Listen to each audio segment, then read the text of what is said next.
like a champion. A champion. Ain't nothing that can't be done. Oh yeah. I put it all on the line. Definition of divine. Yeah, I feel like a champion. Ain't nothing that can't be done. They told me I wouldn't be nothing. Came on now, second to none. I need me a trophy, I need me a ring. I'm not with the bull, but keep it a beam. You know what it is, you know what I mean. Shit, all I do is win, win, win, win. Haters wanna hate, they ain't made top 10. Double, triple team, what they need to defend. I juke left and I'm gone with the win. I'm gone with it. I feel like a champion. A champion. Ain't nothing that can't be done. Oh yeah. I put it all on the line. Definition of divine. I feel like a champion. A champion. Ain't nothing that can't be done. Oh yeah. I put it all on the line. Definition of divine. Feel like a champ, MVP status. Yeah, the win been guaranteed. So let's see about it. If you gon' speak about it, then be about it. If you don't bring that energy, no, I can't be around it. Nah, I'ma shoot my shot, I'ma stick it, watch. At the tippy top, I cannot take no loss. 2 seconds on the clock, they gotta give me the rock. I got a game on what? Yeah, I got a game on lock. I feel like a champion. A champion. Ain't nothing that can't be done. Oh yeah. I put it all on the line. Definition of divine. I feel like a champion. A champion. Ain't nothing that can't be done. Oh yeah. I put it all on the line. Definition of divine.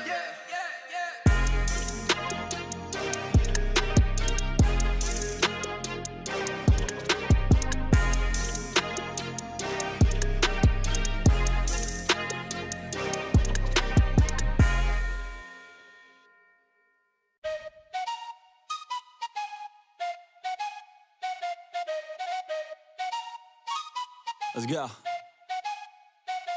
I got big dreams, I'ma do big things. Yeah, you see me on the big screen looking so clean. I don't move slow, I move fast right past anybody taking life for granted, yeah that's too bad. I'd be grateful for everything that I have. You only got this life, you don't get it back. Make the most of it, become the best that I can. Everybody look at me, I got a plan. You gotta work hard, play hard, do it from the start. Cause how you do anything is everything you start. Stay consistent and do it every day. Don't let fatigue get in your way. Cause 10% of something is better than nothing. You better do something if you wanna be something. I can feel my stomach rumbling, I'm hungry. Big things coming, I ain't bluffing, yeah. No, I don't wanna stay the same, yeah. So I keep pushing through the pain, yeah. That's the only way to make a change, yeah. So I fight every day and train, yeah. It'll all be worth it. One day it'll all be worth it. So I keep pushing through the pain, yeah. That's the only way to make a change, yeah. I've had enough, I'm making my own luck. Adrenaline, my drug, I'm sick of feeling stuck. I got this, will not quit to the top, I promise. Cause I've had enough.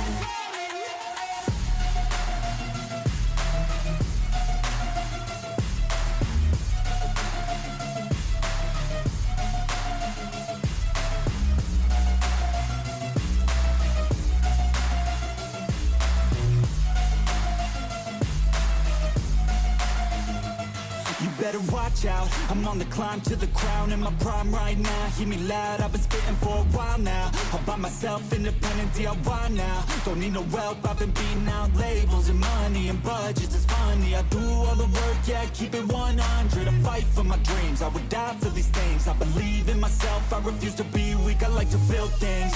Empires out of buildings. I wanna leave a legacy of helping others finally feel things, of motivating and killing depression, exhaustion, we need some healing. I work through the pain, I like seeing gains. I keep my head down, buried, walk through the flames. Yeah, I do this every day, even when I feel drained. A true man pushes through, you don't hear complaints. No, I don't wanna stay the same, yeah. So I keep pushing through the pain, yeah. That's the only way to make a change, yeah. So I fight every day and train, yeah. It'll all be worth it. One day it'll all be worth it. So I keep pushing through the pain, yeah. That's the only way to make a change, yeah. I've had enough, I'm making my own luck. Adrenaline, my drug, I'm sick of feeling stuck. I got this, yeah, I got this. Will not quit to the top, I promise. Cause I've had enough.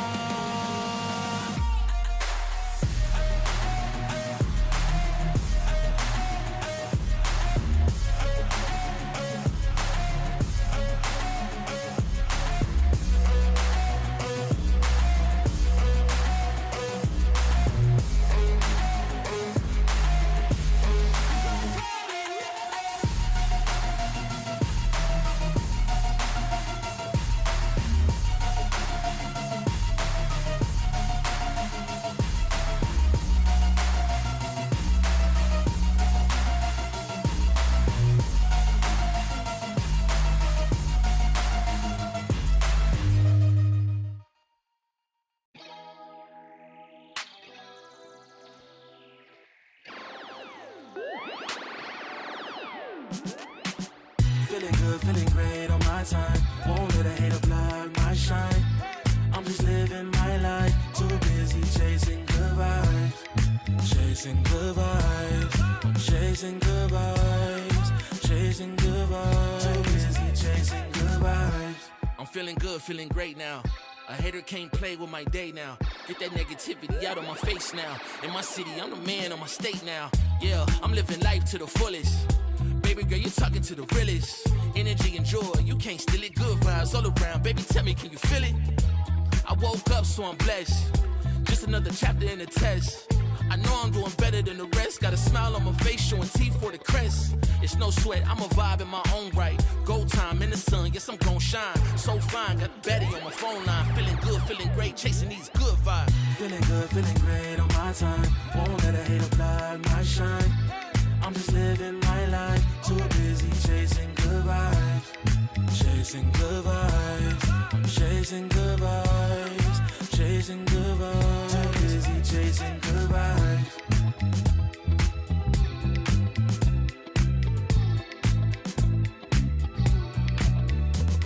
Put my soul on that beat, I'm ready to feast. Margaritas with some divas, I'm pouring the drinks. I'm living life to the fullest, the blessings in me. Don't really care what you say, whatever you think. Nah, unequivocal miracles with the lyrical.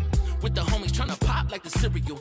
Lucky Charms, got a model on my arm. Go watch on my wrist, garlic parm. No alarm, fireworks, I can feel it in the sky. I got love in my eyes, but there's money on my mind. I see passion and pride that despise all the lies. I've been around the world, so I'm down for the ride.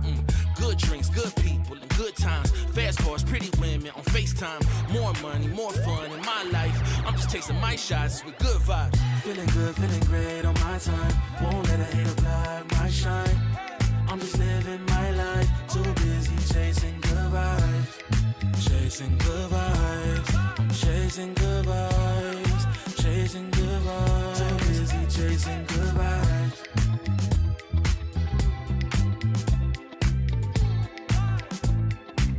Too busy chasing good vibes.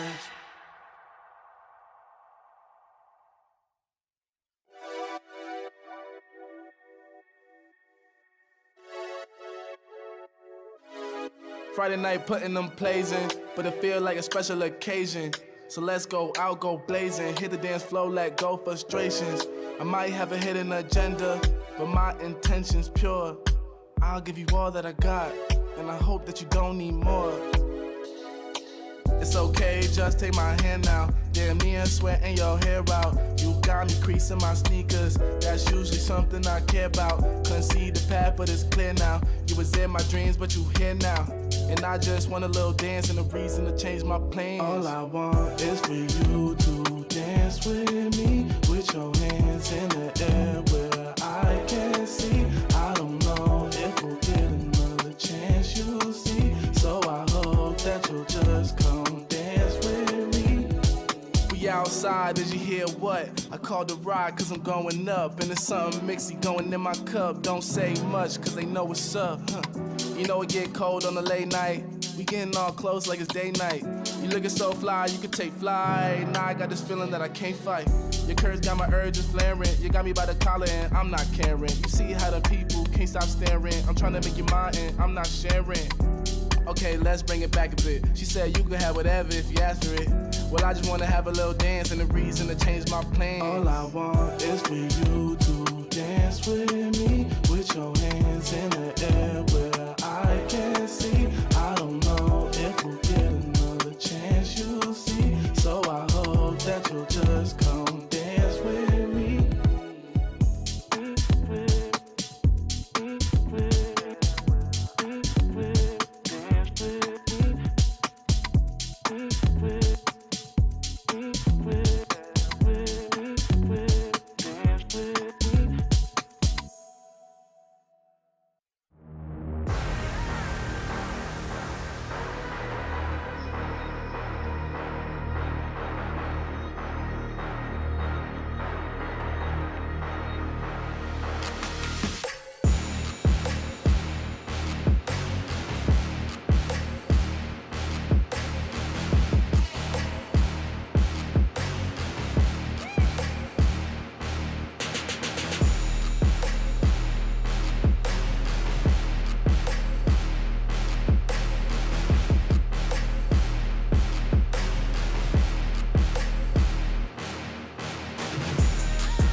Get on your feet and move to the beat.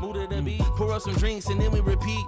Yeah, chasing my purpose, need a release. Yeah, my life's a beach, I'm lost in the breeze. Do this with ease, don't play with my dreams. Yeah, it's so together, it's not what it seems. Heart of a tiger, life of a king. Yeah, chasing my bag, my feet in the cream.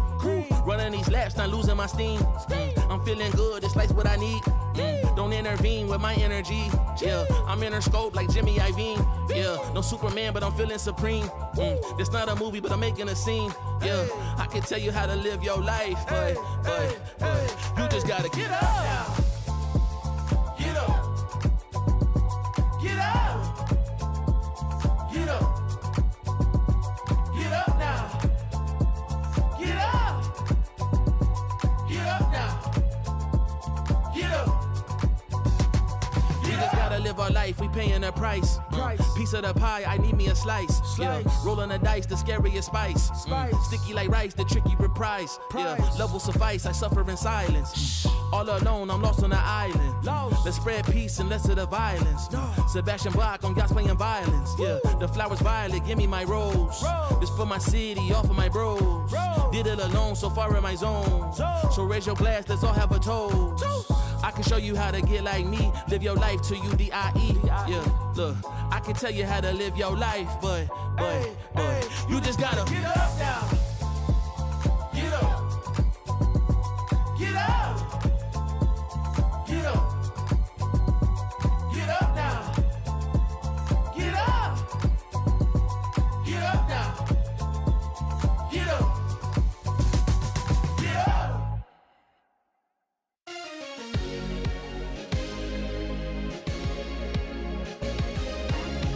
You keep me up all night, all night.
ain't a game.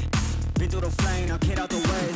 Whole lot of change, still been the same, put that on the name. I had to go through it just to get to it, look what I became. Elevate, level up, way to the top, headed to the peak. All them boys wanna talk, hit them out of law, but don't got receipts. I do it with ease, to you it's a burden, to me it's a breeze. You feel that? That witness degree, that kickback. You coming at me, boy, sit back. Came out the womb like this, hit the pedal and room right quick. Gotta get it, we going up, way up, might land on the moon. Who step in a room like this? We breaking the rules right quick. They killing the mood and up in the few, might land in a tomb.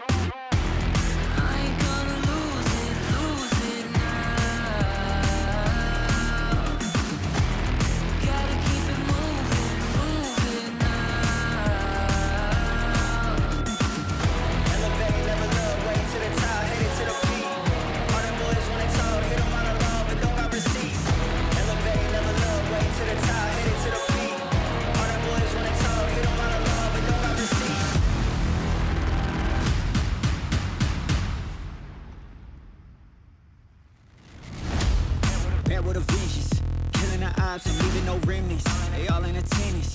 Gotta go big, I aim for the fences. It's mine, I sense it.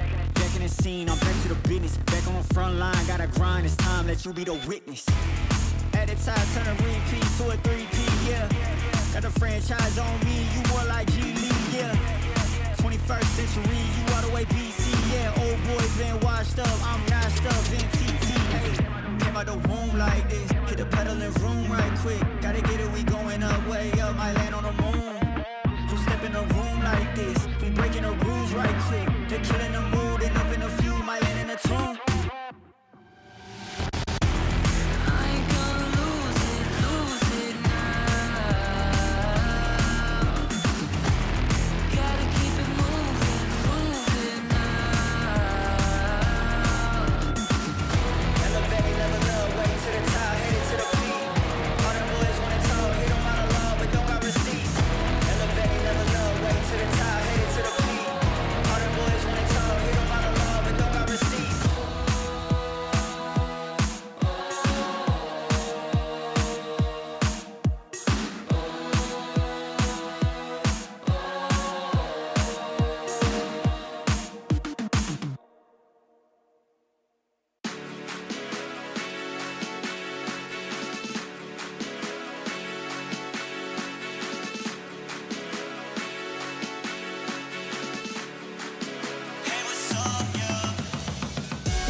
Yeah, red bone body, long hair. Yeah,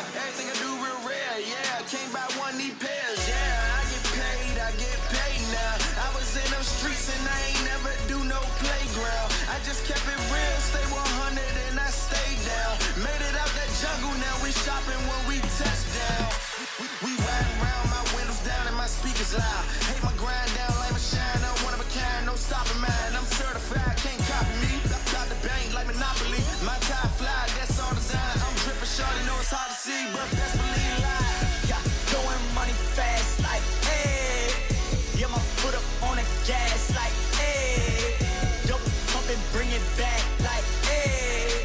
Yeah, my amigo got the pack like, hey. Hey, like, hey. Hey, like, hey. Yeah, throwing money fast like, hey. Yeah, my foot up on the gas like, hey.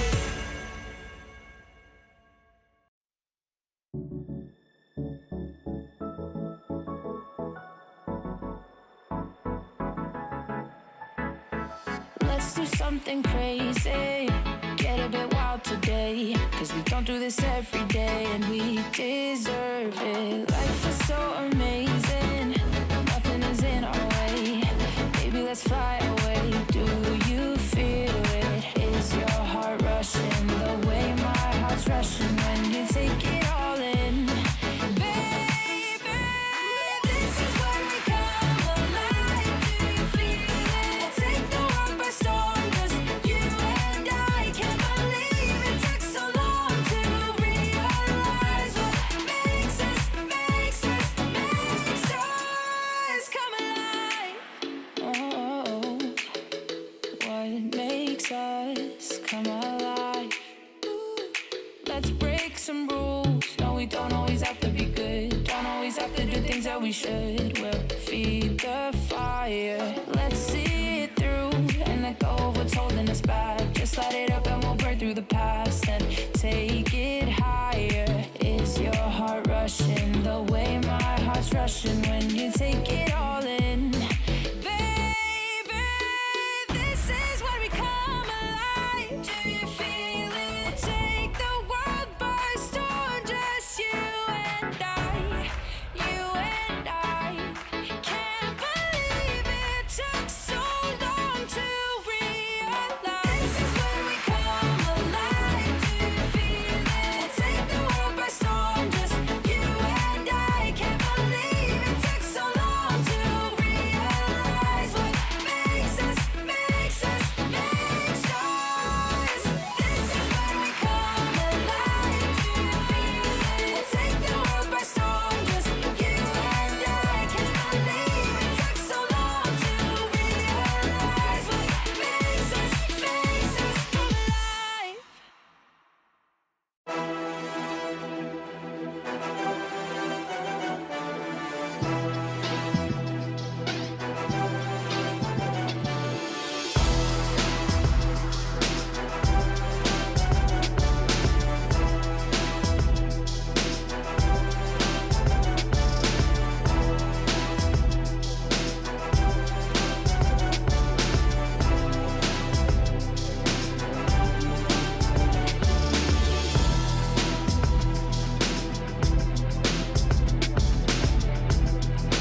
I'm focused. Came a long way from the lowest. Yeah, gotta get it the mindset, gotta put it in motion. This is the moment, gotta one-up my opponent. Back then they ain't noticed me, now they know it's me, I'm the chosen. It's my time, yeah, I put that on Bible. No excuses, gotta get to the final. Take all of my idols and turn them to rivals. It's all or nothing, man, the trophy is vital. Game time, bet I'm coming in clutch. No hang time, man, they can't keep up. The game's on the line, seconds on the time. Who can't fight? It's gotta be us. Better under pressure, go ahead and let it fall on me. I'm destined for it all, you better call on me. They say what doesn't kill you make you stronger. All that pain, it done made me to a monster. They say what doesn't kill you make you stronger. All that pain, it done made me to a monster. Yeah, whole lot of times they doubted I wouldn't be who I am without it. Sleepless nights, I counted.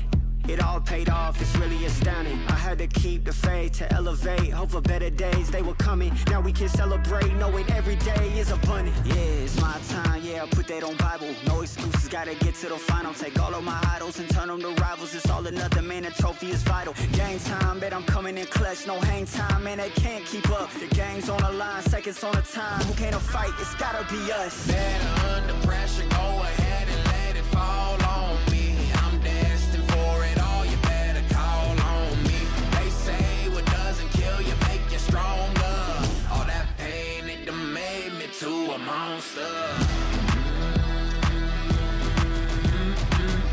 They say what doesn't kill you make you stronger. All that pain, it done made me to a monster. All that pain, it done made me to a monster. All that pain, it done made me to a monster.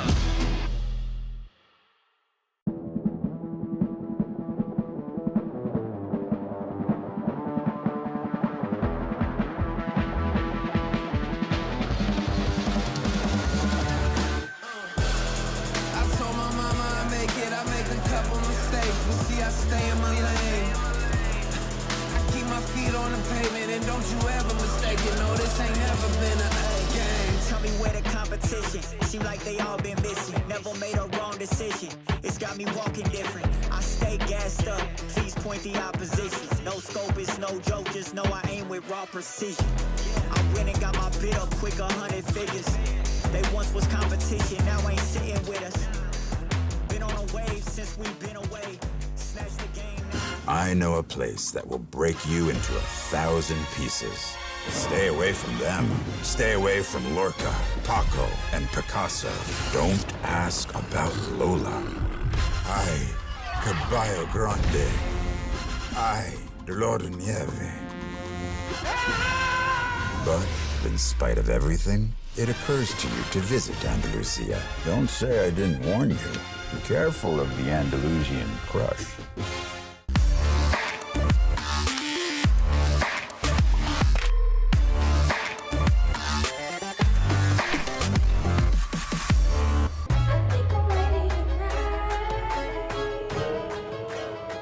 Hey guys, it's Jimmy Lin. In this series, I'm going to walk you through Attack on Pearl. Watch out for the stairs, clear this angle. You're going to be able to fight this.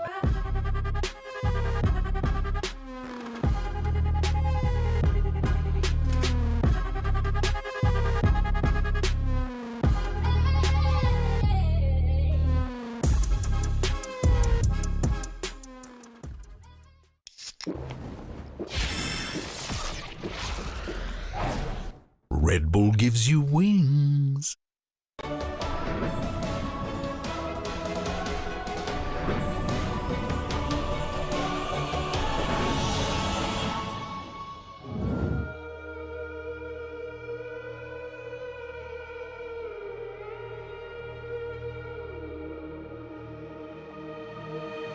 I'm out here in the cold night, running till I barely feel my feet. Wanna see it through my own eyes. There's no going back, and I'm not afraid anymore. Cause I know I'm gonna be the last one standing. Yeah, I'm not afraid anymore. Yeah, I don't wanna wait anymore. I'm ready to fall. I'm ready to rise up. I will do what it takes. I'll run blind straight into the flames. Watch me burn alone in the shadows. I'll carry you home on my back. If it's you or me, then I'll take the shot. Still they say I'm the villain. I scream and nobody listens. Still they say I'm the villain. Too bad you can't take me down. See that I'm surrounded by predators. It's critical, they got me in my element. It's dirty how you trying to keep it elegant. Keep my eyes open wide when everyone around me is an enemy. See my life cross my eyes. I'm ready to fall. I'm ready to rise up. I will do what it takes. If it's you or me, then I'll take the shot. Still they say I'm the villain. I scream and nobody listens. Still they say I'm the villain. Too bad you can't take me down.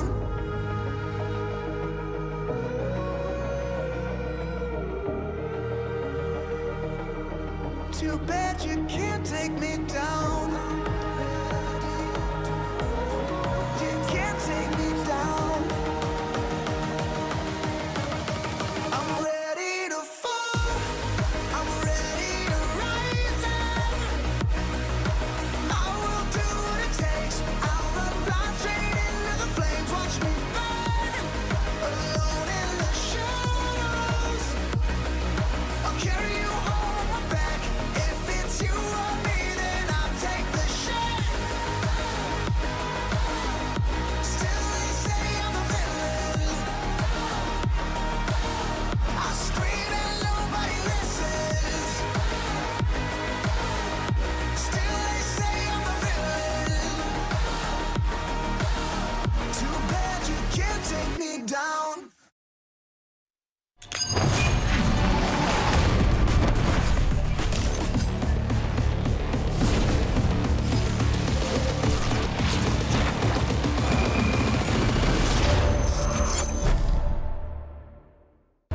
I will do what it takes. I'll run blind straight into the flames. Watch me burn alone in the shadows.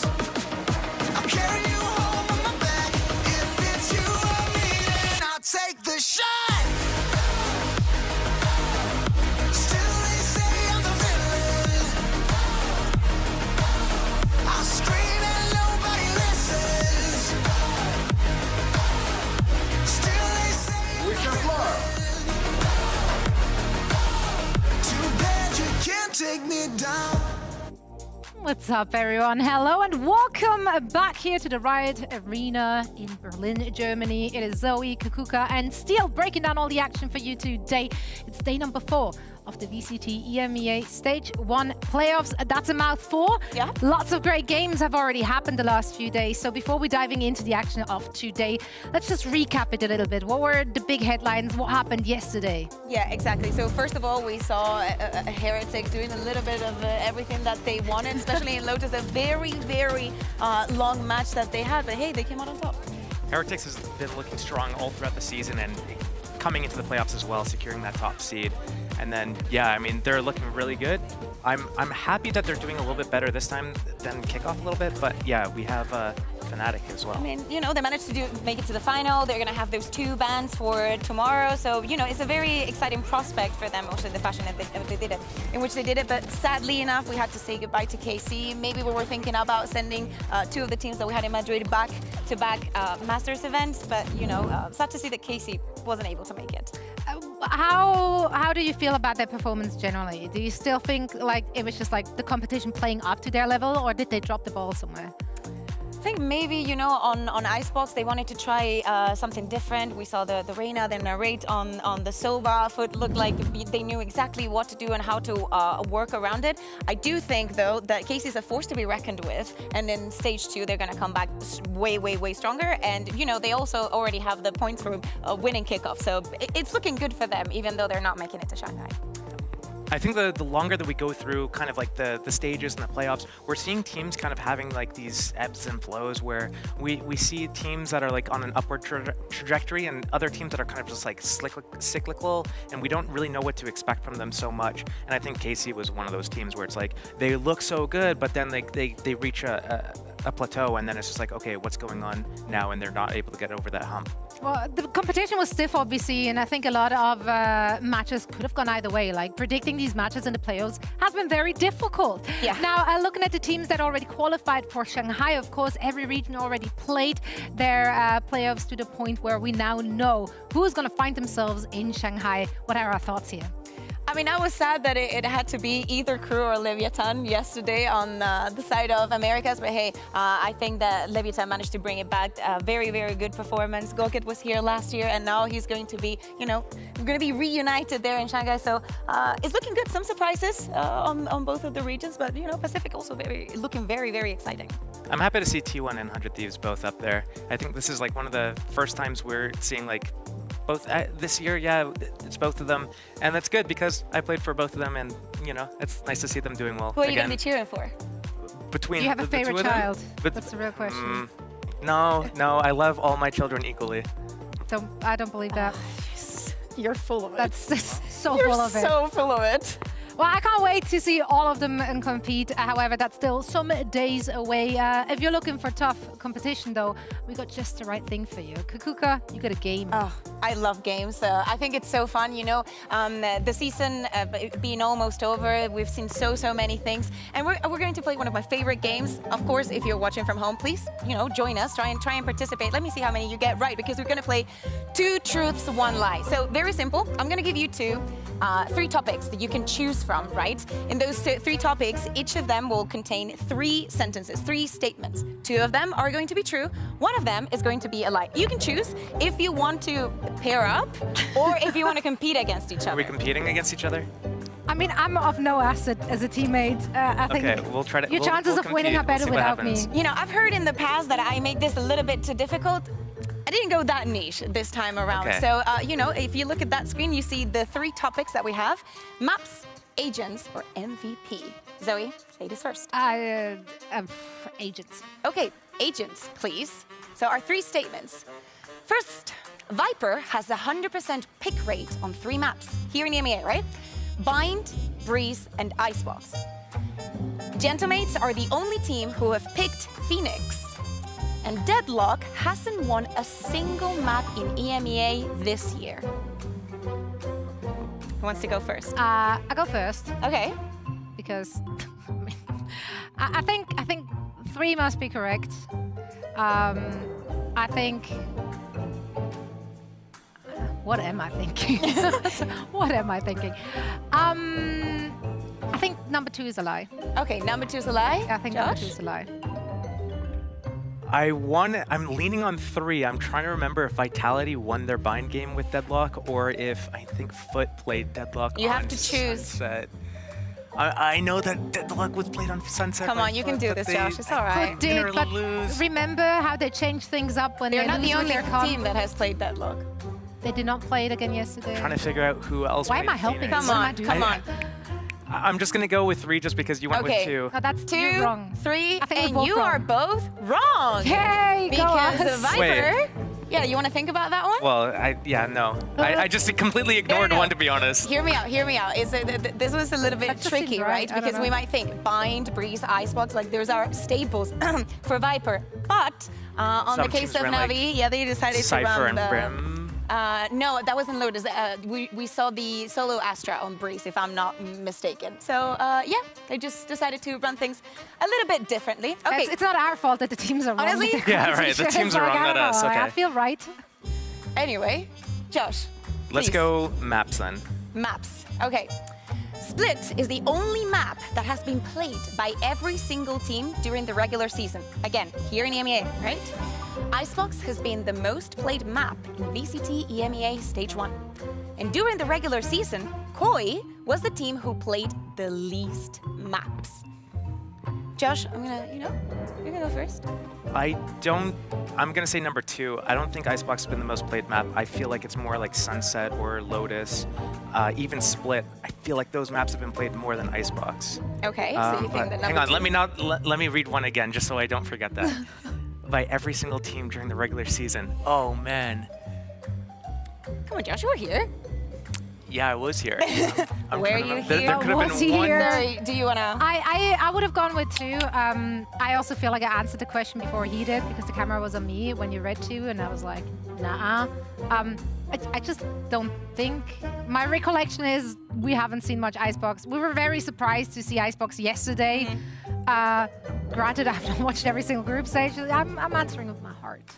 Number 2? I'm gonna say 2 is the lie. Yeah, 2 sure. is the lie. And again, guys, you are both wrong. I love that because it's actually number 3. During the regular season, actually Gentlemates was the team who played the least maps because every single one of their scores was 2-0 or 0-2. It's rough out there. Unlucky. It's okay. I'm telling you, Unlucky. people watching at home, how are you doing? Are you doing good? Are you getting some right? Let's play the MVP one. Maybe, this could be the one that decides. I know that Koi had a lot of 0-2s though. That's why I was thinking, there's no way. They did get some maps. Okay, for our MVP, Yumpy has played the most different agents in the regular season. Benji Fishy has the highest KD in playoffs, and Mr. Fallen has the highest APR and lowest first death per round in playoffs. Very supportive. 3 is wrong. 3 is wrong? 3 is wrong. I'm trying to think about Yumpy. He's played lots of agents, but he has played the most different agents. Actually, Narrator's probably played more. Well, he's played 7. Fade, Gecko.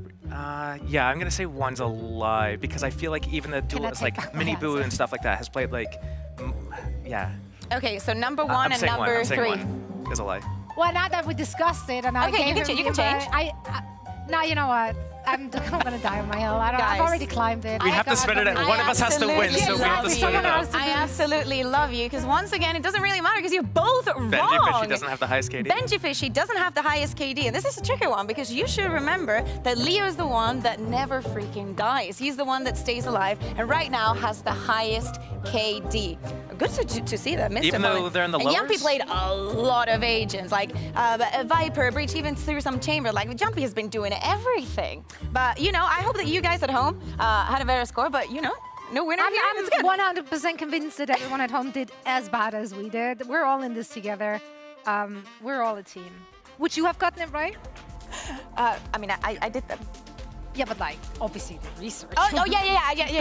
I did the research, and probably I would have had the same doubts that you guys had.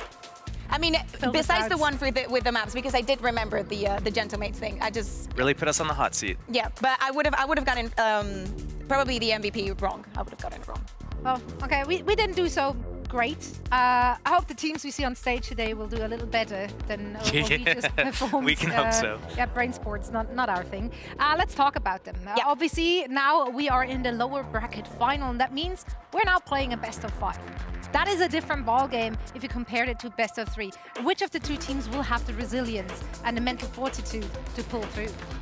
I mean, I think it's complicated, right? Because when we think about, for example, Fnatic, they have a lot of experience, and we're talking about this roster staying together after everything that they went through last year, meaning that some of those best of 5s meant them winning trophies, getting those titles for EMEA, right? So they have a lot of experience, and when we talk about resilience and having a lot of homework to do, but actually do it all in the end, Fnatic has to be on top. On the side of FUT, on the other hand, the last best of 5 that they played was another lower bracket final, and they didn't manage to scrap a single map against Team Liquid last year. So speaking of kind of like the ebbs and flows and the upward trajectory, I think Fnatic is one of those teams where they had really big expectations coming into the year.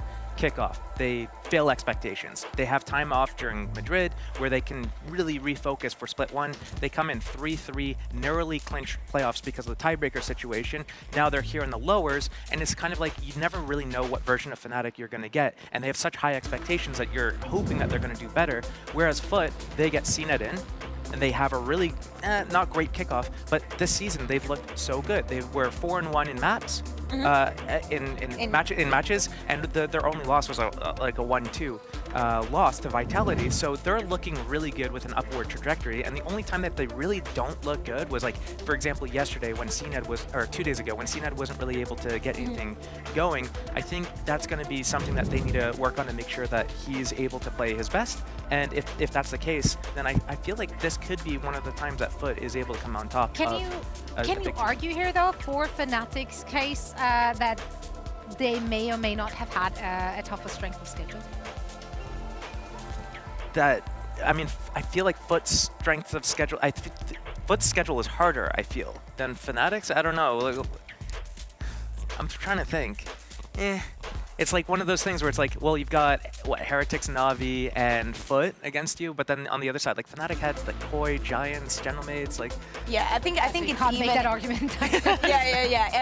It's even that, but I think that the entirety of the year is going to be about surprises. They're not going to end up coming. Everybody has to adapt to the schedule. I do think that on that regard, Fnatic has been a team from EMEA that has had the most stressful schedule 2 years in a row now, right? But you know, after missing out on Madrid, I think that if they didn't get that experience then and they needed some reps, well, now they got them. You said this morning in a makeup room as well. You thought I was going to say it live? You got your reps. That's great for you. Let's talk about what we've seen, though, from both of those teams. FUT, obviously, a team which has been not shy about switching things out when they didn't work out on specific maps. Like, oh, this composition, what, just throw it out of the window. Let's try something completely different, completely new. Sometimes it works out, sometimes not so much, but it did result in us seeing them coming out with a lot of different looks. Yeah, exactly. I have mixed feelings about this, right? For changing the compositions a lot, I love the fact, first of all, for Fnatic to explore something different, because I think it's looked very good and it shows the growth of the team also in the adaptation to this year. On the side of FUT, again, mixed feelings. Yes, you change the compositions a lot, and most of the times then when they lose with the composition, they're like, okay, this is done for. We cannot stretch the scum any longer. Let's just grab a new one. Caveat to that, though, is that since, I guess, like, if it's just this split that we're talking about, when we're talking about the comp changes for FUT, it's only really like Killjoy to Sage on Icebox, Raze to Sage on Bind, Breach to Deadlock on Sunset. That's it. So it's not really that deep. Well, let's find how deep it is. The teams are getting ready for their walk-ons. Let's see what they have in store for us today. Let's take it up a notch. Running out the clock. I shoot my shot. I cannot be stopped.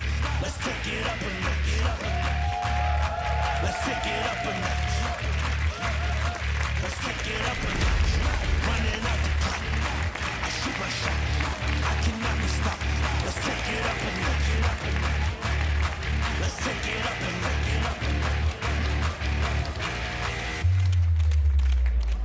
Let's take it up a notch.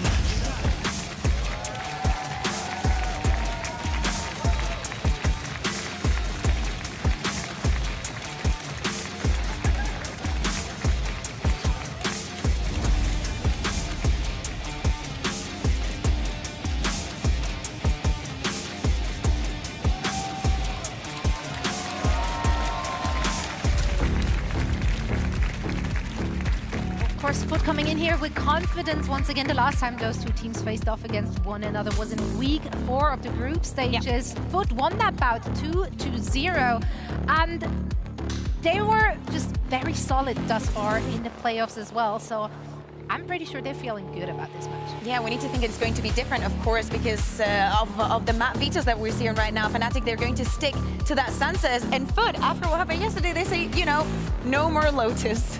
Yeah, I think one of the things that FUT need are maps where CNET can excel on, so that's like Icebox, Ascent, Breeze, maybe Bind in there. And, well, they're going to see all of these maps that they need for him to excel on. And when I say excel, I mean they need to have like a good game plan where he's able to move around and take a lot of isolated duels. That's where he's going to be able to perform his best. Yeah, exactly. And thinking about icebox as the first map, you know, a map that has been so important for Fnatic in the past, especially after what happened with FUT yesterday and how they had a very, very easy time against KC when they brought up, as I said, the Sova and the Reyna. Probably Fnatic want to see if, again, this is the kind of map that we're definitely going to see internationally, and they need to check if it's actually ready. And if FUT, this is the map where they play the most simplistic comp, they might have already a read onto what they want to do against them. For Fnatic's side, I think one of the things they need to focus on is making sure that they have a really good game plan going into this. When they look like they know exactly what's happening from the other team, they can execute everything well. But when they don't have like a really good idea, so for example, when they play against Na'Vi and they're running Cypher on Bind and they're running into his trap wires and all these things, he can't get anything going, Durka's not going to look good. And Durka is kind of like on the flip side of FUT. We have seen it there. Durka needs to be able to get something going on for Fnatic, and if they're just running into, you know, all these new setups and things that they're not really prepared for, and they're not really prepared, then it's not going to look good. It's going to look sloppy. It looks like he doesn't really know when and where to move in a lot of situations. Yeah, we've come so far with this map. It's kind of surprising that this far in this lower bracket final, we're not seeing a Gecko. We see one of the Sages, Fnatic, you know, playing a very, very traditional, not even having those flashes to work with. It's going to be very, very interesting, but they have a lot of ways to control, especially starting on the defense. I want to see that explosive side from FUT, because do not forget, Krax is cracked on KO. Yes, indeed. Let's see just how cracked it will be on Icebox. Map number 1 in this best-of-5 series in the lower bracket final between Fnatic and FUT. And for all the action, we're going to send it over to our casters. Thank you so much, Zoe, and our analyst desk. Here we go. Icebox, first map, Tom. Do you think that we're going to see FUT finding a few cracks in their opponent? You never know. I'm actually surprised that Fnatic went into this one first, just because of how good FUT have been. And more importantly, they get to choose a side. Their attack sides on this map have been utterly ridiculous. You're talking about a 10-2 versus KC, a 9-3 versus BBL. That's where they get to start this map off on the front foot. There we go. There we go. We'll have a few of those as the day goes on. Potentially 5 maps for us. We're guaranteed Icebox, Bind, and Breeze. And let's get into the first map with a few seconds before those barriers go up. And FUT show us this attack side that previously in this season has found so much value for them. Fnatic will have a task to deal with these guys. Now the early aggression out of scene had no surprise. Already up on top of Tube looking for some fights, but they don't get any there. And it's back towards the B site. Alphayer, the defender over there, and a late lurk from Yedege perhaps put out. It could be an interesting one as Alpha's pretty isolated. I don't imagine he's going to be scrapping with them. No, he doesn't have any denial either. Not much utility to play with as he's gone for that Sheriff, just hoping to try and find the fights. And obviously not having that Sage, it can be a little bit more difficult for the side of FUT. For now, at least, we're going to get the battle on site. As you pointed out, they've got that lurk coming in from behind, but it is very far behind. And I'll be honest with you, it may not even be needed. It's definitely not looking like it will be. A few kills need to come in for Fnatic before you're even going to be worried about Yedege's flank. He's miles away still, making his way down the hall. Leo doesn't know what's about to happen. Lining up his dart as we speak, and well, the backstab is eventually going to come through. A little bit labored, but he got there, and now with the nano down, there should be no way to get this defused. Big fight despite 3 kills from Durka. He can't take them all down. Yedege's flank playing a bigger role than I expected. Yeah, no, it was more so because Durka just managed to get multiple kills right at the end, even though he had a player behind him. Just tried to ignore the rest, but again, it's just the start from FUT, getting into the site, getting into the afterplant, and that is going to be a lot of what Fnatic are going to try and stop. Like, have that denial, especially on the B site, and you know that FUT are going to attempt to be nice and aggressive when it comes to that B site, like taking further control. We saw it with the pot flashes coming out of Cracks. That's something that they're gonna have to be wary of, and it's something that I don't think can work for every team, but can work for FUT. Because even if Cena doesn't have the entry frag under his belt, they have so much depth in individual firepower that they may find it anyway. Yeah, no player I'm gonna look at for that kind of role than Cracks, picking up pieces. Now, obviously, they have a deep roster, and almost anyone can step it up, but Cracks has got to be my favorite KO in the league. Right now, I think Mr. Fallen might actually be the highest-rated player in playoffs. Really? Yeah, the guy has been on an absolute tear And the thing is, they've got so many players up there. It is mostly Turkish, but he had a fantastic performance in their matchup yesterday. For now, though, Dirk has invested into that Outlaw in an attempt to do some damage. A single kill, it's not bad, but he's definitely going to want more than that, especially because I believe a lot of this will be down to how close he is to the Bladestorm. A couple more kills, and he'll have it online. And you just look at that HP as well. The only player that can tank a shot at the Outlaw is Yedege. So if the rest of the squad can bait them into open fights, I don't know how Alpha gets away with that. And then Durka lands the shots, I believe, 2 onto Yedege. CNED's doing his best to recover this round, and it looks like he's got it in the bag. 18 health on Durka. The damage has been done, and the Bladestorm farmed up just 1 orb away. And Durka's not stopping yet. He'll grab his orb, almost got the extra kill, but look, however you want to look at this round, it's tough to call it a win for FUT. That's a lot of damage done by Fnatic. Yeah, and it was definitely worth it investing into the Outlaw. He has that Bladestorm now. He was able to get 3 kills and then go down, and that's enough to make sure that ultimate's available. This was the exact idea from Fnatic. Do damage, get the ult, and that's exactly what they've done. Plus, well, 4 players going down is just a little bit absurd. Now you look at what's on the other side. Okay, CNED's going to have that 1 rifle. Yedege is going to have his own go at playing the Outlaw, but that will mean if they don't win this round, they'll have some serious vulnerabilities for the next. Moving towards the B side as well. We've seen Yedege left on these lurks. I do like it, especially with the turret in play. If it tags up an A player, he can get a free kill onto them. Lurking around mid, catching the angles, but it's a fairly typical play towards this B site. Your recon's in, your dash from CNED. He's got the off angle now to secure the plant, although they're pushed back by a little bit of utility.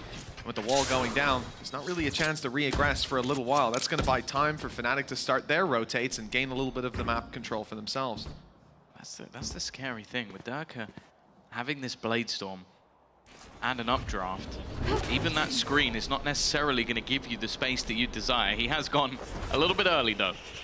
FUT were just waiting for that. In fact, no, not early. He's just going forward, running it down. He's going to face into almost the entirety of the squad. I guess it keeps the information in their favor, but he needs to land something here.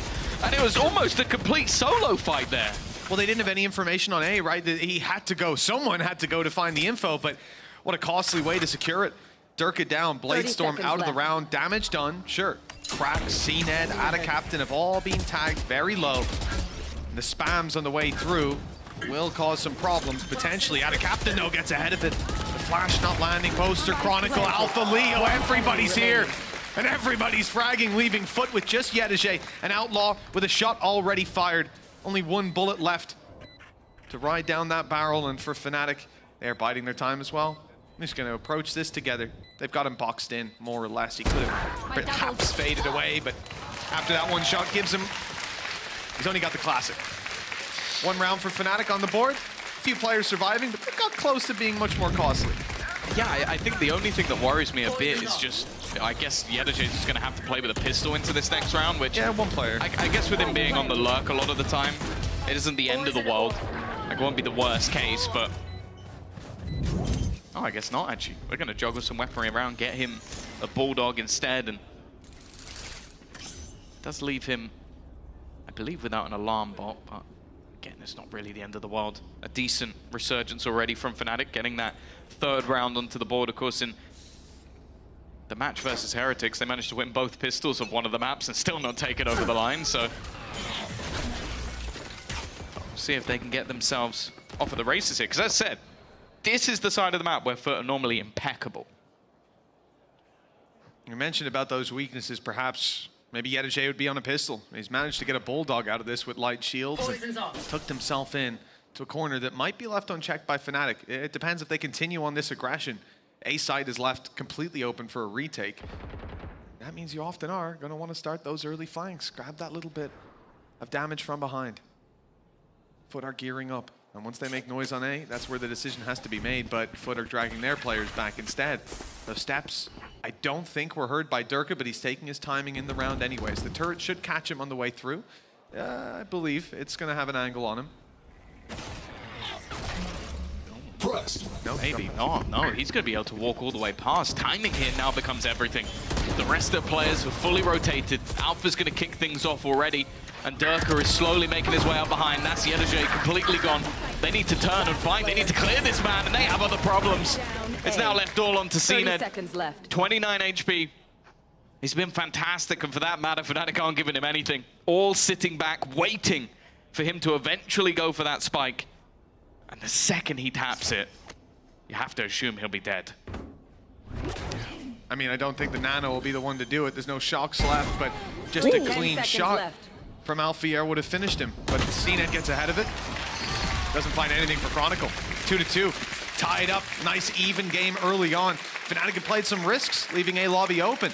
Sending Durka through on the flank, but the real problem here for FUT, the fact that Yedijay's turret is not catching that flank, that Durka is able to walk up completely unaware on the side of FUT. You can see that they're focused forward. Oh, the fact that you had a snake bite as well with the shock dart.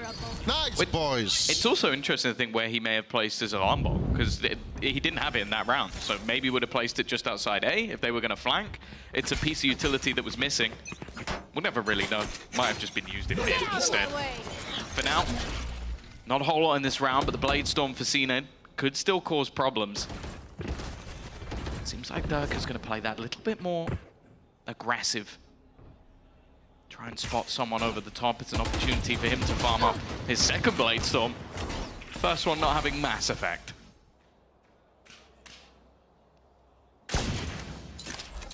Well, for FUT, the intention is clear. Gonna go for a little bit of fake info sold on B. Some utility destroyed with Yedijay as the rest of the squad gears up for this push. CNED's Blade Storm is the main point man, and it's being shut down. But Leo falls, and damage is done to Durka. Even with the decay fading, you can see his HP is very low. 50, in fact. Those Sheriffs will be smiling at that. And in fact, it's about, wow, doesn't even matter. The body shot not connected. Clean headshot from Yedijay, and now a 4v2. This was a round they didn't look favored in, and now there's a lockdown in play for Yedijay. At this point, they should have the round in the bag, and with that ult expanded, I don't see a way back in for Fnatic. They'll have to push here and now to take it down, or well, that more or less seals your fate. Maybe you should have gone. Maybe you should have gone with the Sheriff in the last round. It seems like it's working out for Yedijay. One of the players definitely up there in terms of the rookies. Again, he doesn't feel like this is his rookie year within the VCT. He has been superb.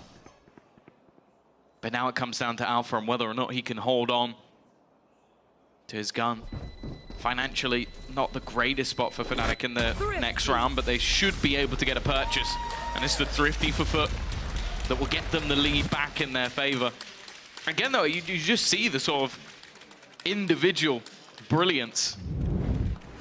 So that's a man of class right there. I am a big fan of the FUT bundle, I'll be honest. And the player card is, it's beautiful. There was a reveal indeed. Yeah, impossible for Boaster to do anything about that. Well, 3-2 for the side of FUT. Not a bad start, has to be said. Pistol and follow-up under their belt. Good responses from Fnatic, able to shut them down and presumably take the lead. But that lead then stolen by FUT. Now leaves them in a position where their opponents don't have a lot to work with. Some Sheriffs, a Stinger, Hunter's Fury, unlikely to be used in this position. And Chronicle one away from a res, should have that online for the next buy round. Have to find big value with these weaker weapons. Durka is one of the players who has a rifle in a nasty position if left unchecked. It's just whether or not he pushes up first. Yedijay normally very patient from these spots. And with the rest of the team making so much noise, well, it is going to be Durka to take the majority of the damage. Has to fall off. There will be a heal available, so it's not going to be the end of the world. And now actually the rest of the team on the defensive side are hightailing it towards this B site. And a captain just going to tank the damage. Almost taken out by the shock dart, but it is just a millisecond too late. That could have been the kill on the way in. You can imagine how much damage that would do to this side, having a Viper's Wall still online. Yedijay, despite the plant, is still on the other side of the map. And long ago, Alfier spotted this alarm bot. He knows there's a player around here, and it hasn't been deactivated. That's a great Hunter's Fury. Little bit of damage done. Alpha catches the lurk up of Yedijay. Now securing that mid-control, moving back to his team. Looking to retake this site together. No lockdown to work with to push these players way back. Instead, they've got to do it with rifles. CNED finds the first good headshot from Mr. Fallen. They're all low, but it doesn't seem to matter. Alfier has it all to do, and with 2 players to drop and time against him, there is nothing he can do about it. Out of there to save on mid. And a 4th round secured by FUT. Again. just being able to walk into that B site. I think Fnatic, they have the right idea. Again, we talk about when not having that Sage Wall, when you don't have even a Harbor Cove or anything to really try and deny whatever utility's thrown in. Just off by a second. That shock dart comes through moments before, and Adacaptain goes down. They're scrambling to get the spike. That round really could have gone anyway.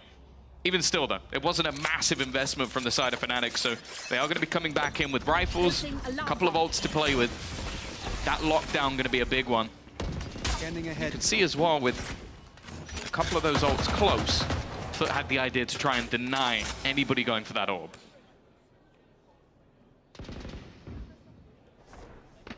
Well, lockdown for Alpha here. He's playing much more passive this round, not pushing up, and it's a good thing. Yedajay's filled in that gap. Right here. Doesn't want to give away that map control. He knows that Alpha was sat there for the majority of the round, waiting for him after the battle in the previous. The read made by Fnatic is towards the A side. They can play retake, of course. Despite 4 players being here, don't expect a big fight to come through. The lockdown will be the objective, to push these players back. Although, whether it's going to be used or not, I don't know. There's a rotation. The spike is going back, but there's one player way up front. The drone has spotted him. Now this is a big danger for CNED because he's got no support. It will sell the fake, though. It will keep these players in position, but Yedajay's not able to grab the kill on the flank, and the rotates already in from Boaster. He's close by to at least cause some chaos with the B push. Yeah, I think the whole plan was to just try and have CNED there a little bit longer. It doesn't matter, though. Boaster goes for the fight, tries to stop them getting in, and instead he goes down, and they have the Viper's Pit for the afterplan. This now goes from what was a huge advantage for Fnatic to now a little bit dangerous. Now they do have the res, and he was in a position where they can get him back and defend him. They'll keep that man advantage for a little bit longer, but they need to take some space, and well, it didn't last long at all. Mr. Farland immediately on the trade. Alpha again deals with his Turkish counterpart. Back into mid. Even still, though, if he's going to use that lockdown, he needs to use it soon. Needs to try and clear them out. They're trying to just run through this pit, and they're taking so much damage as they do it. Getting in towards that plant's going to be so difficult. Alpha, not far away, though. Finds the first kill, but there's still so much more to do. They're on that defusal, though. They're sticking it all the way, but Adacaptain again! He just seems to do everything. The second he's within this pit, it's not going to be enough. He's Red Bull clutched it once more, and Adacaptain on the B site in that pit just seems invincible. And they saved the wall just for that, for the post plant. They could have used it initially when the res comes through, but Boaster was sold out. And for what? Ultimately, a couple of seconds in, the difference even less. But Adacaptain able to pull this one back. And despite the fact that this man, this lunatic Alfier, was running through 1 HP, headshotting the first, taking another. That's the unfortunate truth, is I think that because he's fighting the player further back, Adacaptain runs past him and breaks the wall. And that's the only reason he's able to win that round. But do you remember the round with the Classic we saw earlier in the tournament? Adacaptain in that pit, he's just devastating. Alpha, though, that hero rifle has kicked off the round with a bang. Been able to find the opener onto the danger man of the last round. CNED, though, he just walks up. Like, a lot of the time, he literally just walks into a position. No respect for the opponents or their utility. But I do think Fnatic are almost gifting that space at this point. I think it's a large reason why CNED is going so aggressive, in, at least in the last couple rounds, just knowing lockdown's in play, they're going to play retake. This is what always happens. Good shock dart for a bit of damage. Tickled them up. Shot not hit by Boaster, as Yedajay is able to find one on the flank. Hunter's Fury put through, denying the lockdown that's in play. Durka has himself the blade. Stormin is going up close. Needs to be a big man in this round. 3 players around that corner.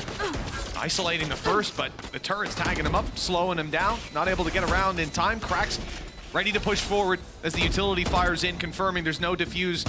There's no pressure on the side of FUT just yet. Great shock dart. That's got Mr. falling down. Numbers are looking a little bit more manageable, a little bit more doable as Leo rounds the corner. He needs to find Yedajay. And the timer's already ticking so far. 3 kills for Yedajay in this round, 6 on the board for FUT. And their attack side is living up to expectations. Yeah, they've always been good from these scenarios. I will say, though, there's been so many of these rounds that are just desperately close. Like, real opportunities for Fnatic to bring it back. And well, Leo was the one in this.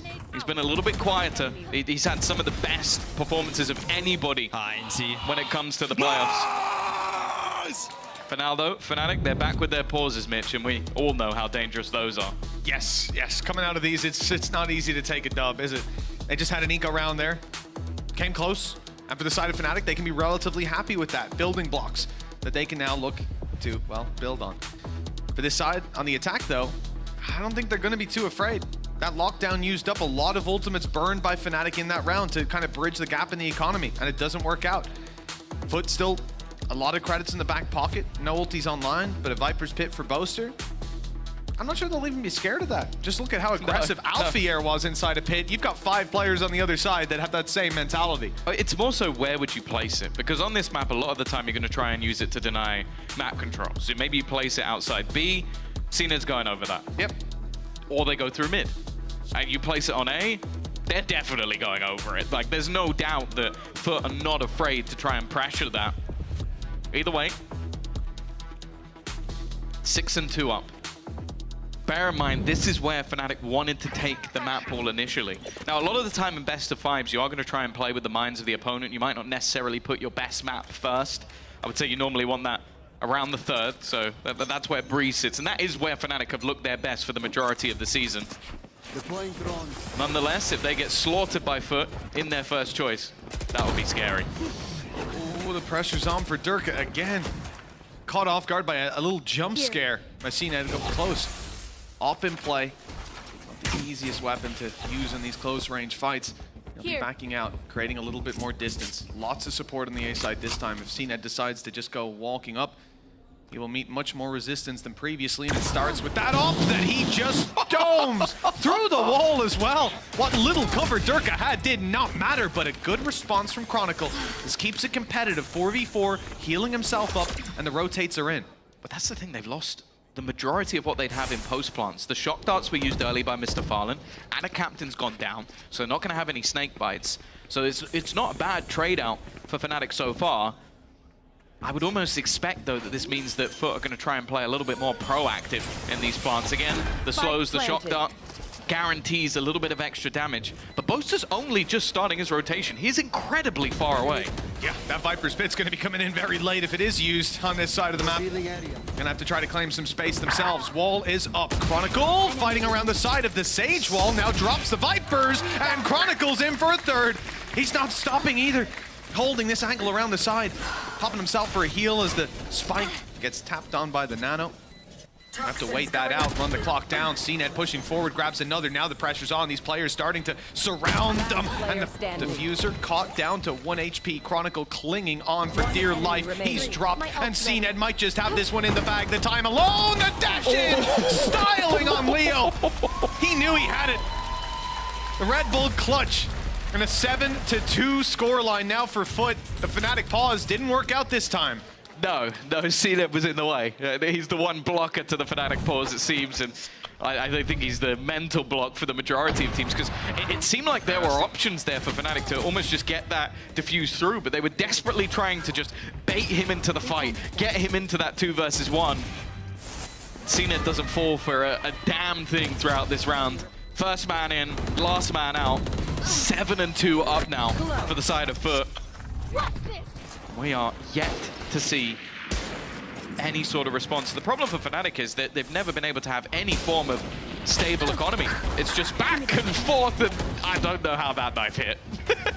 No, I thought he was well and truly out of there. An easy refresh for CNED. He's now sat in a 5v4. Weaker weapons for Fnatic, like you said. They've never been able to find their footing in terms of economy, and they're being played with on the map as well. Rotations underway. FUT making their way towards the A site, but leaving one behind. It's at a captain. Spotting for any further aggression. Remember, we've seen it before. Durka goes walk-ups and tries to clear out these angles. Now, we talked about this Viper's Pit too, and how you're just going to see CNED jumping up and over it. Boaster, though, running through to take the rest of the team down. That's a dink, and he runs out of ammo. It could have been a clean and easy kill. The follow-up not there either. On the backside, Alfier and Leo just arriving to this chaos to back up their IGL of Boaster and realizing the play isn't coming in there anymore. Lurk left out by Yedege, and the Lurk from Captain from earlier on is now coming to a conclusion, but 3 health later, he's gonna have to bail out of here. No more fights for him as the spike makes its way to B. Fnatic gotta be scratching their heads as to what play they're looking at. He's on 3 HP, and he's going to fight a Stinger and win. It looked like he should have been dead. He definitely should be now. It takes Alpha peeking into a snakebite, but he was just the first lurk. There's a second. Another player coming in from behind. Yedege has caused them so many issues just being in the right place at the right time. And it is almost identical to what we saw in the pistol round. But again, it's hard to tell if it's even going to matter. There's a second player here, and actually Alpha's round the kill, but he's still looking in front of him. Yedege so patient, and every single time lands the killing blow. 8-2. FUT just can't lose in these clutch scenarios. Man, what a game plan. I don't think that was the idea from the very start of the round. Send a player towards the B site. Sorry, send everybody to the B site, leave a lurker. Send everybody else to the A site, leave a lurker. Go back to B, and both lurkers find great success. A real annoyance of a round if you're on the side of Fnatic, because figuring out what FUT were trying to do here was something that just wasn't accessible. That information couldn't have been secured until this very last moment, until the cards were on the table. They realized the mistake they've made. Now, we get back in after barriers have gone up, and FUT are playing aggressive, looking to get in the face of their opponents. Fnatic, who've got rifles to play with, and they're showing it. Durka with one, but traded out by Yedege. Lockdown in play for him, but the Hunter's Fury for Leo can cancel that out easily. You should run. There is that lockdown in play. Oh, Leo. Well, it seems like they're just going to wait it out. Going up. Space only just being taken. It will allow for an after-plant timing here. It's going to be everything. And actually, it was just used to deny that plant. Catching out Anacaptain means there is no lurk this time around. And Yedege already being tagged up. This is one of the best opportunities Fnatic have had. Really smart to save that Hunter's Fury. Some of the players able to take fights on the back of it as well. The angles being cleared, the reveals. Lockdown one away for Alpha as well, but it won't get a chance to be used this time. He's got the orb, but at the cost of his life. Cracks revealed. They try to deal with him. Yedege swings through, and he's back out of here. Then in goes Cracks for more. Boaster down. It's all on Leo.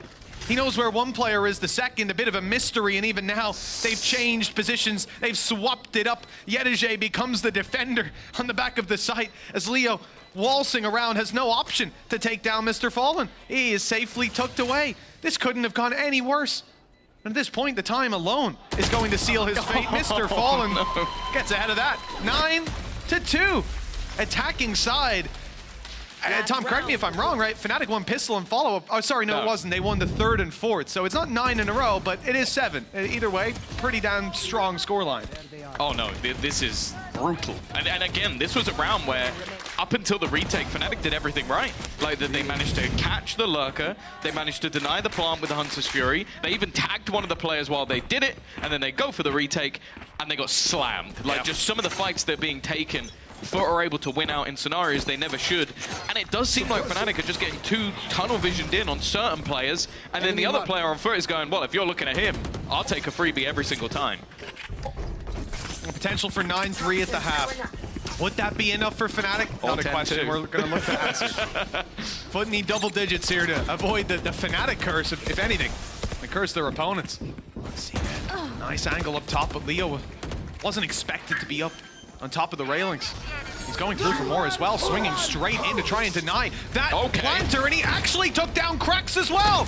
We got to see the Hunter's Fury, but this Hunter is the one with the real fury, and he's letting it out. FUT have only Mr. Fallen to try to fight back through, and of course, it's Leo to land that. Finally, Fnatic are back on the board just in time for their 9-3.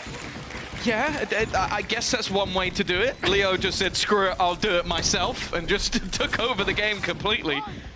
I was telling you the highest rated player of the tournament, or sorry, of playoffs, was Mr. Fallen. Leo's a very close second. No surprises there. I think he was way out ahead of anybody until the loss to Heretics.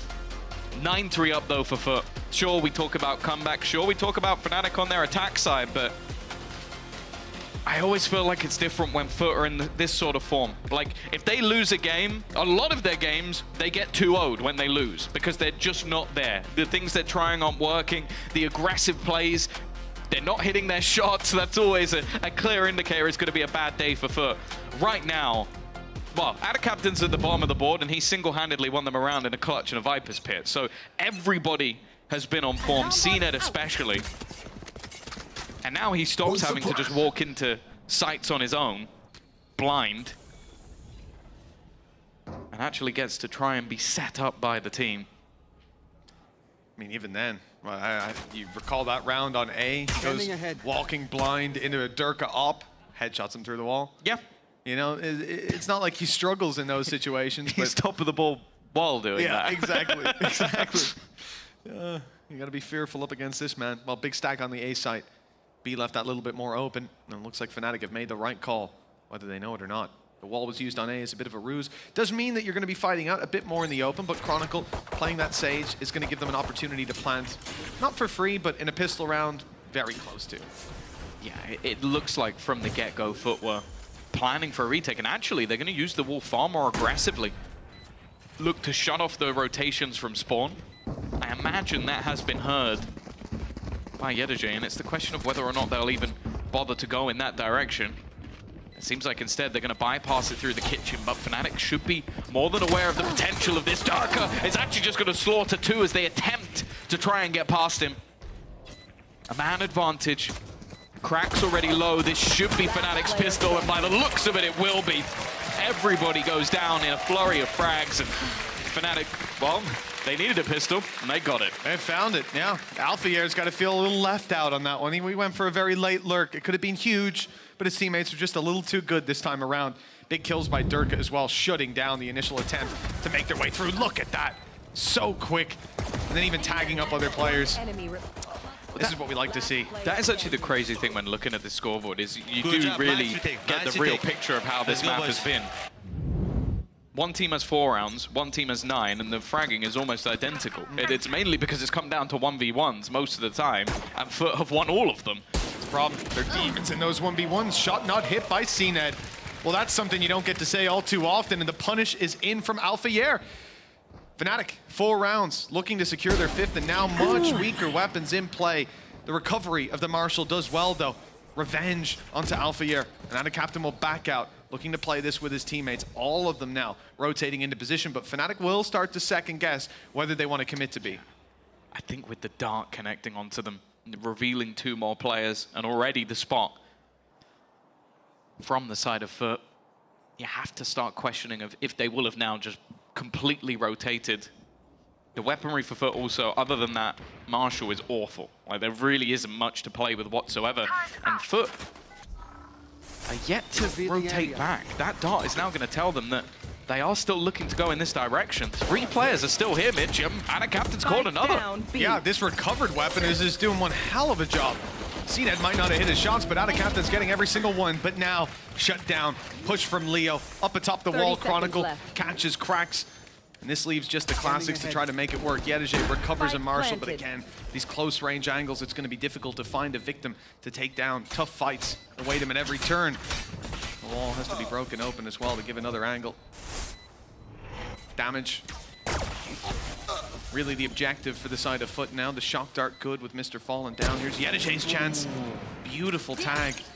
Just pixels away from the headshot that was needed to drop Chronicle, who I don't think is going to be peeking anymore. No. Leave that one to the teammates. No, he's going to get himself a small amount of health back, but it definitely isn't worth it versus the Marshal. I think the time is what will eventually ruin this one for the side of FUT, and I imagine the plan here will probably be go down to the spike. Never mind, Mr. Fallen really wanted to take someone extra down. It's going to be Fnatic continuing their climb.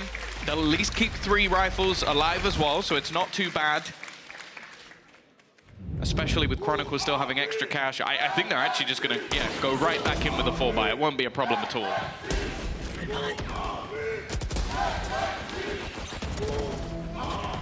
CNED had to hit that opening shot. We have a different game on our hands. Different round in play. You can see he's upset by it.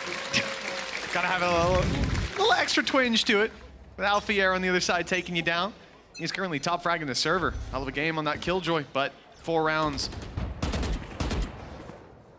And the difference between them. Early fight, I thought we were going to see Yedaje swinging up, but he's playing this one a little bit more passive. Alarm bot destroyed, some information taken out of the hands of the defensive side. And mainly now the risk is somebody lurking up mid to come behind A. So that's Yedaje's new job. Make sure that doesn't happen. And the reveal going back behind, but Dirk is already up close. Cracks only, good for 1. The trade out from Fnatic good, although damage is done to Leo. This site now almost indefensible for FUT. Even still, Mr. Fallen is there. Cena rotating in. It will leave Ada Captain as the lone defender, but FUT aren't just sitting back. They're not just waiting for Fnatic to rotate. They're starting to aggress through mid. However, this is where Alfia waits. It's going to depend on the timing, though. If the players are walking across, he's not going to be able to catch them. They have seen Chronicle, and now Alpha looks to make his move. Time to perfection, even, from Fnatic. Giving them that man advantage, the patience paying off. The only thing that could affect them here, really, is that timer. 30 seconds left. And Ada Captain is waiting for them. 20 seconds now on the clock. They have to up the pace. That wall gives you that little bit of extra security. But Ada Captain up top. He's going to be swinging out. He's going to be looking for someone, and it's Boaster that's dropped. 3 versus 3. Doable yet again. Alpha tagged and aware. Players could be peeking him from top ramp. Mr. Fallen with 1, and on his way around, reveal. I think it's even being fired out from downtown. Yes, it's on its way. The rest of FUT will wait for it. Indeed, there it is. Not catching any reveals, but hey, Mr. Fallen, 10 health. He'll go swinging into Chronicle, drop him with a headshot, and leave Leo in a very tough position. Back against the wall itself still to be broken, and as it opens up, I thought Leo might have been onto something, but only the one. CNED quick to trade on the Outlaw, and double digits found by FUT, right back on the board. 1 step closer to victory. Yeah, I think, again, you just see some of the timing plays out. It's Alpha dropping that gun and then having to try and correct to take the fight. He does hit the headshot. That's the impressive thing about it. He's quick enough for the first shot, but the rest doesn't quite land, and that's what pays the price. Just how clean Mr. Fallen has been. CNED there to close, and, well, they'll double up what their opponents currently have. It's still going to be a purchase, though. Fnatic, that was still somewhat of a bonus. You had a Bulldog in for Alpha. Yeah, those were the weapons that they brought through, so it isn't a death sentence just yet. If they win this one, well, they're back in contention, so to say. Oh, very much so. Now with the credits on FUT as well, you can see there wouldn't be much contesting right after. 10-7 scoreline. Achievable for Fnatic. All their rifles to play with. Check the ult economy. A few close, but not likely to even be this round. We see it come through. Durka out, almost selling a B fake. He destroys the turret, makes a little bit of presence. There's no way he's about to walk through. Yenishay! Well, what kind of play is that? You know there's players there, and he just doesn't care. Well, one way to find an opening, I suppose. Durka has got to be molding after that one. He was about to take so much space for the team. It seems though that they've at least given up that site. Fnatic may have a man disadvantage, but they are going to be able to get into an afterplant. Alpha, his position, it seems like it's being looked for. It doesn't matter though. The first 2 shots go his way, and the third as well. He's taking this down from the backlines. They're not even getting anywhere near the site. Krax finally deals with him. But the rest of the team can now play from that post plant, play for the advantages. Zil 2 trying to make their way back in, but this is where all that post plant util can be expended. Still having a shock dart available as well, and the rest just sitting so passively. Yedajay tries his best, but Leo and Chronicle will close out that round. They won't be the heroes of it though. No, I think you got to give props to Alpha here, not least because he's top fragging the server. But that round, I mean, it was under threat after this lunatic just goes walking through an orb. How Alpha corrects for the second, even expects the third, positioning perfectly down below, and yeah, Krax will get him in the end, but the damage was done. The round was already lost for FUT. Now a 4-round gap, and the credits in the bin for the defensive side. Fnatic might just be on their way back in as we're looking at a 10-7 scoreline. Short of a miracle out of FUT. The reality is, and we have a stat from Kukuka in playoffs, 33% of the eco rounds they win. In regulation, I think it was even higher. It definitely was at the beginning of the season, that's for sure. But I think it was something on the long lines of about 80%. I think that stat went down. It diminished over time. And against a team like Fnatic, you expect that this round's going to be converted. A lot of ultimates available for them, and they're just pre-firing angles at this point. They know there's going to be players in awkward positions. The wall's even going to help them out. Krax had a moment, had a chance, had a little bit of space. But Durka is guarding the crowd here in Berlin, willing him on to go for the ace, but I think Yedoje is already looking to just play for his death, going down to the spike. He's actually been caught by Chronicle instead. Now Alpha could only hope to try and get himself 4, and even that won't happen. Leo will steal it away, but they won't mind. And Andaluthia flawless. A win's a win at the end of the day. What do we see on that KC board? Win together, lose together. Well, they seem to have no, move it on. Mission accomplished, boys. But 3-round gap now for Fnatic. Ults coming online as well. And confidence certainly at an all-time high for this squad. We know that 9-3 scoreline has come back to haunt many a team. FUT, though, seem to be the least likely to give away a lead like that, in my mind. See if that comes to fruition. Who's this most likely? I don't want to talk about it, Tom.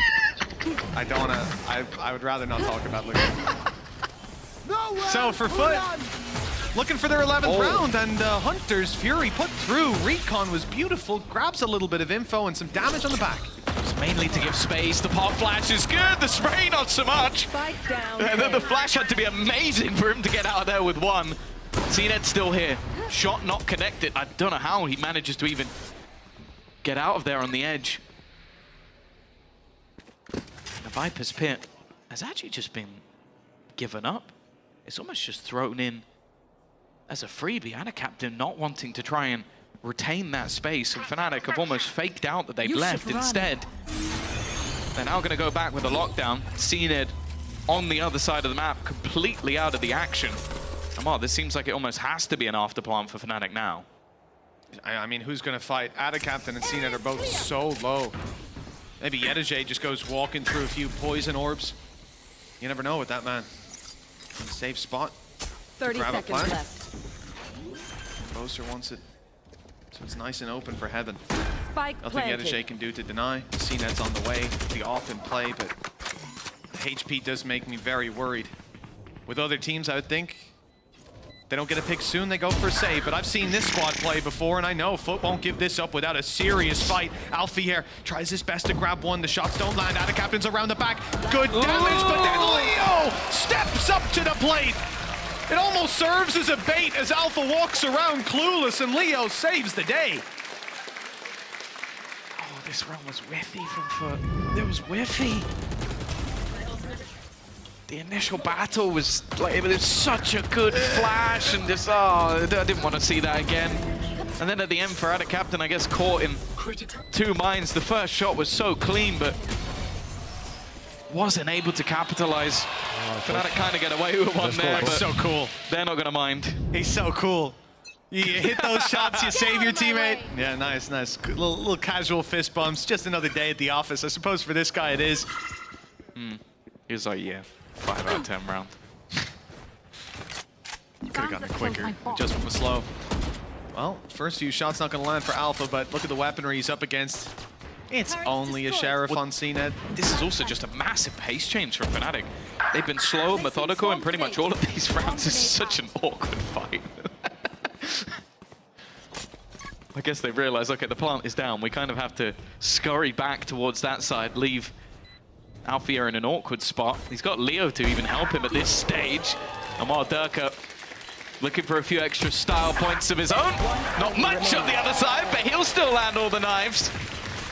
Even looking for a little bit more. Not going to be the ace again, but he's getting closer and closer. Another Andaluthia flawless, and well, if you weren't worried as a FUT fan before, you definitely should be now. Well, Fnatic won round 3 and 4, and then there was a streak of rounds for FUT. In this half, FUT win round 3. They can't get the 4th on the board. Fnatic answered back that little bit quicker. And now, there's only a 1-round gap with a pause called by FUT. Last time, they were able to still claim the round. But we know those Fnatic pauses, even those pauses from any team up against Fnatic, can give them the competitive edge. They come in with a res and a Viper's Pit to work around. FUT went away from Bladestorm on CNED. They want an operator. Null Command, Hunter's Fury. This could be a chaotic round for either side and a very pivotal one. Fnatic winning this likely gives them the lead. And from there, they don't usually let it slip. No, and the thing is, every member of Fnatic has been firing. Durka, Alpha, Leo especially, all look as devastating as ever, and we haven't seen as much from CNED in the second half. He was, I think he had 14 kills in the first, if I'm not mistaken. Sounds about right. So I'm now looking at that operator, because it hasn't really been in the right place at the right time. It's normally been in a rotational spot. And unfortunately, looking at the map, that might be the case again. He's going to be man in the B site. But for now, at least, Fnatic sit outside A. Now, obviously, the way they've been playing most of their rounds have been defaulty, have been patient. So the expectation is just because they start on this side doesn't necessarily mean they'll end there. Fairly spread out across the board for Fnatic. Reveal on B early, but presence on A.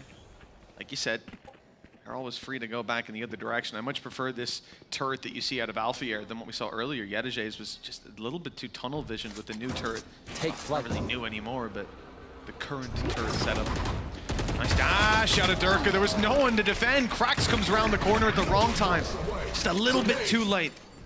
At least Durka is traded out, but with that res in play, if they can claim the space on that attacking side, Durka can be brought right back into the game, and giving him a second lease of life is a terrifying thought. Yeah, it's so early in the round as well that even though the null command buys time for a rotation, because Fnatic aren't going to push without having their utility, it's gone by the time they actually go to move. There is that res. They'll keep him in play. Chronicle's the one that's lost instead, though. Maybe not the trade out they would have wanted. Alpha also just holding CNED's operator. Plays no part. And again, with the advantages, okay, again, the time is starting to tick a little bit low, but I don't even know if there's going to be anyone that's able to stop them. Viper's Pit put in immediately. Plant isn't going to be stopped. FUT are trying to get around the site, maybe find something on the spams, but there is counters. There are other players. Yedajay's done well. Krax, he's there too. In fact, he's going to find another one. And now the IGL has absolutely everything to do. He's found a cap around the edge. Knows that out of captain's within this corner. Still has his pit to play with, still in an elevated position. A surprise that maybe FUT won't expect, especially if they go through. That's another that he's found. Leaving it down to just one. And Yedajay right now, within that pit, is so desperately low on HP. The time is ticking, and they've just missed each other, just by a millimeter. That's all it really takes. Boaster may have won this just off the time. It's not pretty, though. But I don't think there's enough time on the clock. It won't matter in the end. I saw 4 bullets left in his magazine. I was a little bit worried, but thank God the clock had run down enough. They've now equalized it. And listen, if you're actually surprised by the fact that they've equalized from 9-3 down, welcome to your first Fnatic game. Always a pleasure to watch. Honestly, like, I feel like every Fnatic fan must have like cardiac problems. No, like, we joked about this for a long time, but it is genuinely getting ridiculous. How consistently inconsistent have you can be. And it's not like, oh yeah, their attack side's great, but they always suck on the deep. No, there's always a swap up. One day they'll be great on the defense, the next they'll get 3 rounds, and then come in and win every attacking round. I pity the Fnatic fans. My God, their cardiologist must be making bank. Yeah. FUT, 3 ultis in this round, and a scrappy buy. Some potential to make this one work, but it will be tough. CNED again is the focal point. His operator denied by Althea in the last round. Back to this slow default. The thing is, the executions within the A site from Fnatic have been nigh on perfect, but then again, they've barely lost a round, so that's not really saying much. Everything they've done has worked. And a captain up close always makes me nervous. Even with a classic, Mitch, this guy is dirty. I'm already getting flashbacks, Tom. No need to bring it up. See with the Stinger, 20 bullets to work with. There's the drone, and oh, so close. But that's how you do it. But the Hunter's Fury is chasing down this final kill. Damage done. It was Boaster that was tagged. Chronicle down to, well, he's being healed up, but down low, no shields. Durka, nice shot, and a follow-up. He suspects that Yedajay will be close somehow. Either that or the reaction is lightning fast, and with this man, it really could be either. Here. I also want to see what he did to CNED. It seemed like he was just tapping a bullet somewhere, but CNED was gone just a moment later. I don't know if he was updrafting maybe. try and find something with that Blade Storm. Either way, this round looks over. Mr. Fallen and cracks. And well, the Duck is just not missing anything. That's one of the cleanest 4Ks I think I've ever seen. Hey, guess what? It's another Andalusia flawless. We know CNED did pretty well on the attack side, Jet, so Dirk just came in. I guess he took that as a challenge. 27 and 18. What? Yeah, now that... This guy needs to be stopped. I don't know who can do it. Maybe an internet provider if we were back in the old days. There's no way. 11 to 10 from a 9-3 deficit. 2 rounds now to take it across the line. Economy, look, would have got a loss bonus. It's fair to say. But it is still leaving them with some lighter shields across the board. Ult in play for Yedege. But my goodness, this needs to be one hell of a recovery from this defensive side that are now somehow losing favor. It's Fnatic that looked to close out their map pick. Get out of my way! Oh, this was always a Durka map. Go all the way back to at first Reykjavik, and this was the man everybody was watching out for. Funnily enough, him and Tens. Tens in a slightly different role now, but Durk is still alive and kicking as that Jet. The presence here from FUT isn't bad, but bear in mind, I've said that a lot. A little fake dash out of Dirk. Blade Storm and Rifle to play with lots of players here from FUT. This is their best chance. I mean, they've correctly read the stack. They've even got a lurker being spotted. Boaster not going to get away with any menacing plays on B. Looking forward to the A site. Captain tucks himself away. There's a bait up top. Mr. Fallen has to be careful not to overextend. Same for Yedege. Alphayer has been in this position before. He's here again, waiting for an overpeak. There's Chronicle dropped from the off angle. Wall covers the retreat. Leo is falling as well. Spike down on the floor. 4 players close by. Poster sneaking up through Kitchen, but he doesn't land the kill. Lord. Nice damage by Durka with Yedege down. He might have bought space for them to plant, but the run in from Cracks, dropping Alphayer. And although he'll fall to Durka, it's a quick response from Captain. FUT on 11 rounds, and Fnatic finally face a challenge. They're so good until they're in the lead. Right? That's what it is. And somehow the second they're in front, they immediately lose a round. Good round from Captain. Not spotted within that close corner, and that was the difference maker. Dropping Chronicle. Again, the second that spike's on the ground, a second that wall is broken, things always seem to get a little bit more chaotic, and that is where FUT have always thrived. The man with the strongest vocal cords in all of the VCT, including commentators. Yeah, I really don't know how they're holding in I think him and Ulysses need like a shout-off. That could be interesting, actually. Well, next time we get them out here, let's get them both mic'd up so you can pop the speakers. I don't want first. that played in my ears. No, I want to be outside the building. I want to play it in the arena and put a wine glass down on the stage. Who can shatter it first? I don't know who my money's on. I don't know who my money's on in this fight either. Durka and CNED, but there's backup of Cracks as well. Dangerous players for FUT, and the first man through is the one to find the kill. Durka dropped, and for FUT, this opening duel is so valuable. Yes. They finally get an early round lead at 11 to 11. Yeah, if Durka got that kill, it would have been his 30th. He has been truly unstoppable. Alpha, though, has managed to find a gap. It does seem like it's being watched, though. And, yep, they did not expect anybody to be there. Just has gone walking straight in. Oh! Nice one from Boaster, though. Channeled is in a Durka for this round. Even still, though, Cracks is alive and kicking. Leo left in a clutch once again. He's exactly the man you'd want. Already bringing home a couple for the team. But this would have to be one of the best.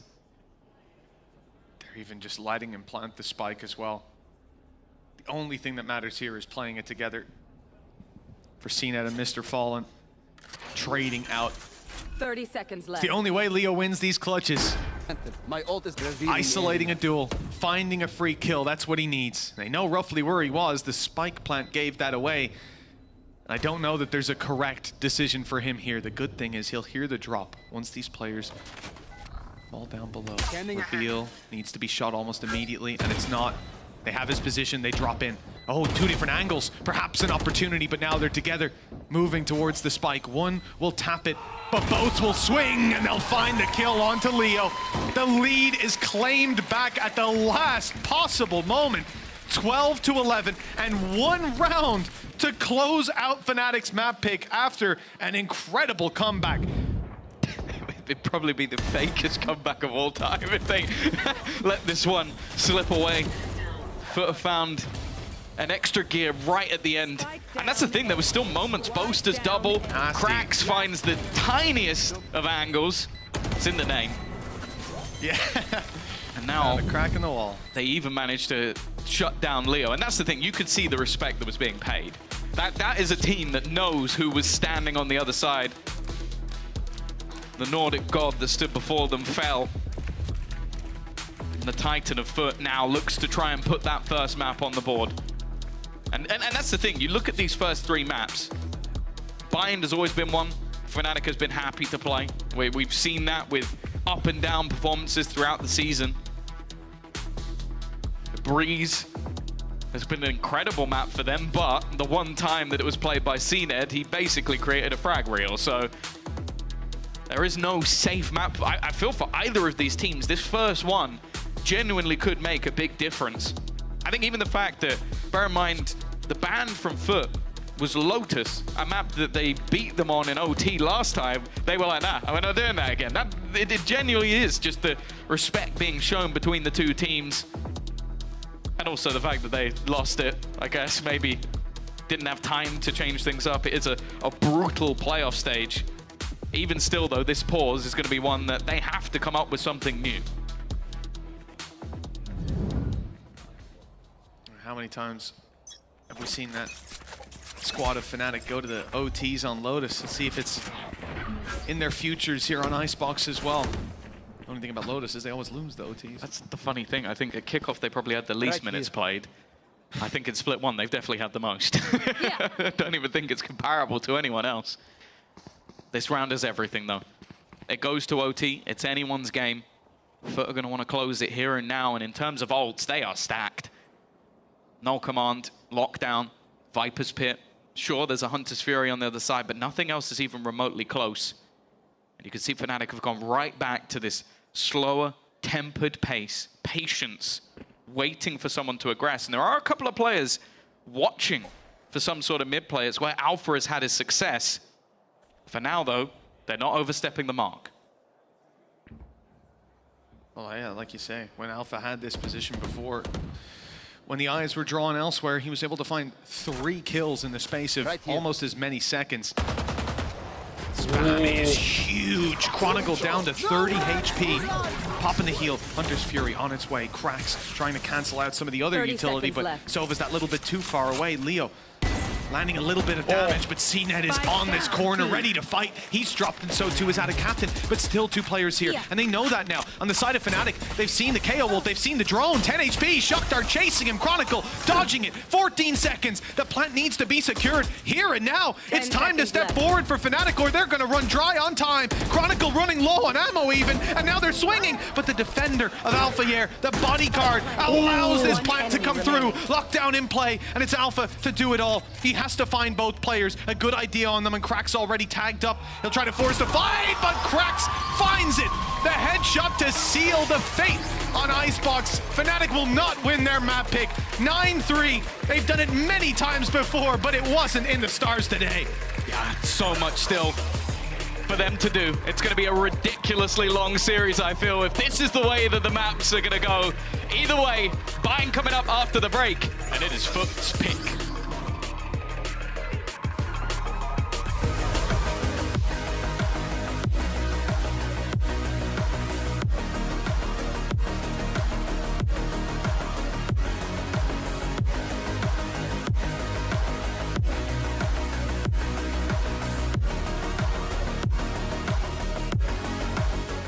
I know a place that will break you into 1,000 pieces.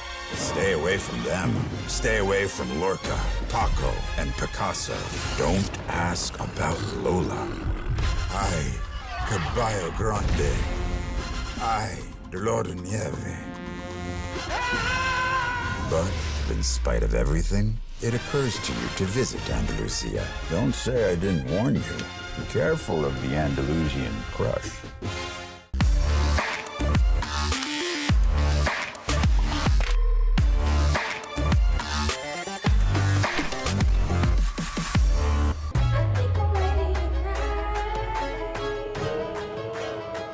Hey guys, it's Jimmy Lin. In this series, I'm going to walk you through attack on Pearl. Watch out for the stairs, clear this angle. You're going to be able to fight this.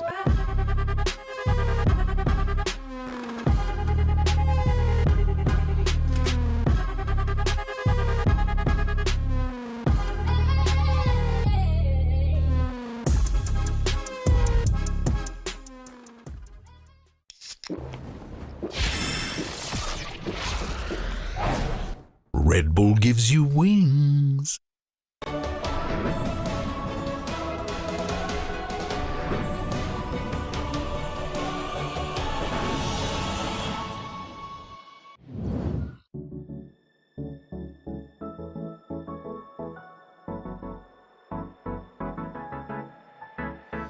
Let's do something crazy, get a bit wild today, cause we don't do this every day and we deserve it. Life is so amazing, nothing is in our way. Baby, let's fly away. Do you feel it? Is your heart rushing the way my heart's rushing when you take it all in? Baby, this is where we come alive. Do you feel it? Take the world by storm, just you and I. Can't believe it took so long to realize what makes us come alive. Oh, what makes us come alive? Let's break some rules. No, we don't always have to be good. Don't always have to do things that we should. We'll feed the fire. Let's see it through and let go of what's holding us back. Just light it up and we'll burn through the past and take it higher. Is your heart rushing the way my heart's rushing when you take it all in? Baby, this is where we come alive. Do you feel it? Take the world by storm, just you and I. You and I. Can't believe it took so long to realize. This is where we come alive. Do you feel it? Take the world by storm, just you and I. Can't believe it took so long to realize what makes us. This is where we come alive. Do you feel it? Take the world by storm, just you and I. Can't believe it took so long to realize what makes us. This is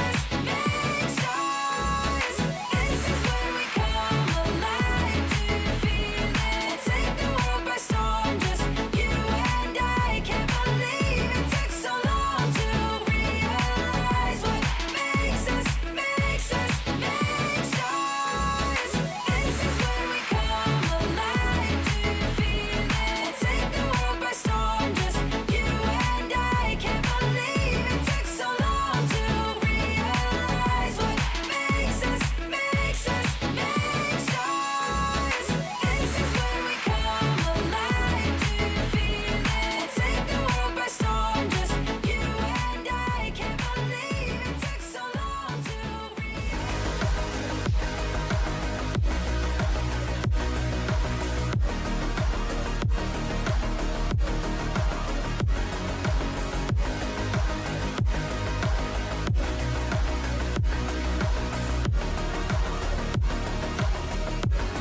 Players are getting ready for the next map. We have a quick chat here with FUT's head coach. Guys, you won Fnatic's map pick. How do you keep the momentum going heading into your map pick? Fnatic'in map'ini kazandınız, momentumun gitmesini, devam etmesini nasıl sağlayacaksınız? Yani onların piki veya bizim pikimiz yok. Sonuçta bugün bir Bow 5 oynanıyor. Onlar maçın içine kadar momentumu alsadı biz geri gelip tekrardan kazanmayı bildik. Umarım seride böyle devam eder. It doesn't matter whose map is it. It's best of 5. Fnatic managed to get the game back, but we know how to finish and we win. That's right. Best of luck in the next map and the next maps, actually. And we're heading back to the desk. I mean, they did indeed manage to bring it back, but in the end, FUT manages to secure that win on the first map there in Icebox. But, you know, we need to think about the individuals. We know that Icebox is one of the maps where you're going to be looking at the duelists. And I think everybody, it's kind of like a fan favorite to see the scene at Durke. I think I'm gonna use just like as much time as I can right now to kind of be like a little bit of a hate watcher today. So surprising. hey, okay. I thought the game got a little bit close in the end. I'm just like, wait, how did we get here where it's like 11-11? Because it looked like at the start of the game, FUT was in such a good position to close it out. It looked like they walked into sites for free. There was no contest. Fnatic only a couple of times tried to actually stop them from being close up. You know, they had an aggression at B main, and then, you know, FUT goes A. And then Fnatic decides to be aggressive on A, and then FUT goes B. So it was kind of unlucky in those situations. But there were so many situations where it's just like the fighting together, the teamwork and the team fights from FUT, they are so close together that they're trading constantly. Their spacing and timing is so good. Yeah, exactly, right? The getting onto the side was never the problem. I think that CNED was very electric in getting those openings and putting all of that pressure. That is what we're thinking about that head-to-head. Maybe Fnatic was too keen to just play for that retake, but it wasn't happening. 11 out of the 12 rounds from that first half ended in a plant, at least, coming from the side of Footballist. But then on the other side, we also saw a Durka that was going down a lot at the beginning of the round, Josh. There were so many first deaths for Durka, and the rounds that he got these first deaths were in a lot of situations where it was straight up, he's holding an angle, someone peeks him dry. No flashes, no double peeks, no like weird timing thing. And the same thing on the flip side, like he's either peeking dry, no setup, losing the duel, or he's holding an angle, losing the duel. And the only times that he gets the first kills really are when, you know, he's killing a KO that's flashing for his teammate, or Soba pops a drone and he like updrafts and dashes over that. And these are the only rounds. And then yeah, he looks so good this game in terms of the stat line, but when I look at the eye test, it's just not there. Durka, I mean, round 17, 19, 21, there's 3 anti-eco rounds. Oh my god, you've been keeping receipts! I've been writing this down, and then pistol round as well. Like, half of the kills that he got this game were literally just running and holding W at people that were on eco, basically. And then here, on like round 3, it's the same thing. He just like pops his Blade Storm and just runs at them. It feels like all these situations where he's dying first, he doesn't really have a good understanding of like where he's supposed to peek, where the enemies are going to be, what timing he should do these fights at, and it feels very weird. And then the only time that he can actually go and get a lot of kills are when he's got the confidence, the enemy's on eco, he's like running in, and his teammates are like finding out where they are for him. But would you say that the difference between these two duelists, well, one of the differences, the weekend scout, is that CNED by himself is more successful in just like, you know, putting the team on his back and getting this clutch plays, while Durka is, you know, less successful and needs the support of the rest of the team, or these situations where it's already an eco and all that stuff? I think CNED has a really good understanding of where people are going to be holding from, and that's how he's able to, when you see him moving around the map, going for those first kills, as even though they are kind of dry peaks, he's walking around, he's not doing something with like a flash and a dash with a dart, he's walking around, he knows where people are going to be holding from, and he's perfectly clearing them out, and he knows the timing, and he knows the angles that he has to clear, and he's practiced. Right, so we talked about the fact that this got very, very close. There is a round that we wanted to take a look at, is round number 20. Now, this was a clutch for Fnatic and a round that they end up winning. But Josh, tell me what you see here that makes it get even so close. So what we are going to see here is after Boaster pops down his ulti, you know, it's a 4 versus 3 in favor of Fnatic, but this is like something that we've seen from Fnatic so often. It's like one guy peeks, you know, somewhere, then another guy peeks nest, then another guy peeks lower maze, and now it's down to Boaster in a 1 versus 3. They had a 4 and 3 with the Viper's Pit on the spike, and then it has to be closed out by Boaster winning a 1 versus 3. And this happened to also reset the money from FUT, put them on an eco, and, you know, Fnatic's able to win another round off of this. But it can't be that Boaster has to win 1v3s, or Alpha has to go up middle in one of the rounds and get a 3k in mid for them to be able to have a chance. Yeah, exactly. Things are getting very, very complicated at times for Fnatic. Maybe there are some of the fundamentals mistakes, right, that we are not used to see in the teams, I would say, in general, but specifically in Fnatic, in a map like Icebox that we've seen so much, and they have played so much that they find this kind of issues and they cannot address. But you were mentioning it. Alpha had very, very important plays. We have him shooting in the AIM Labs warm-up, because now when we think about the second map, I think picking up on what Gaius was saying, hey, this is a best of 5, still anything can happen. And thinking about Bind, yeah, Alpha had a great performance on the first map. What can we expect from him to keep it up for the second one? I think the main thing that we need to see is, as you pointed out, was the fundamentals. And what do we mean by fundamentals? We mean, you know, not being out in the open, making sure that your pathing is correct, that you're peaking with your teammates, that you're keeping your man advantages, and you're going through the motions of clearing all the angles. You don't want to like leave any stone unturned. So as we go into bind here, Fnatic need to do the same thing. They need to make sure that they're addressing all the things that are happening. They have to clear all the corners. They have to deal with potential setups, whether it be, you know, if FUT decide to bring out a Sage, they need to break the Sage wall or know where it is as they progress through the round. They can't just let things happen to them where they leave a hole in their defenses, or, you know, they just stop and forget about where FUT's going to be, because CNET is going to walk around and kill them if they leave that open gap. But that's the thing, right? What kind of FUT are we going to see? Or more like, what composition are we going to see coming out from FUT? Because so far this year, we've seen 3 different ones, right? They found with the Neon, the Sage, the Raze. Do you think there's another possibility of a new composition coming up? It's possible. I don't think so. They'll probably use one of the ones that they've already run. But the thing for Fnatic that they need to just figure out is they are such a game plan heavy team, and without, like, if they don't know what to expect and how to deal with it, that's when they fall apart. So if FUT does pull out a different composition that maybe Fnatic wasn't prepared for, that might be enough for FUT to, you know, have that leg up in the matchup. Yeah, exactly. But we also need to think about that this is not like a sunset situation. You know, Bind is also another one of the maps that Fnatic has so much experience, and we're not going to see surprises. The race is back, Gecko versus Gecko here on the server. What are your thoughts on this? What do you think, especially of Chronicle on that Sky? It's interesting to see Chronicle and Sky. I mean, with the combo. It's a good combo. The double flash combo is always good. We've seen this from Fnatic time and time again, and I do like their combos, and they're always waiting for it and talking about it. Bind has looked okay for Fnatic. I think this KO from FUT is going to be interesting. Na'Vi destroyed Fnatic with KO.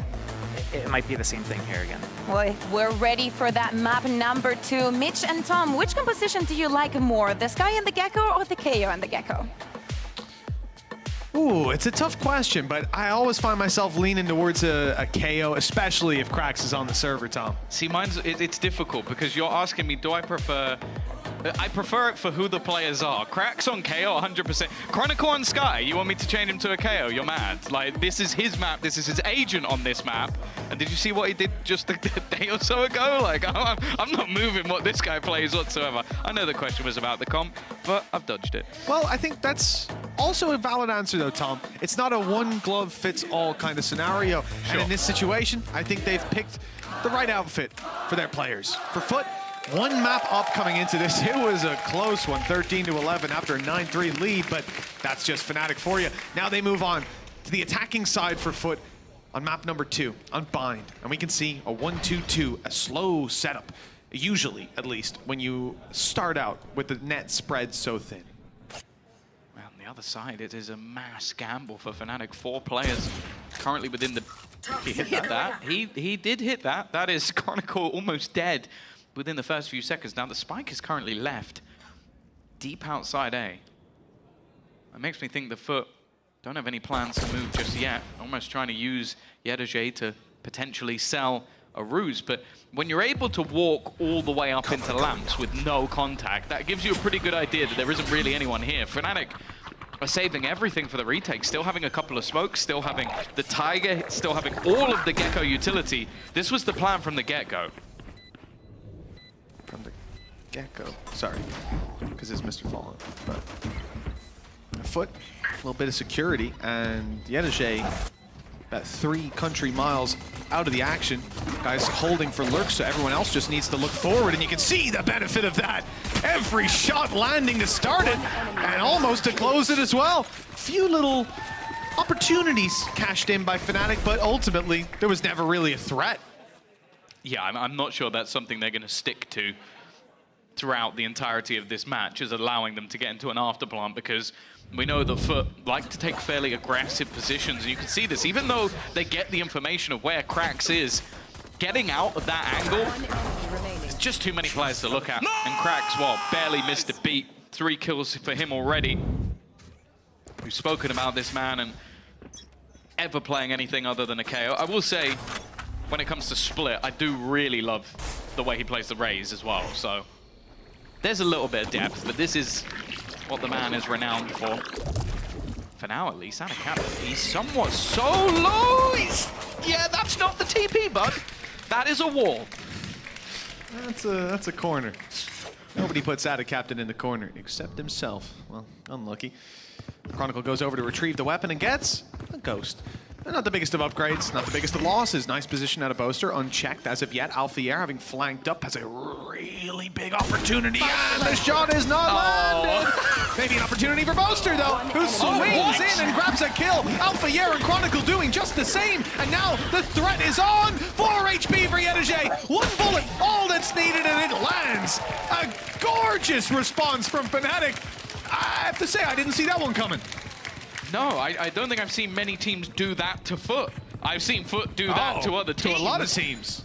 But that's absurd. Like the fact that Alpha's able to get that ground for starters, the fact that, well, CNED has got such crazy movement that the shots aren't even landed, but then it was just almost like an explosion of Fnatic kills. Every single player found, and this is that power of the double flash. You get the info immediately. The second flash means that there's absolutely nothing that can be done. Nice! When it comes to that a captain, and what a huge round for them to steal away. It puts their economy through the roof, all the weaponry they could retrieve, and also what they can buy up alongside it. And while a couple of players didn't invest into that round for the side of FUT, so they are going to have CNED and Yedege on rifles, which means they still have a chance. Chance indeed. Those chances are that bit lower with the weaknesses in play. As you said, CNED and Yedege, the ones that will be leading the charge, and you can see them making their way towards the A site. Flash goes up and over. Small bit of information for Leo. Mr. Fallen has one of his own, but it's not going to be deployed just yet. It's actually repositioning to get that little bit closer. They've already claimed a lot of space without any congestion. And so, eventually, you have to commit to that fight. They have the utility to do that. CNED still with an A. Will be deployed towards the backside to try and bring someone out into the open, find a target for them to dispense. Yedege, though, doesn't land a shot. CNED in for 1, but that rifle now down to 30 HP. The spam was dangerous, but he's able to round the corner just in time. They've only got the 1 kill under their belt, and now the full rotations are almost in. It's just Alfier left on the, well, just Alfier, quite a statement. Yeah. Left on the other side. Well, that's intentional as well. They want to make sure that if they do try and go back in the other direction, there's a player waiting for them. I think even from FUT's side, they'll have a pretty decent idea that that will be the case. They now have 20 seconds. They're going to have to go for this plant eventually, and they haven't been able to clear any of the players out. Chronicle spot is only going to make things more and more awkward. Leo up there as well. They're expecting spams, and Mr. Fallen goes down. CNED actually gets the kill with the classic. That's not what I was expecting. That's more of the lines of what I was expecting from the later stages of this round. Fnatic convert, 3 players surviving, economy already booming, and now FUT, after winning the pistol, finally have a chance to respond. Considering what they were up against as well, I think that's a very big success for this squad, surviving with the 3 players as well. Didn't manage to find any advantages on the way back through, barring that. Just a blind spam on 30 HP through a smoke with a classic. Not one that often connects, but for CNED, it worked this time. That's all there is to write home about, though, for the side of FUT, as Fnatic find a 2-1 lead and rifles in their hands, lots of credits in their back pocket, devastating FUT's economy with the opening round win and the follow-up and the opening duels. Okay. My goodness, this wasn't just a B long push, but they went through hookah as well, and FUT were not ready for that level of aggression. Well, normally, they're the ones dishing that out. But it seems like Fnatic have some serious game plans. We saw this in their second round purchase, flash combos to set up Durka, and already just looking to clear every place they've sort of given up. That's something we saw in the early rounds as well. Instead, though, there is going to be space over on this B site. Fnatic giving it up completely means it will end up again in a full retake, but a 3v5, FUT are going to have their work cut out, and that's a little bit over-aggressive, though. A small bit. Whether that's going to come back to haunt them or not, we've yet to see. 3 players still on site for FUT. A much more aggressive stance than you sometimes see, and it's Yedege up top with an opportunity to pick them once that smoke goes down. He's caught Chronicle, but the response is quick and clean. CNED now, right down below, catches Alfier, the trade back, cracks as the corner, but he will be taken down, and the wide swing from CNED met by Boaster. The IGL leading by example, 6-1 right now, and 3-1 in scorelines. Yeah, he's been off to a flyer of a start. Right up the top of the board, and I did think that was getting a little bit dangerous. Like, I understand Durka is feeling it at the moment, but maybe not expecting them to be that far around the elbow, but going down definitely gave a chance to FUT to climb back into that round. It has been the early round, though, from Fnatic that's been fantastic. Like, taking space, battling for control. Durka hitting the shot on the opener. And now you look at the purchase that's there for that attacking side. I can only assume it's going to be something very fast-paced. And with CNED buying full shields, I think he might be about to use the showstopper. Shutting them down. I'll have to find a platform to play from first. That's inside hookah, evidently. CNED making a very quick pace towards this site. And caught immediately. It has at least gotten the orbital strike out of this squad. In fact, it's a good job they used it. FUT are still able to cling onto hope, but Boaster with 2 quick and clean kills leaves Yedege alone. The plant still comes in from the grave. Mr. Fallen's buddies are helping out Yedege in the clutch, and he's on the wrap. I love this reposition. In fact, Fnatic probably won't expect this. In fact, the boom bot already sent out towards long. It's all down to timing. Whether he can find them, the first is landed. 3 kills already for Yedege, but Durka finally puts an end to it. Yeah, he needed to make a move quicker because of the wingman defusing. Well aware that the clock was against him. A nice idea, a nice reposition from the side of Yedege. But yeah, I assume there'll be a little bit more than just CNED blasting his way out. I guess it was just almost the sacrificial lamb so the rest of the team could try and get in. But again, Boaster up there, leading the pack. But this should be a round that's much tougher. 5 ultimates available for the side of FUT. They have got everything kept for this round. Full rifles available for them as well, and sure, there's Seekers for Chronicle, but other than that, nothing else is remotely close. And the economy for Fnatic at 4-1, even getting out of hand to the point the Boasters dropping weapons just to keep from being on max cash for next. You can see how stacked up the defensive side is, and if they win this, how they will be. But for FUT, it's not about the economy necessarily. The credits are good enough for a buy, but the ult economy is stacked. I mean, just a red wall in front of us. If you see these in play all at once, it's almost a guaranteed round win. The question is, how much do they want to expend? It will be the opening from Mr. Fallen, with Thrash sent through all the way around to Bath, and it has actually caught the player. Now they quickly hunt him down. It's seen it blast packing through the site to find it. And the flank, though, this is the main game from Fnatic that Tiger put out in the flank position. I mean, they're going to be ready for it, and the Viper's Pit is going to be used to block off this flank. What a peculiar round we're witnessing. Yeah, and with the time it's going to take for them to reposition, you almost have to wonder if Fnatic can even go for this anymore. They are going to have completely different ideas of where they're going. Alpha's going to clear one side of the pit. Thrash is now going back towards the defender spawn. One player heading their way through showers. It almost seems like it should be a save at this point, but I guess the plan is to try and make things that little bit more costly. The time has already gone way too far. Alfier desperately trying to make it costly, and he'll take a couple with him. But it is going to be that second round onto the board from FUT. Expected, but to be honest, I don't think they actually needed as much as we saw. One of the things that really worked out for them there was, okay, the proactive Viper's Pit, but also just sending the utility into hookah was enough to bait Boaster's rotation, and that was where they immediately moved to go towards the A site. It's going to be a very frustrating round, though, on that defensive side. If you're, I believe it was Durka, right, in Bath, getting the ult coming behind him, Thrash seizing him, then you think you have to hide from the players who are about to push Bath, but no, you have to hide from CNED, who's gone past all your teammates or anyone who's set up to hold that A site and made his way behind you. Peculiar round, indeed. And before we even saw the Viper's Pit go down, and then it only extended. Utility up and over, blocking out Bath control. This is going to be a quicker push, and the TP up top from the shadows. He'll emerge in the shrouded step. He's up inside heaven and looking to take this fight, but Leo was ready. Yeah, they definitely heard him. There was 2 TPs They placed different smokes just to give him that space, but even still, they've got into that after plant. CNED just playing as the keeper, but he hasn't been able to connect. Utility's going to be removed from the side of Fnatic, and Yedaje, he's just playing patient. Clearly has an idea. The Dark is here and will land the shot as well. Leaving just 2 standing. Alpha's done a decent amount of damage. CNED will blast pack himself out of danger. And his teammates will hone in on the position. You can see that Leo's already gone. He's already left. It's Alpha again, just attempting to try and do some damage. He didn't really have anywhere to go other than the grave. The gap closed already. Just 1 round between them. 3 alive for FUT. Economy definitely on a course correction for this squad, even with the reinvestments. And another round where CNED's able to find those openings aggressively.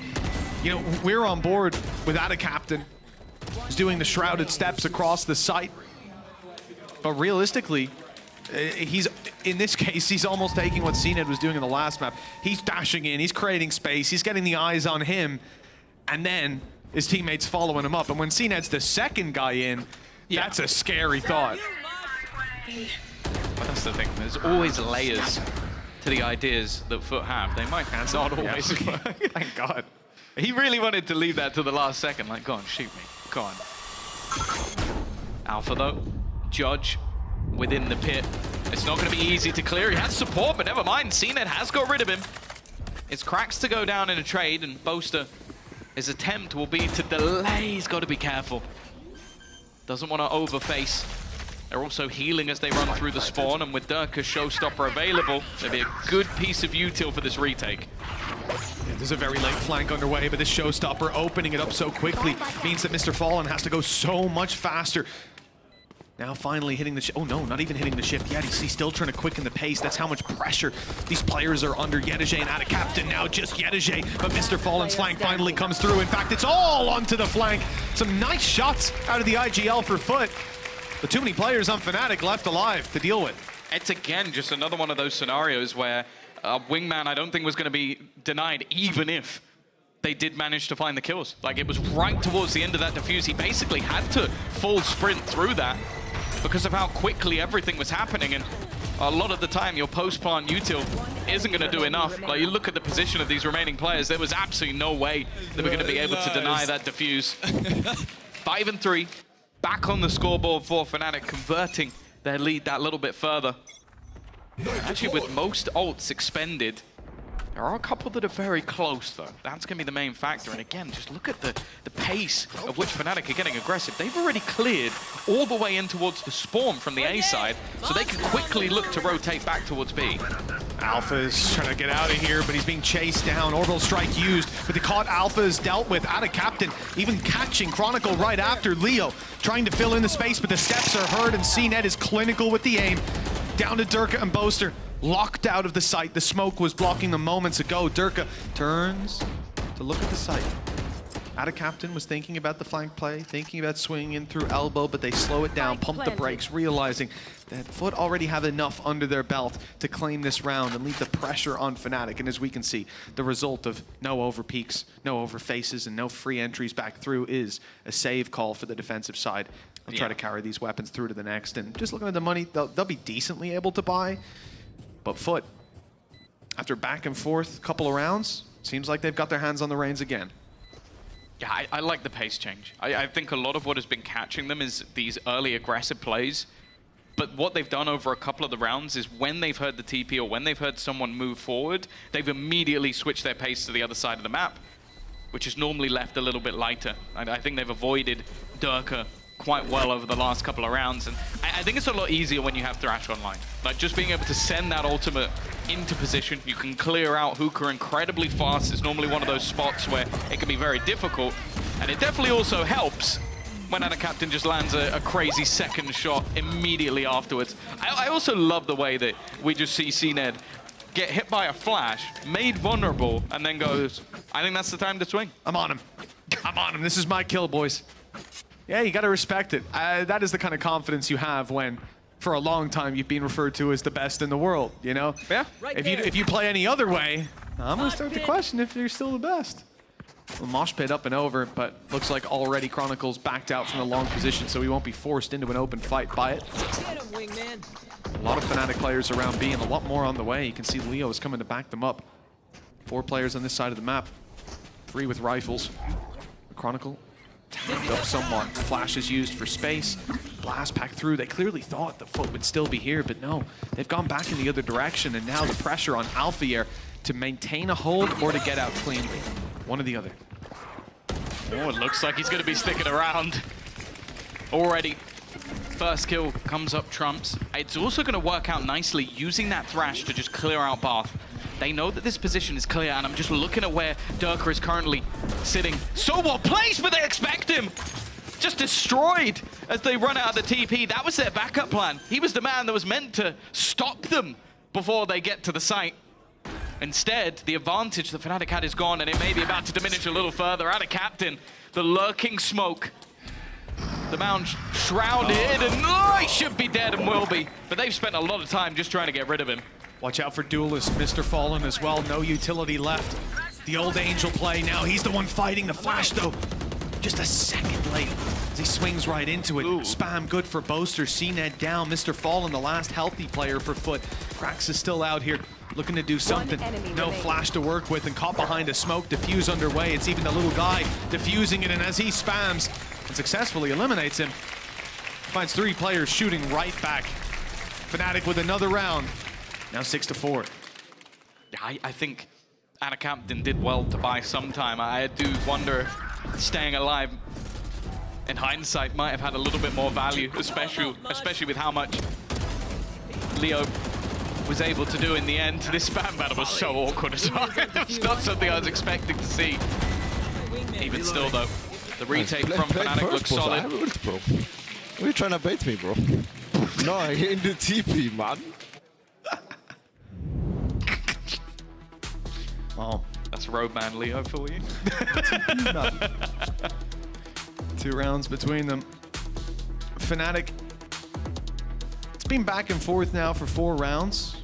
But realistically, Tom, is that all they need on this defense? Keep chalking up those rounds.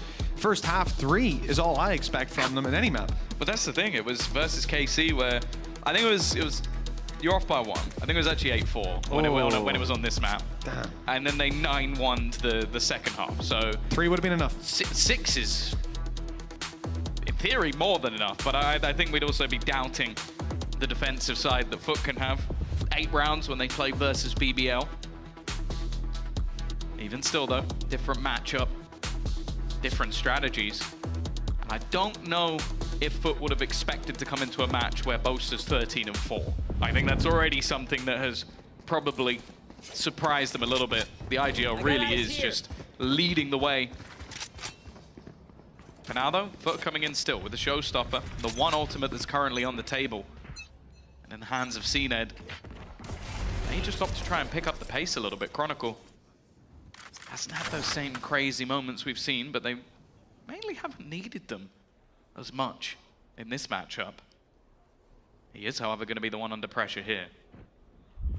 His response has been pretty clear, though. Staying outside of where the utility's been falling, flashing for info and falling back, but how quickly can he get out of here? CNED is on his tail. Rocket in hand, paranoia good, player down below, not spotted out, and the shot into spawn lands nothing, but they have found Boaster. They'll no longer be able to rat it out on the site and catch them off guard. Instead, it's a post plant with FUT in a 5 versus 4. All the space in the world. Although utility is running pretty dry. What's still to do? Fnatic have almost everything, but they're losing personnel. Right. Every shot landing for the side of FUT, and now for Alpha, he's hoping for a miracle. I think even just realizing that getting back across there was going to be nigh on impossible. Doesn't have the blast packs like Durka has, but just after, as you said, that back and forth, these close rounds, Fnatic's retakes looking solid.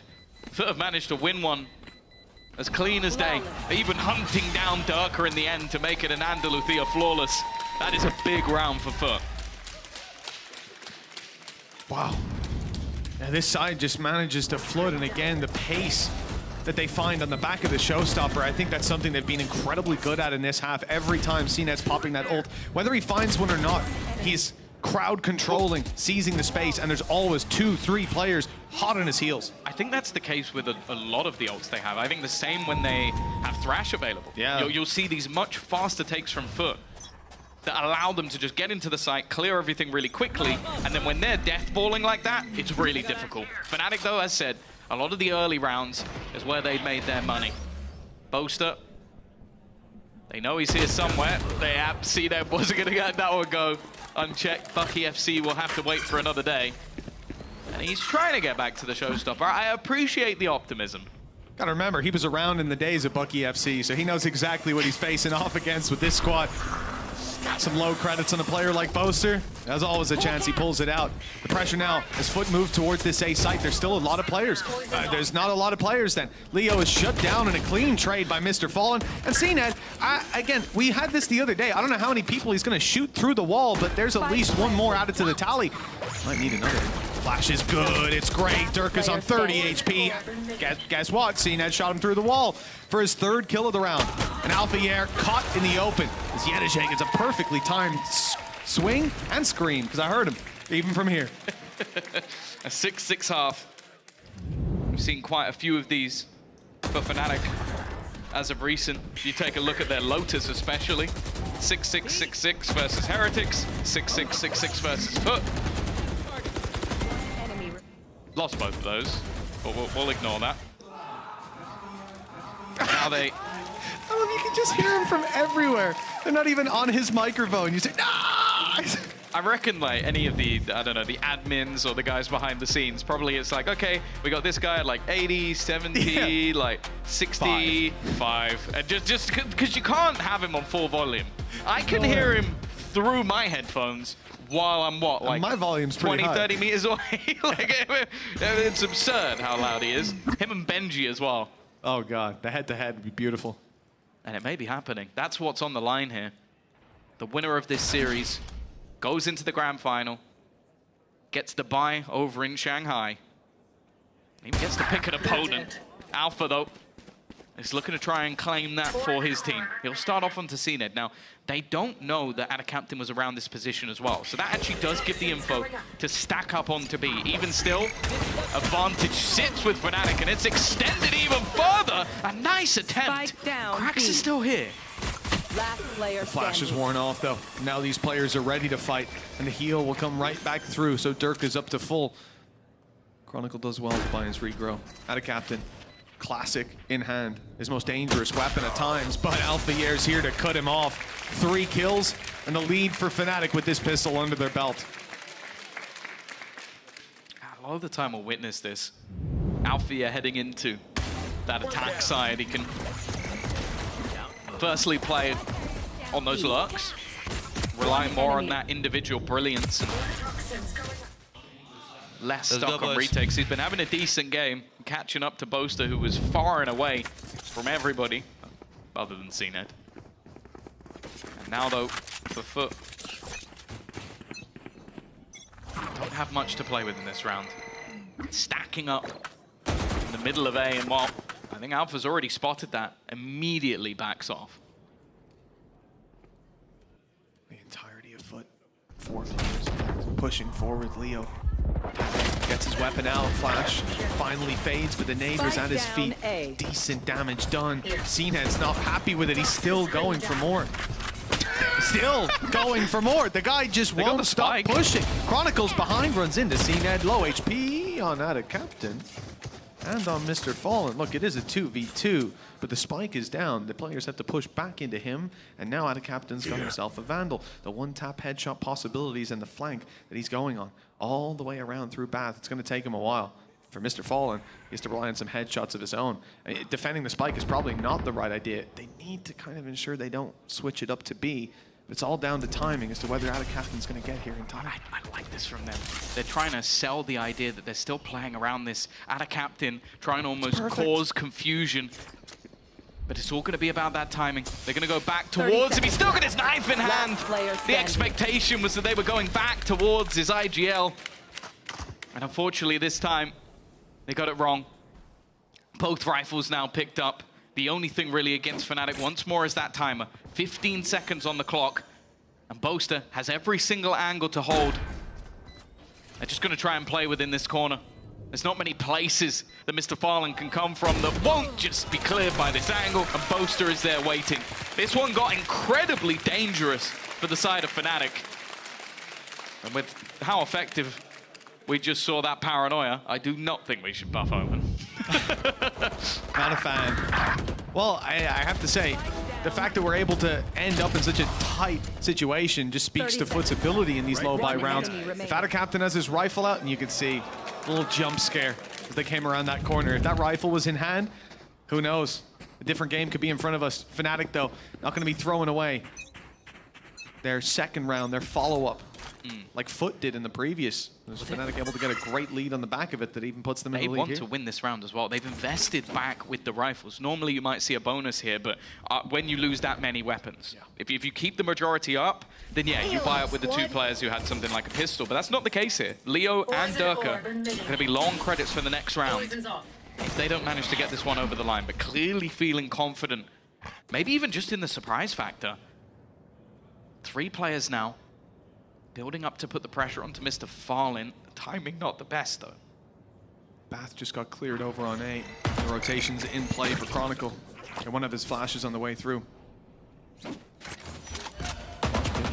Was considered as an effective way to cancel out this push, but Fnatic have slowed, and FUT read that. Blinded. Won't expend their util just yet. Now Tiger was heard in Bath 30 seconds ago. Now a Sky Flash in B.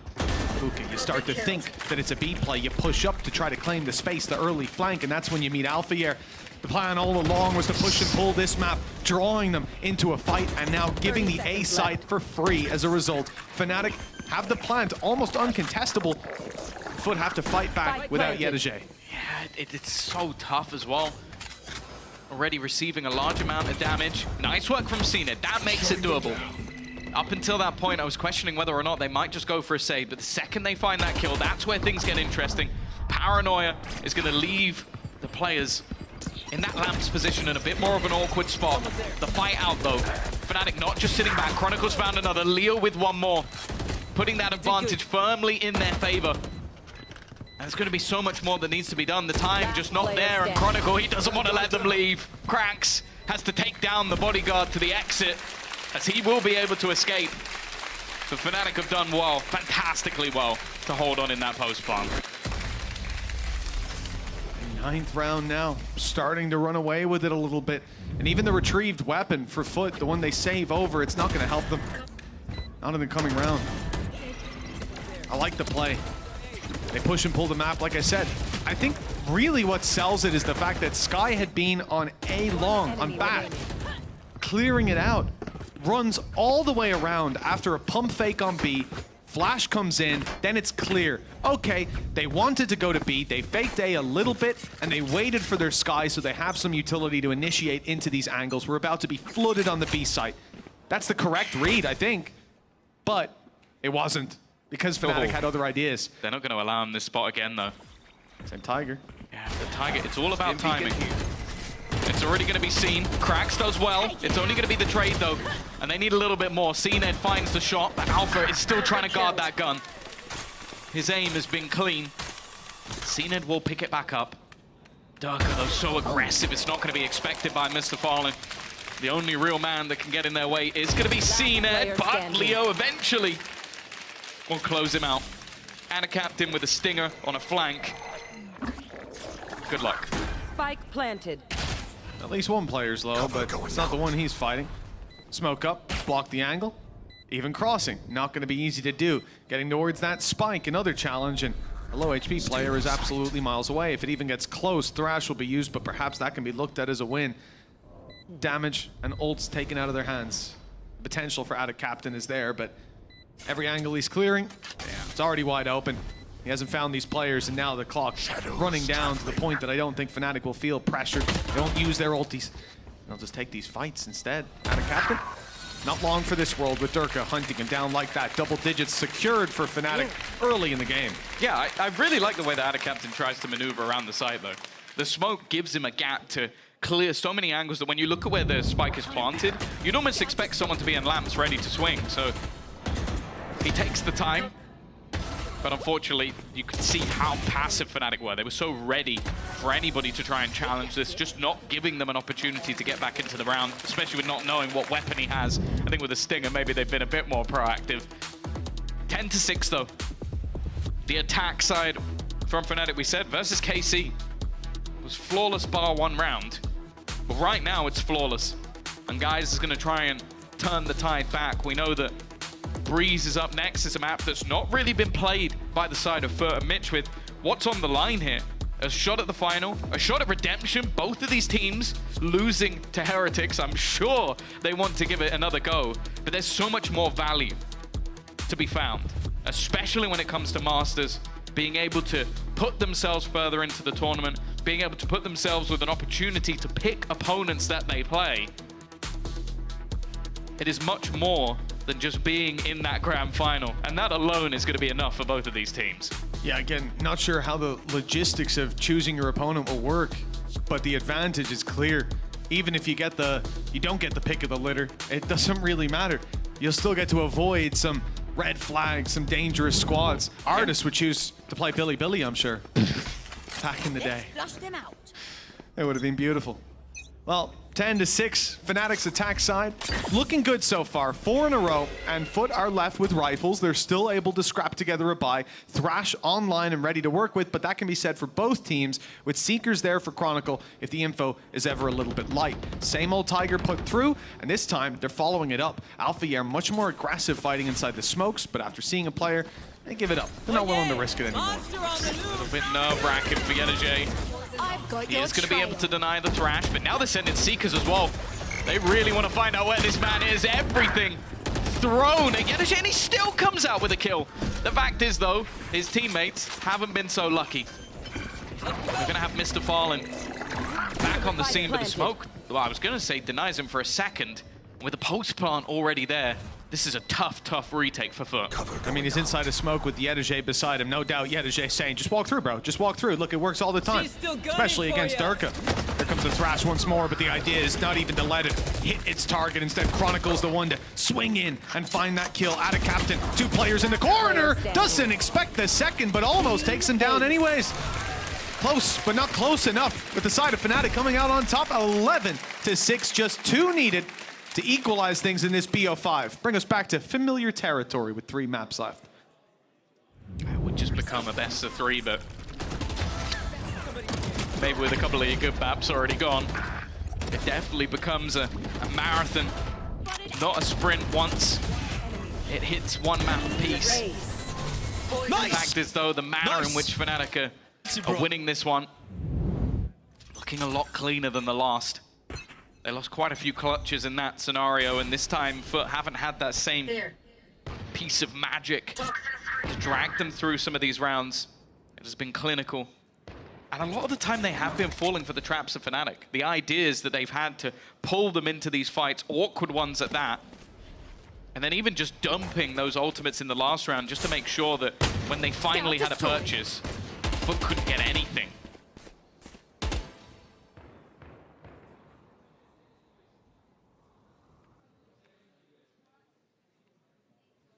Slow and steady approach against the weaker buy. This is someone you have to give so much respect to. Defensive side, low buy round for FUT. They started out the season by being incredibly dominant on these, and even late into playoffs up against the best of the best. And much the same. For Fnatic at 11-6. All the time if they do let it so slip. well again. Like, look, 4 players currently set up on B. They've got the read. A little bit. I don't know if it's going to be enough. They'd need Anna Captain to really buy a lot of time. There's still 2 players, though, and actually, they're trying to double sell this. The spike's going back. This is actually dangerous. Look at where Yenerjay is. Timing here is going to be everything. If he drops the spike, that might just end the round. They're going to go running through, and actually, the bait of the TP makes him look away. 13 seconds left. It's still a little bit awkward, but with the site already claimed, a nice shot, at least onto 1. That spike looking to go down. Alfia looking a little bit confused. The showstopper expended, and they're just about going to get the plant in. Mr. Fallen now has to fight against 2 and against time, and in fact, he does neither. Right there. It got scary. few hit shots by Ada Captain, a showstopper popped, and well, you run that back a few more times. I'm not sure that that's the result we see, but here we are. Oh, that was the moment, though. And you can't blame Yedeje at all. Like, the timing of that TP, planned or not, was perfect. Like, it just made him, for a split second, look away. Shift the whole way, bro. Yeah, Leo knew. He suspected Yedeje would be in that corner. Such an evil laugh. It is menacing. Menacing. 6 rounds in a row for FUT to bring us to an overtime on their map pick. What a task it would be, or what a task it is. CNET, oh, down to 46 HP. The wall bangs, a taste of his own medicine. He will make it back out towards the site, although the showstopper and the mosh pit scares him away. There's only so much you can hope to do. That's one of the other value of having the Sky Viper's Pit thrown in. Thrash also available. Quite a few ults, in fact, for either side. Chronicle, though, is going to look to play within it, and Ada Captain, he might be in trouble here. They now know where he is, and he doesn't manage to land the shot. Advantage Fnatic. That advantage is going nowhere. Absolutely nowhere. The Viper's Pit even cancelled out. Only the attacker's one remains. And with an operator, it's not the weapon you need to clear it out. 13-6. Domination from Fnatic. Yeah, and Andaluthia flawless in the last round, and a flawless attacking side of that.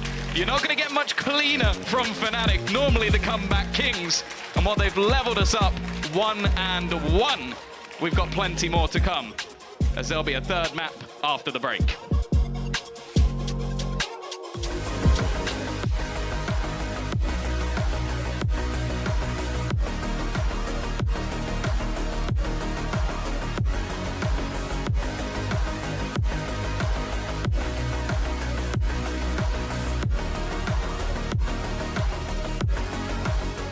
I know a place that will break you into 1,000 pieces.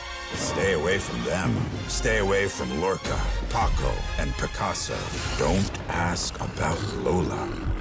Ay, Caballo Grande. Ay, Dolor de Nieve. But in spite of everything, it occurs to you to visit Andalusia. Don't say I didn't warn you. Be careful of the Andalusian crush.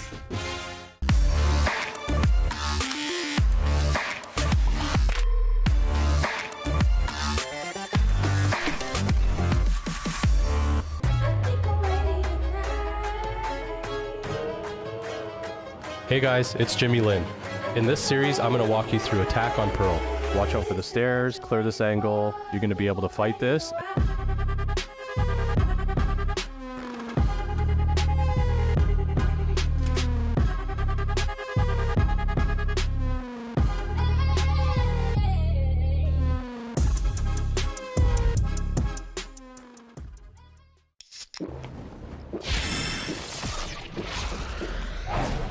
Red Bull gives you wings.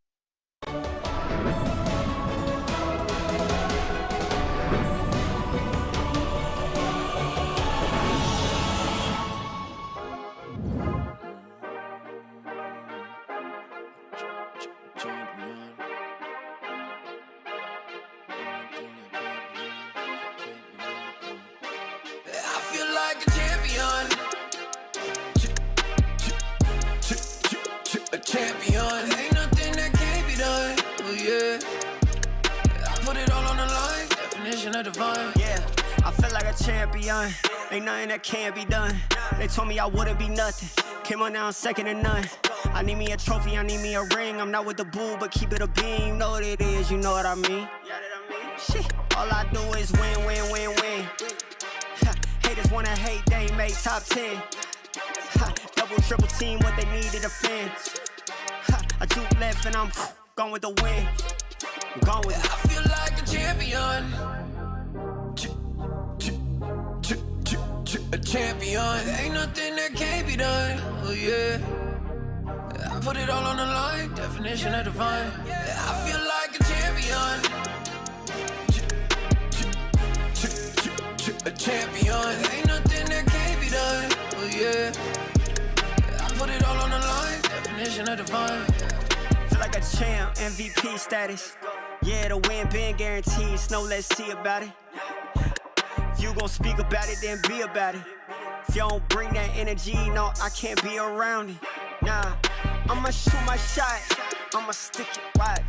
At the tippy top, I cannot take no loss. 2 seconds on the clock, they gotta give me the rock. I got a game on wet, yeah, I got a game on lock. I feel like a champion. A champion. Ain't nothing that can't be done. Oh yeah. I put it all on the line. Definition of divine. I feel like a champion.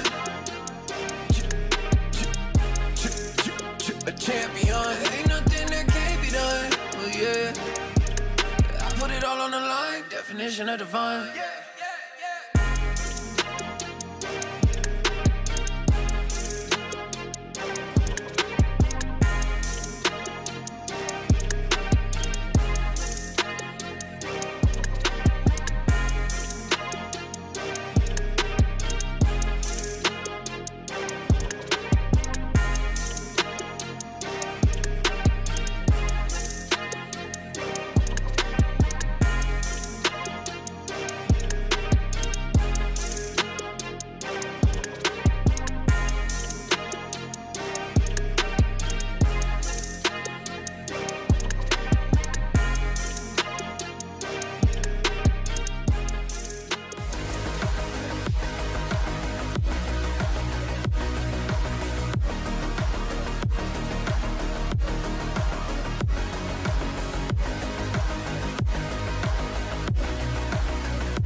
Hello guys, today you are not gonna see Alpha smile. I am full serious and play.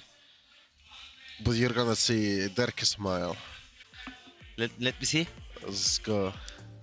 Yeah. We already broke his promise because he was smiling after Dirk's smile. Yeah, because it's Alpha. Like he cannot help zero it. follow through. I think that he just has that idea of like, oh, people think that I don't take it too seriously because even if when we're losing, I have a good attitude and I'm smiling because I think that he's just a happy guy. He's a happy guy. Can't relate to that, can you? Can't relate to that, can I? Yeah, no, you've been on the grumpier side of the spectrum, and that is okay also because feelings are important in all its beauty and other things. Are you okay, Josh? Anyway, Hard to agree, yes. No. Are you okay? We can talk about feelings if we want right now. How do you feel after this map? How do you feel after this like map? I don't know why the Fnatic picked icebox and then FUT picked bind. It felt like the inverse should have happened. Like Fnatic hasn't looked good on icebox all season, so it's surprising that they pick it. They've looked good on bind all season, and FUT, like, they've been looking good on other maps. Why are they picking bind right here? It didn't really make sense. In Fnatic, they were forced to play together, and they looked way better than they did in the first map. Well, Josh, you should know that sometimes you think you have the read, but actually things change, right? You think that things are going to be one way, and then you go into the match and you end up losing because you had no idea. Yep, sometimes you just get hit in the face and you it do be like that. It do be like that, but Fnatic had a very good read in some of the occasions, and definitely fixed those issues that they were having with the retakes and how to interpret the map, where to put the pressure, when to stop, and when to keep pushing. I think that I really like this phase of Fnatic.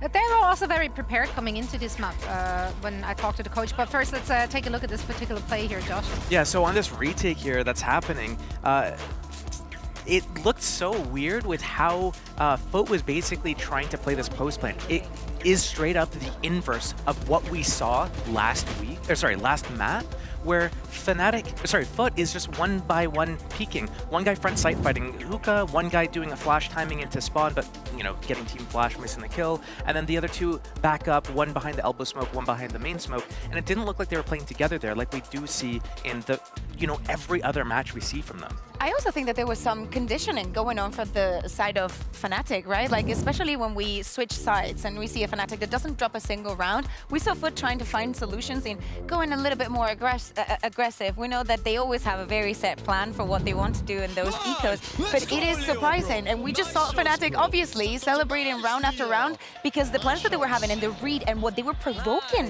FUT to do was working time after time. Yeah, and before this match actually started, or this map rather, I talked to Elma behind the stage, and he did say that on this map specifically, like no matter what composition he saw FUT play on it, they all come in with the same idea. Like, he knows exactly what kind of strat they have coming in. So he was prepared for this, and they countered it effectively. That makes sense because on defense from Fnatic, what we saw was a lot of kind of like gambles. We saw some 4-1s. We saw them pushing through and getting some good flanks off, especially early into the first half. But I think one of the things that sets that up is that they are on double flashers, so that means that they have to be working together a little bit more. There's no middle of the map where you can kind of like pivot around and get faked out that much. And another thing is, FUT didn't have a sentinel, so these flanks get a lot of high value. You need to dedicate someone to stand around to wait for these flanks, but if you dedicate someone to do that, then your hit isn't going to be as powerful either. Let's talk about the confidence, right, and the state of the players after losing that first map and the map pick. I think, shout out to Boaster, I think he's 7-1 to Mr. Fallen in the IGO battle, but we're jumping straight onto Breeze. You know, here in this map, there's two faces of Durka. He either pops off, has incredible impact, moves completely freely around the map with the operator and the impact that he can have, or he just has a dark day. I think one of the issues that Durka has on defense of this map is that if FUT goes and slows their roll really, like a really long, winded round, what's going to happen is he's going to get a little bit curious and peek for info, and he's going to get put down by CNED or Yetterjay just holding for him. Oh, I like you, girl. Yeah. Yeah, you and Kakuka on Breeze is the best you map. and me, for sure. Let me buy you a drink. Well, whether you like it or not, we will be playing it next. Fnatic and FUT currently is 1-1 the score in this best of 5. So let's dive straight into Breeze and for all the action. Tom and Mitch are going to take it away.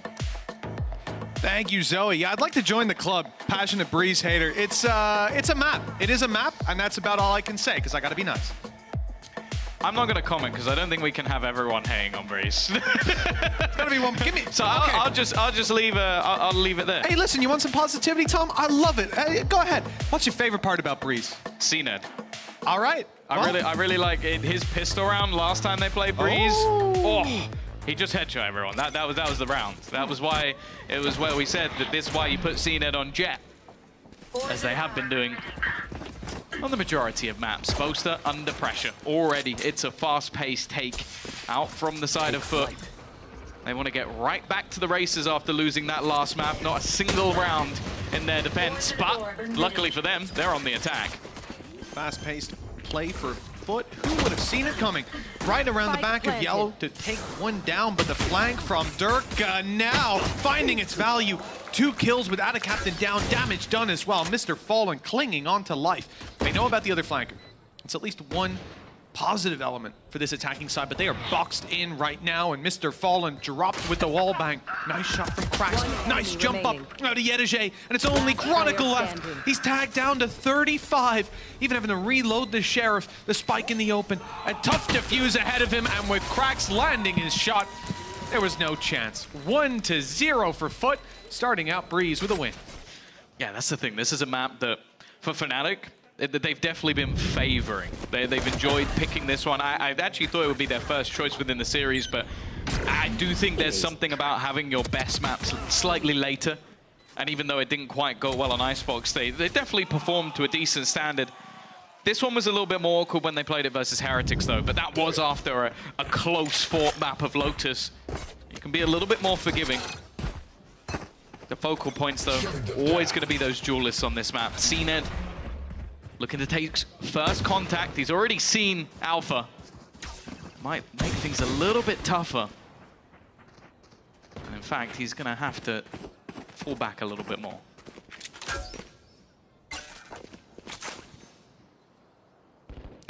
FUT is quite dangerous with those marshals, but the ranged fight for Yetterjay is the one to open it up. Durka getting a little bit aggressive, peeking out on B. Second player following up. It's Alfier, but no element of surprise available, with the trap waiting for him to do just that. Even the push-up here, I don't expect FUT to go back towards this angle if they do push B. With the mid control they have, it's more likely that they decide to just cross this and take it up towards the site from mid. One player spotted already. Once Chronicle throws the flash, that'll be 2 minimum. I'm not sure if they saw any of the utility from Leo, but I believe they will have heard around here. Chronicle. I mean, they should know. The flash is decent. The jump up. Oh, a lot of shots hit there. A lot of damage dealt, but no deaths just yet for the side of FUT. No, it's left all onto Alpha.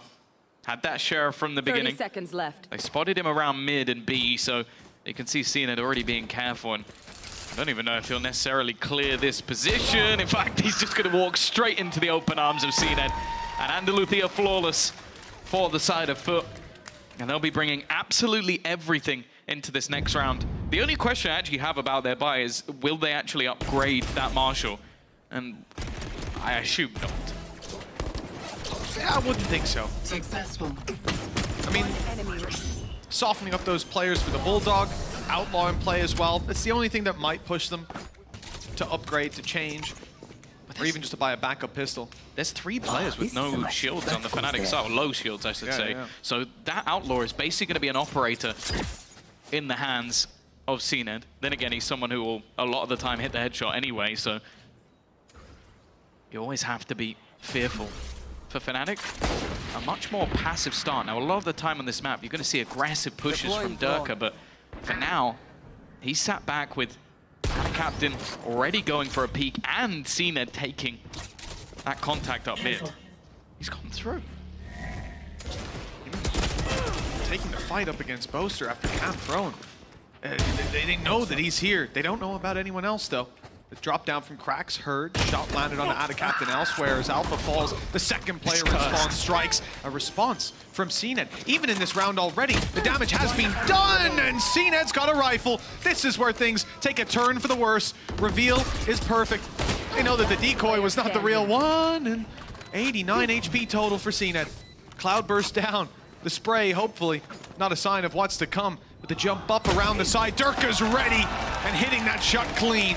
2-1, but at a heavy cost. I was starting to think that that rifle was cursed, because every player on FUT who picked it up immediately got domed. A Red Bull clutch for Fnatic's first round is probably not what they were hoping for. But even still, at least they're onto that board. Durka as well. One of their earlier matches when they played versus, I believe it was Na'Vi, was just unstoppable. So if he can get rolling early, we already saw it on the first map of Icebox with 29 kills to his name. Nice, Durka. Let's go!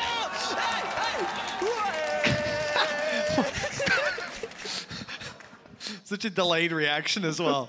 Nice, Durka. Let's go! I love the fact that I feel like that is the least intimidating person on the planet. Yeah, Like, he's standing up and he knows. It's not even, it's nothing to do with anything other than just how he is as a person in general. It's like he's too busy giggling at the fact that he's doing it. Technical pause though. Definitely not ideal. For FUT, they're going to be fairly happy with the way that round went. Even though it slipped away from them in the 1 versus 2, still going to be able to come back in with pretty much a 4-buy, even keeping the Outlaw as an option. It is not even something that they necessarily needed to bring in based on finances. They could afford to buy full rifles. They've just decided to throw that weapon into play. And especially when only 1 player survived, that's a perfectly logical thing to think. It's like, okay, most of the players on the other side are not going to be able to afford to have their full shields. This is, again, an operator. Well, just for you guys to know, a little peripheral issue down on the stage. Shouldn't be long before we get those ones ironed out. I think Alpha's even trying to step in and help out the admins. Maybe he's seen this one before.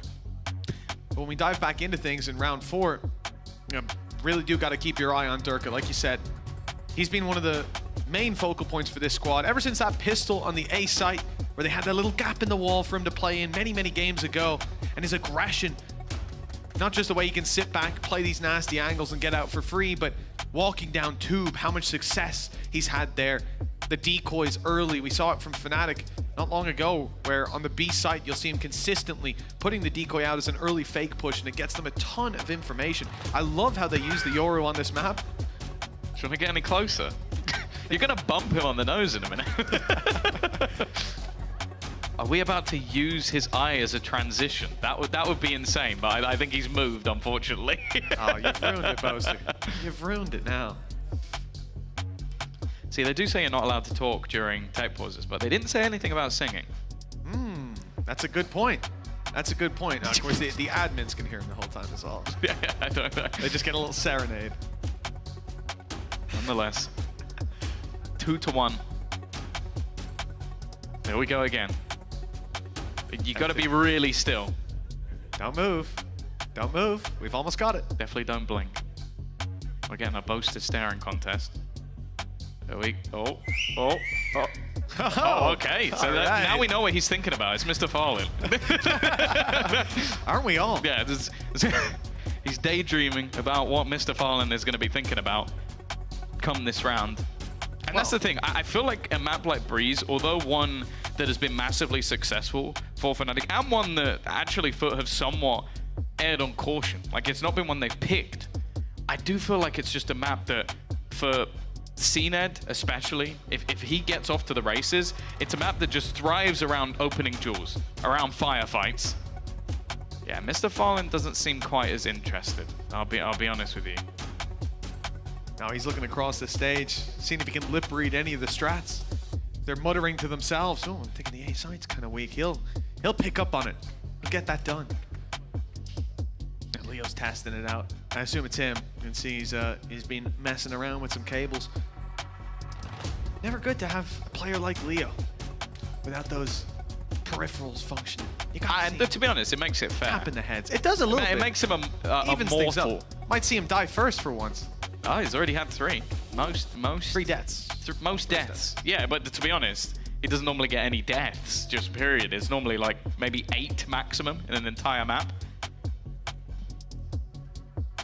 But we'll see.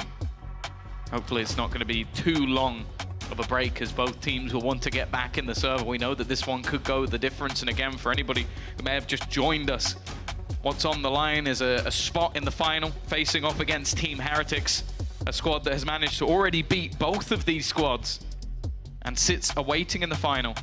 The winner of that game will be getting an advantage in Shanghai. A pretty big one at that. Yeah. Being able to skip that Swiss stage and then pick the opponent of the teams that manages to make it through. It's a huge advantage for those squads and pretty much places you within that top 8. It's a big opportunity. Also 3 points on the line, which can help you towards your opportunities for champions and being later in the tournament. If you then win, you get another. So you can be pretty much set. We've seen that from the likes of Sentinels. They're in an amazing spot over in Americas, even though they didn't qualify for Shanghai, because of the fact that they managed to win kickoff and win in Madrid. Neither of these teams have that opportunity, especially with KC being the ones that won kickoff, so they've taken the majority of the points there. So it could be a good chance to really level up that playing field. But I also just think the main thing is going to be revenge. You don't want to go down to Heretics. They are the new boys on the block. Most of them sat as rookies. So that's really going to be one of those things where you're going to want to get back. You're going to want to show them who's boss. Both of these teams, well, one of them made no changes other than coaching staff. The other only made a couple in terms of the players themselves. I've just heard word we've had Pansy escorted out of the building. It seems we're ready to go again. Tech issues subsided. She's not even working today. Came in just to watch on a day off. Just to cause chaos. We've had to have her removed. That's a shame. Well, I suspected this would happen at the start of the day, Tom, when I saw the car pull up. We're finally back into the game, round 4. And Fnatic full buying it up. You can see FUT in a very similar position. Mr. Fallen has gone for the Outlaw, but in my eyes, just as good a weapon. What a shot from Durka. Saw the tip of out of Captain's head and ripped it clean off. I didn't even need the TP. That was almost just for a little bit of a flex at the end. That's also the spike. So it just makes things awkward that they're going to have to go all the way back to retrieve it. In the meantime, Yedajay's pushed up. Durka has been taken out in Tube. That's at least a silver lining, but it's still a great start to the round, and it's just been improved that little bit more. That it has. Chronicle the man getting the kill. Boaster and Leo both having light shields, and a headshot from CNED won't make that matter. But Mr. Fallen has a chance to clean up some of these remaining players' cracks. Way up close, looking for this fight. Tube control will be massive, allow him to drop down and potentially retrieve that spike. They're now on their way to seize full control of. Shots don't land for Mr. Fallen, and Cracks is down to 20. Chances are slipping, hope is fading. 30 seconds This is the rotation from Mr. Fallen, perhaps just at the right moment. He will have a face against Chronicle, but just one hit to the body is all he needs. He won't find it. No, the fact is, they had a 3-pronged defense of that spike. The second it went down, it's been awkward position after awkward position for FUT throughout the entirety of this round, and now for Cracks, it's 10 seconds left. a little bit bleak. after what was such a great round in the last, an opportunity to go 3-0 up, win your bonus. The fact that the spike gets dropped twice in such weird positions for them to have to try and retrieve, it leaves it very easy for Fnatic. A 2-2, they'll level things up, and they didn't even have to use their ult. Yeah, and that's actually been a big factor for Fnatic. I suppose more so attack side, you'll see them blitz through the ult straight, typically straight into the A side.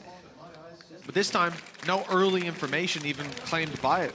Perhaps we'll see it in this round. FUT investment is interesting. I don't know if they're going to stick with this. A rifle, a classic, a sheriff, a marshal, and an outlaw. Quite the mixed buy. They want the orb, that's the main thing. The orb grants CNED the Blade Storm. That will make this into a much more competitive buy.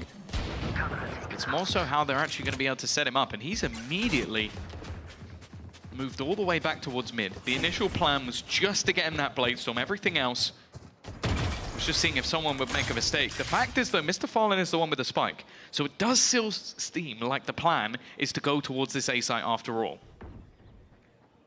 That is the intention. There's a danger that he gets pushed, but the mid push in response from FUT is to make up for that little gap in info. CNED updraft to work with. Chronicle right down below him, expected to be on this angle, but CNED doesn't hit it. Down low and dealt with by Cracks, but the damage is done. Fnatic have the advantage to work with, and Yedajay taken out very quickly indeed. Cracks follows, and it's only out of Captain with 3 kills for Alpha already. He won't get a chance to find any more. Leo swings in to close out the round for Fnatic.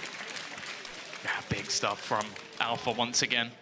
He's got off to a flying start, top of the board for the squad, but I almost feel like CNED he wanted to keep the knives. Whereas a right click there would have just got him that immediate opener.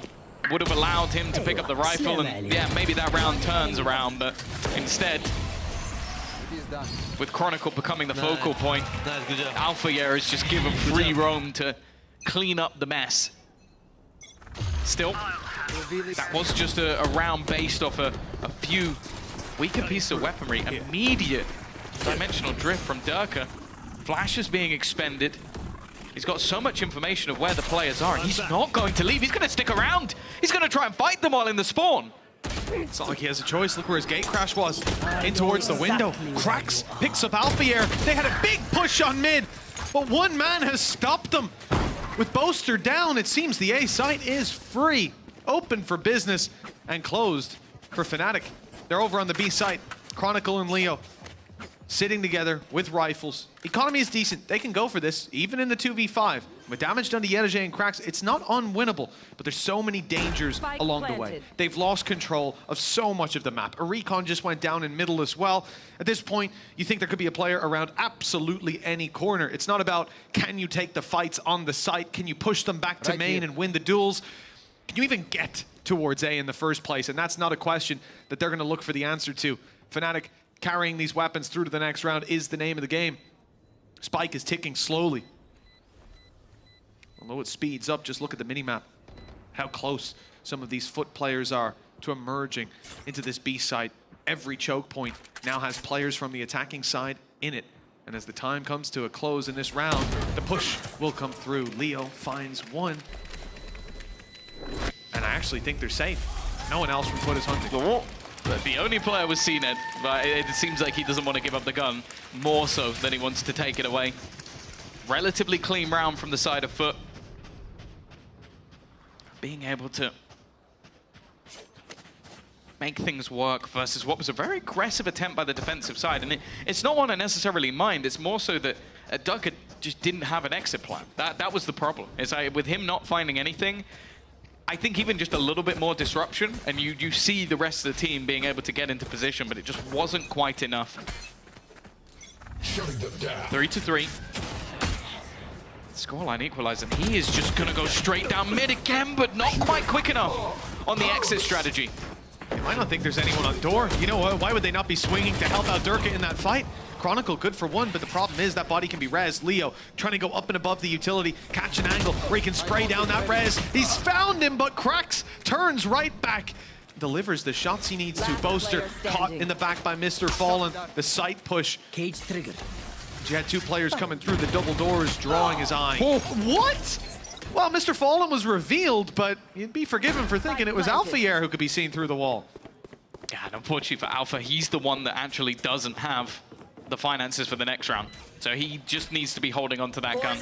Was maybe hoping that he'd find something with the spam, give him an opportunity in a 1 versus 2, but instead it will just be the holding onto of that gun.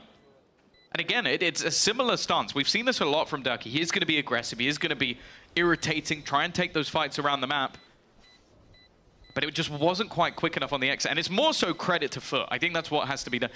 The trade was immediate. It was so quick. And then from then onwards, you can understand, like, Leo, he's trying to deny them getting the res, deny them getting that advantage. But from that point onwards, it all fell apart for Fnatic. FUT will claim the lead once again on Fnatic's map choice. But I will say again, this is another map where you look at some of the more successful recent matches versus Na'Vi, versus KC. A lot of it was done on that attacker side. And we only really have the one game for FUT prior to this, which was versus KC. They did a lot more on the defensive side, but a lot of that was massively aggressive defensive pushes. I think Fnatic should be ready for that. Up against this squad in general, given any map, I think that's a given. It's the norm. Yeah. For Fnatic, they're no stranger to aggressive pushes themselves. We've seen it from Durka on that mid angle a couple times. This time though, much more passive. A different Viper wall over on the A site. Previously it was cut from stairs into main. This time from the site all the way across middle. This is the one that they've used before to get Durka down on mid. Down on tube, rather. Although usually a bit of a deep push coming in towards the B site, though, leaves Viper with only the orb to work with. No wall, but Alphayer backing him up. Alphayer no longer backing him up, dealt with quite quickly, in fact, and Leo is hung out to dry. The site is cleanly taken, I thought, but Chronicle's got some fight left in him. Yeah, put it back into a 2v2. Durka's still quite far away. And normally this flank would be massively valuable, but nobody currently in a position that he'll be able to spot unless we see the walkout. It looks like Yedoje just wants to try and join up with his teammates. Instead, he's going to peek at the perfect time. Durka with utility in hand. It gives at least a little inkling as to where the players are. Chronicle had a chance. Not quite quick enough this time. There's a world, many other worlds, in fact, where he lands that shot. But for FUT, they can breathe a sigh of relief. They're going to have themselves their fifth. Well, I mean, Durka got quite unlucky, all things considered. I guess I'd say Boaster did too. He was tucked in that corner, and before, if I'm correct, before they even saw him, before they knew he was there was a nade and a shock dart coming his way. I think he got pinged. Did he? I think he got pinged a little earlier and then aggressed. Because that would be a lot of utility to throw in. Maybe he's in that corner. But yeah, he got bombarded with util. And then, well, even more so with the reveal right before it. FUT, 5 rounds on the board. A little bit of momentum swinging their way. Still that weapon on Mr. Fallen. He loves the Outlaw. That's why I love Mr. Fallen. Great push from Durka. And he can get out of here for free, but he might not want to. Chronicle's here to fight with him, and now they concede mid-control and have a 2-man advantage for late round. Yeah, this has been where a lot of the effectiveness from FUT has come out. These mid-takes and, well, the fact that they had the Hunter's Fury ready after contact just to disrupt, make things more awkward for the players on FUT, and even then Chronicle just swinging. As we said before, like you noted it when he was there the last time, not really taking that contact. Now, though, this is just based on individuals. One player on one side, one on the other. For CNED, probably hoping that would have been a little bit cleaner, and Leo, if he takes steps just a little bit further, he might be given a freebie. That's exactly what happens. Spike on the deck. 4 players, CNED on 30 HP, and he was given a tiny little... I thought for a second that was Leo jumping down, which wouldn't have even surprised me that much, but no, just the recon. Would have been on brand. 30 seconds left. CNED's out of here. 30 HP, 1 versus 4. No real chance to take this one across the line. Response right away from the side of Fnatic.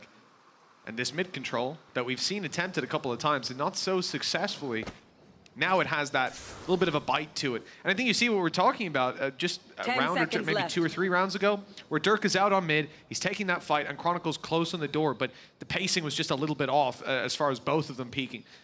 This time, they're both ready to fight, and the result is much better. I think as well, just having that Hunter's Fury it just makes things impossible, because FUT are basically trying to dodge that utility while then having players shoot at them. So it was a much cleaner opportunity for Chronicle to swing, whereas the last time it was much more like, okay, I just expect Durka to leave. I don't expect him to stick around.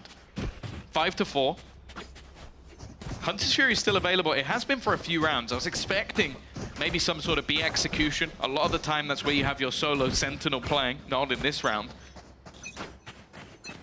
Can be used for an opener, but it doesn't seem like they're interested. It really just has been this Outlaw time and time again. A bit of a money maker, or money saver, I guess, for the side of FUT, as Mr. Fallen has been pretty generous with giving guns over to other players. And as said, coming into the day, he was the top-rated player in playoffs, so he's generous at the same time. You don't get a much better teammate than that.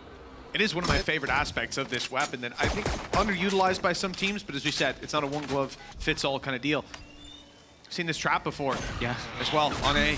The idea here being to catch the jet dash out. I don't think it was successful last time for Alphayear, but the idea is there.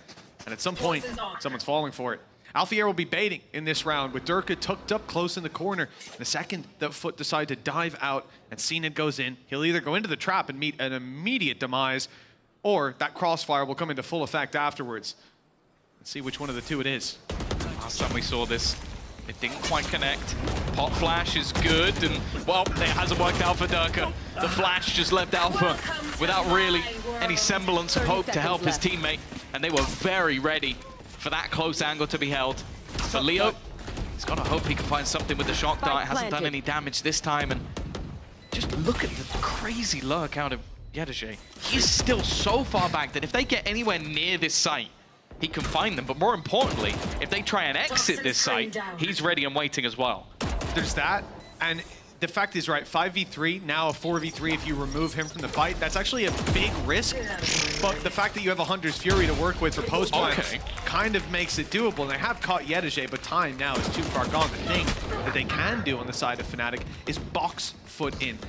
Leave them with no choice but to die to the spike or to take a fight they're unlikely to win. Leo's on 10 health.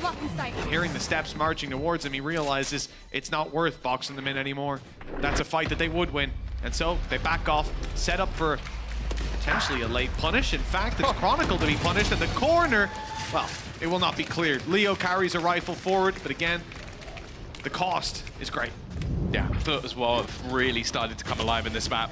4 of the last 5 rounds. Economy doesn't really reflect that, so a lot of them have been incredibly costly, but I think Fnatic realizing now that, okay, even though we definitely have the faith. What? He was half HP, but yeah. Yeah, that was just absurd. But this is where they need to at least try and get those last couple of rounds. I think they've been able to deny once or twice those mid presence, but the fact is, FUT have been so good at just trading off a lot of these battles.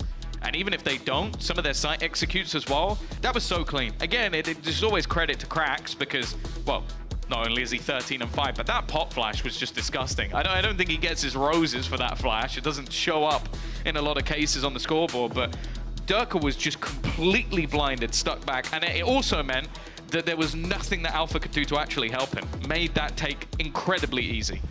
That's why it's so easy to pick a favorite between a Sky and a KO comp. We're talking about FUT, the KO every time. Cracks his utility. This is the map as well, where his utility typically is just miles above everybody else's. Oh, that's awesome. Thank you for the translation, because I saw that earlier and I had absolutely no idea what it said, but awesome. And yeah, I think for Cracks, he gives a lot of credit for all of his KO utility on this map to Geis, to that support staff of FUT and all the work that they put in, but his delivery is perfect every single time. It is attempt 10 from Mr. Fallen of playing. Well, okay, actually, maybe 9. He's been waiting in this position. The thing is, it does mean that walking up has incredible amounts of risk. Durka, I don't believe, has the ability to get out of there, but they actually use the snake bite just to try and make things a bit more awkward. He will now place the utility to escape, but instead goes pushing. Well, Mr. Fallen is going to have absolutely no idea how close he's managed to get. And this time Durka will get out with no response at all. This is why we caution that play. Durka has done it quite a lot with usually more aggressive walls, granted. But he's not afraid to push down because he has that get out of jail free. Wins the fights most of the time. Gate crashes after. Fnatic, another pick. That's out of Captain, down and out. Viper wall no longer there to play with, and ult's not gonna recover. Yettage could maybe grab a little bit of information if they pick up a body, but even then, 30 seconds left. you have to find the body first. Boaster spotted and taken down. Okay, well that's something to play with, but even still, dealing with all these players is gonna be a different story entirely. Durka's definitely going to try and take one down, but he loses the fight as well. Back-to-back individuals. Nice trade from Alfred. It may not matter in the end. It's going to be left all unseeded, and Alpha's so quick with it. Again, got a little bit dangerous, a little bit shaky for a second, but the rest of Fnatic steamroll on the retake. Bring it to within just one. As I said, expectations for them have always been to have that better half over on the attack side, so this definitely isn't too worrying that the defense hasn't been the best. Even still, though, for FUT, we normally give them the same credit. A lot of the time, it is those attack sides where they thrive. Well, history can be a great teacher, but it's hard to really derive anything about these teams from past matches, not least because of performances of other squads, and hard to gauge how they play, but even just look at Fnatic. Get out of my way. Last map was 6-6, close half. Ended up dominating the second half. And no matter what game they're in, their second half seems to be that little bit better. It's worrying for FUT. With already a solid defensive stance, they now look towards the A-side aggression on Durka. The Viper's Pit activated on B, and this is one of my favorite setups. It's so difficult to break through this because Boaster doesn't even need to be worried until you touch that trap. They have the cam as well. To just watch for anybody coming in from behind. The Hunter's Fury being utilized, but it hasn't had the success they would hope for. Cned's not connected. The shots even trying to hunt him down. Alpha, though, is now left alone on the side. The rotation finally coming in, the support finally available, but maybe he doesn't need it. First goes his way, but finally he's been dealt with, and now the cavalry arrives. Back into this 2 versus 2. Cned is still yet to claim a gun. Only playing with the Frenzy. The Bladestorm not having the success he was hoping for, and actually, they've got to be careful. Chronicle is right on the edge of this corner, but he isn't going to peek it. There he goes. First, not quite the second. Yettage on low HP. Just 10. It would need to be an immediate headshot, and the time is in Durka's favor, but he's not quite in the right position. It doesn't matter in the end. Quick enough to react, and we'll go in level. Just like the last map. First half is close, but can we really expect the same thing from the second? How does Alpha live this long? It is unreal. It took so, like, the players were able to rotate all the way from A just because he was dancing around the site. And, okay, the impact may not have necessarily been there on the kills, but it's just the fact that they are spending all of that time hunting him down. They can't get into the post plant. They can't get into a position where Cned can even retrieve a gun, even though they've killed off a couple of other players. Just a survivalist in that site, and that's the difference maker, alongside a little bit of help from Durka along the way. And that was also after they evaded the main dangers of the round. The Viper's Pit, the traps inside it, the cam up top. They're able to go through mid, take those fights. Alpha's always the main danger, though. That is true. That is true. It's not his useful. It's the man, or anyone's. It's the man himself. Well, 1 HP. Let's see if that's still the case. Oh, Boaster to pick up the first. Well, Cned, okay, I really didn't think he'd survive that long either, but dropped right after. Yettage onto Durka, still Alpha, sitting around the A site on a very, very late lurk, but he's opened up the space. He's cleared it entirely. They know there's a free plant awaiting them, and on 1 health, the head peak angle, he dishes out that damage to Cracks, making this a pretty even fight. They have to be so cautious. 13 health on Cracks, Yettage on 82, but look how low the remaining Fnatic players are. I'm surprised they even attempted to go through mid there. Now it comes down to Alpha, and he's going to get nothing. It was kind of expected with how low he was. Left onto Chronicle, clutch scenario. We've hyped up his Sky when it comes to these moments, but the KO can be just as deadly. Has the knife, but using it here would be to his own peril. Will give up his position. And That's not the plan. The plan is to try and hit the shots. Now Krax is the first point of contact. He's so desperately low. That one will be easy. The next one's a little bit tougher. Just trying to make things a little bit more awkward. And he's doing damage all the way down to low HP, but he's now onto that spike. Sticking it to half at least, but eventually he's going to have to get back on it. Yedege has connected the shots. Is there enough time? Just about! It could not have been closer on HP or on time. Well, we talk about the narrowest of margins, and that is exactly it. The pistol round secured. Early aggression from CNET didn't find its result, nor did it for Durka. The duelist dealt with very early on. And it's this. If Alpha was just a second later, they would round it into his crosshair. But he starts to think they're moving towards double doors, that he needs to make that peak happen. One round in it after the pistol, but this is where the economic advantage swings firmly into FUT's hands. And he broke the sound barrier. That's why we couldn't hear him. We've seen this a few times now. The Outlaw alongside the Marshall buy for FUT. They love it. And on an open map like Breeze, makes perfect sense. Look at it. There's no approach you can take that isn't a long-range duel. But Fnatic have gone right down halls and met no resistance. Everything for FUT's defense around this part of the map is based on this trapwire. Once it's broken, we'll have to see them react without giving the pistols the advantage. The problem is mainly going to be Mr. Fallen. This is not where you want this gun to be. I think he expected them to try and either go straight towards A or bypass through the spawn, but well, instead they've gone right into him. Krax, again, he's going to be tagged down to just 5 HP. There are definitely opportunities now, especially with, okay, the Marshall's the first thing to go, but anything else, well, it's a 2K weapon or above. Yeah, the damage starts to be considerable. They're not moving towards Krax, thankfully. Doesn't mean it's going to be any easier for these players.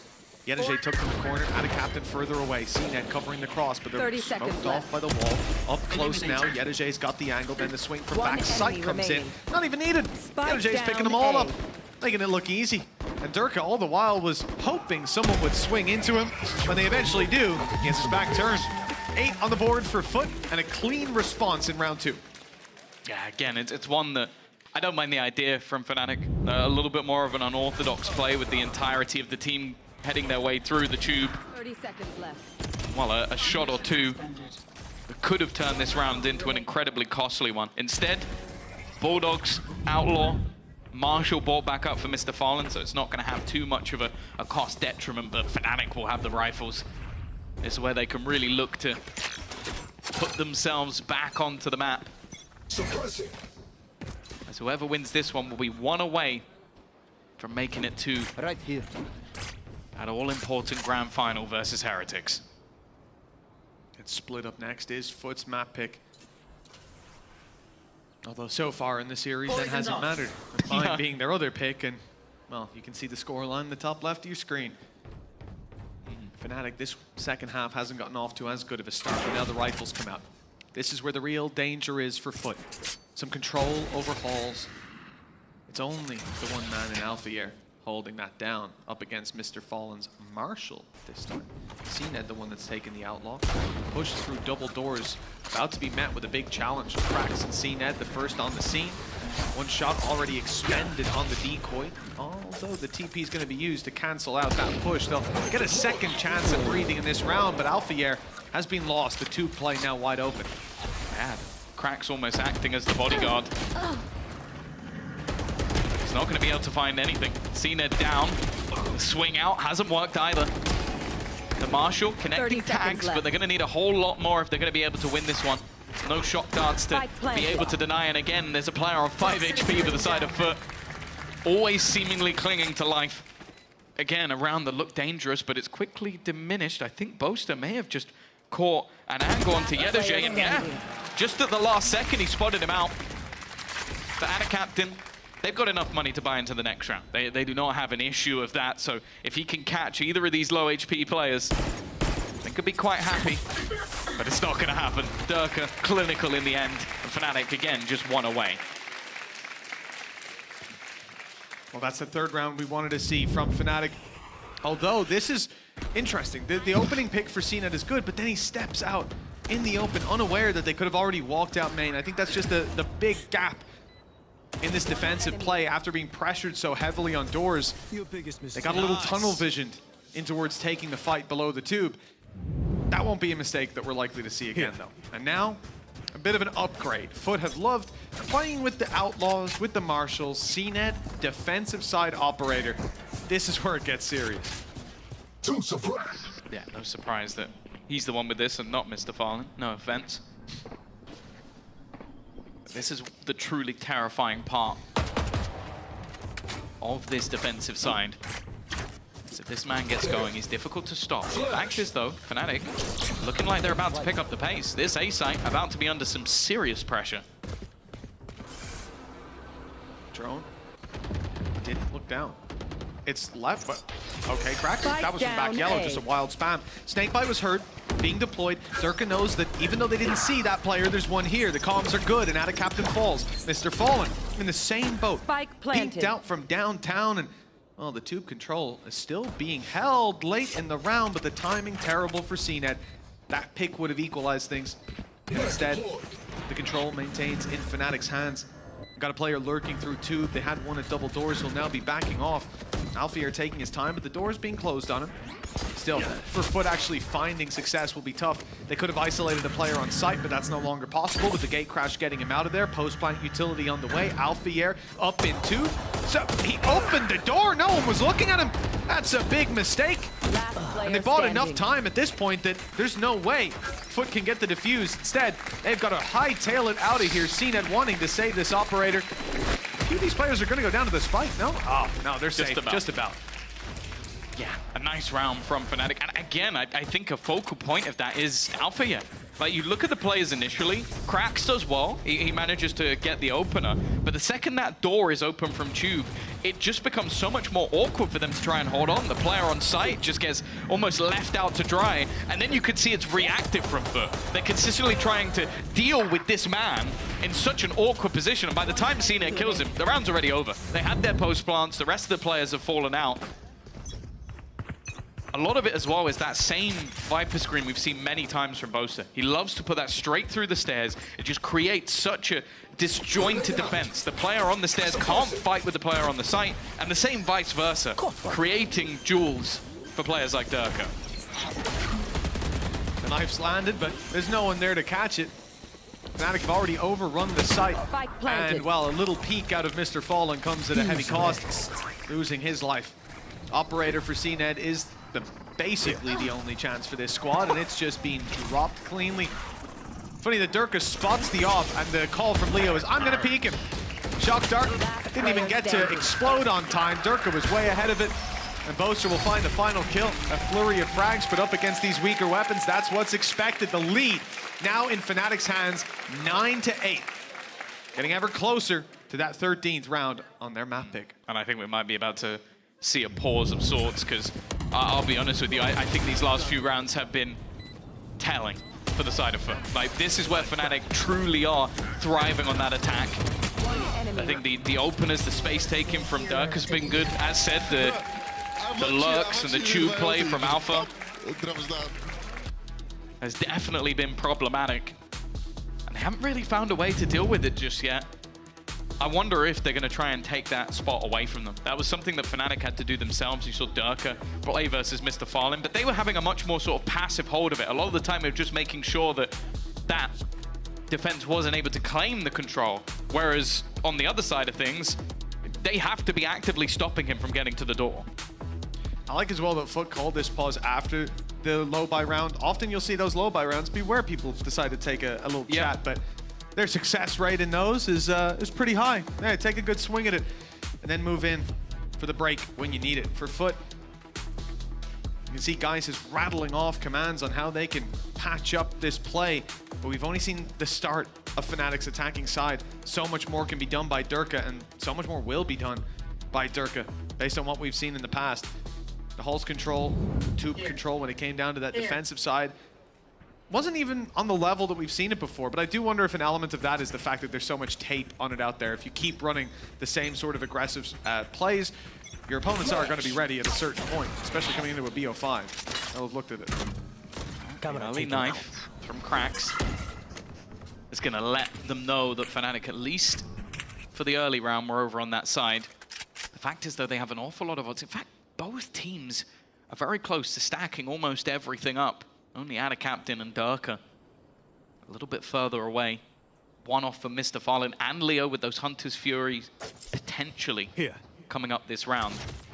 Cutting through. The fact is, though, FUT haven't really fought for the map. It's much more passive. They haven't got any control anywhere, and it means they can't really gamble any of their rotations. Durka doing exactly what we've seen. Timing, though, shouldn't be great for him. There's a player right behind. Mr. Farland will have that one. Yeah, like I said, that tube aggression on defensive side starts to be predictable. Here on the attack, it seems FUT were very much expecting it. Hunter's Fury put through good damage and a follow-up as well. Didn't seem like a connect. It must have been just out of range because it was dead on. CNED with the headshot and another! The correction through the smoke. The reveal, I don't think even came in on time. Leo does his best, but his best is not good enough in a 1 versus 5. 9-9, and well, blink and you miss it. FUT respond. Yeah, they had the read spot on. 3 players guarding initially to make sure any tube shenanigans would be denied. And then just having that quick rotation back towards the B site. Oh, wow. CNED just doing CNED things. Yeah, sure, some decent supportive utility in the end, but as you said, I don't think it would have made much of a difference. It's been a back and forth, that's for sure. Especially with the maps that FUT have managed, or the map that FUT has managed to win. Even still, they may have taken the wind out of the sails for Fnatic, but well, I was going to say it could get going again. Durka's dead immediately for the 2nd round in a row. Easy breezy for FUT so far. Opening take onto Durka is clean. Hunter's Fury activated, but good movement by Adacaptain. Dip, duck, and dodging his way out of those angles and even catching them through the smoke. Cage activated. A moment of solace for Chronicle. He can breathe at least a few more breaths, but Adacaptain's on the rotate around. He wants to find him. Viper wall up, Viper wall down, and all the while just baiting them. These players in towards middle, in towards the back of sight, just want to buy time. So CNED, alongside Cracks, can have the easiest kills of their lives. Players looking the other way. Double digits for FUT. And now Fnatic are the ones that have to come back into it. Yeah, for other teams, going up to behind people might be a problem, but we witnessed it many a time for CNED. Easy pickings. But this is the round for Adacaptain. Immediately takes out Durka. He was setting up utility to try and cause issues into the site. And then managing to stylishly dodge all of the utility that was thrown at him. Staying alive when it mattered. And that's the Adacaptain story, really. 10-9. A back and forth map, a close one at that. This is the pick of Fnatic, and honestly, this map was the one, maybe alongside Split, that I was expecting to be most favored to one team or the other. The last time Fnatic played against FUT on Split, they lost 13-7. Which is not a great sign if they're going to let this one slip as well. Even still, they have a buy. They have a Viper's Pit. But if they were to head towards that B site, they'd have both Viper and Cypher to deal with again. And the decision doesn't seem to be leaning that way. The problem is, on this side, they're going to have CNED to deal with. He's pushed up. Gotten some aggressive positions to play with. Chronicle's jump spotting it though. And the knife is going to make its way in just a moment. Seen him. He knows that he can just give that up. The trap destroyed, and they move back towards the site. Push coming up through mid. Nice. Decoy on its way, leading the charge. And it's caught with the trap. Now Durka's here to follow up on it alongside Boaster. Good headshot from Durka. TP back for the main play. They caught Chronicle at least. Nice shot by Mr. Fallen. The shock dart now very threatening. Bring you right down to your last sliver of health. Take crushing here. Hasn't quite landed for Leo. He's dodged it, and the plant coming through with his cover. They still haven't managed to clear Cracks. I don't know how he's managed to survive this long. He's been surrounded for the majority of the round. Boaster, though, will remove Mr. Fallen. Durka takes down Cracks at that, leaving just 2 players standing. The B site rotators. Again, Durka's going to reposition back towards main. He might be the first point of contact, or wait for a little bit more information. Leo on the site is not giving anything away, and I think Durka may have just spotted his opponent. That's going to be the kill, just a second too late for Yedajay. And now, with no utility remaining, he needs to try and isolate both of these players. Durka just looking to bait him, remove that clock from any further problems, and while it's already going to be done, the round is over. Both of them just looking to try and escape, and well, only one of them can. Right back to neck and neck. I am surprised Krax was able to hold on for dear life on that site for this long. They came up through mid, they tried to challenge him, but he had those safer angles. I guess Mr. Fallen as well, providing that bit of cover, laying down his life for the info on Boaster's run up through the double doors. The thing is, what I really like the adaptations we're seeing from FUT. The fact that Mr. Fallen twice now, actually no, I think 3 times, has actually shut down that tube player. He's been waiting, whether it was Durka or Alpha, just because that was their biggest issue, the player opening the door. But then Fnatic had the double mid play, and it was just Durka repositioning over and over again that eventually allowed them to have a plant, allowed them to get into an advantageous position for this round. The defense looking like they have a little bit of a bait and switch on A again. It's going to be CNED in the back corner. Krax, same spot as Contact, but by the looks of things, with Dimensional Drift and Durka setting up some U2, I think they're going straight into B.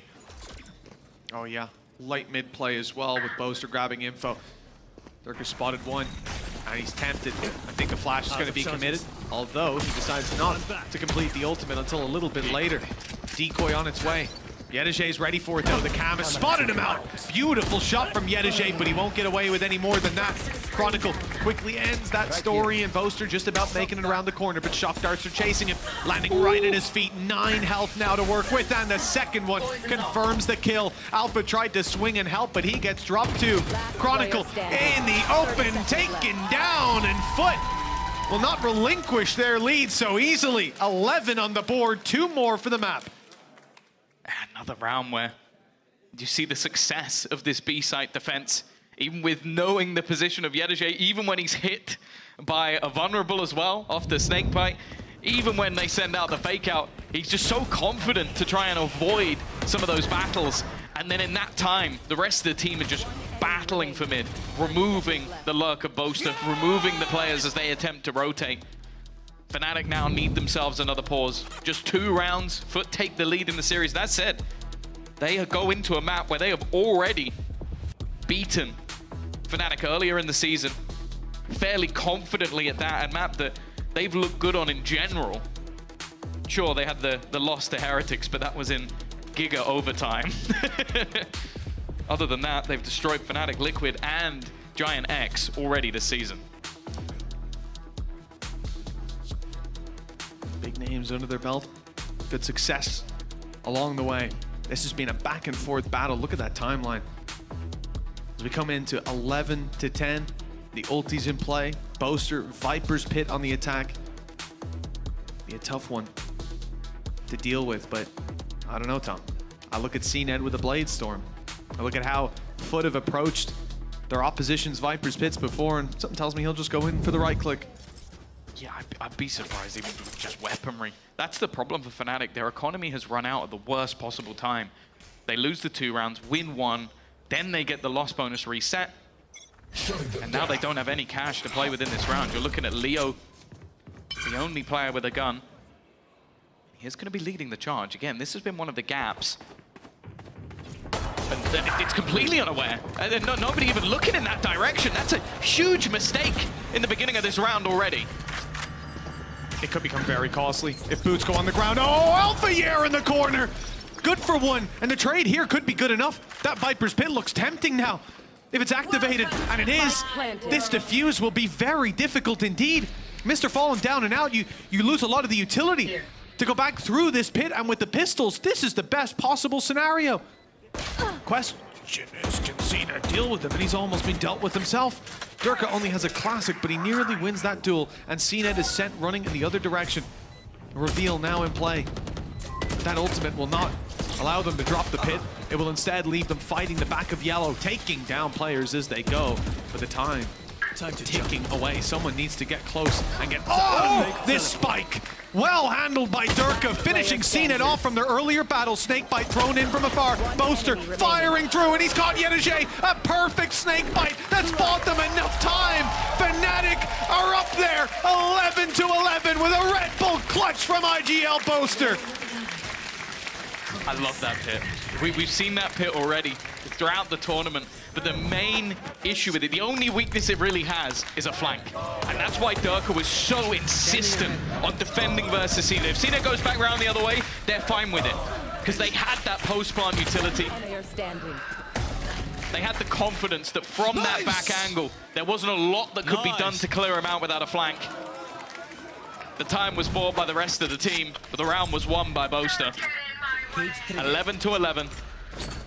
With weak weapons, weak finances, and a single high-impact ultimate, Fnatic have leveled things up again. For FUT, it's not quite as damning. They do still have themselves a couple of ultimates to play with and a purchase into this round.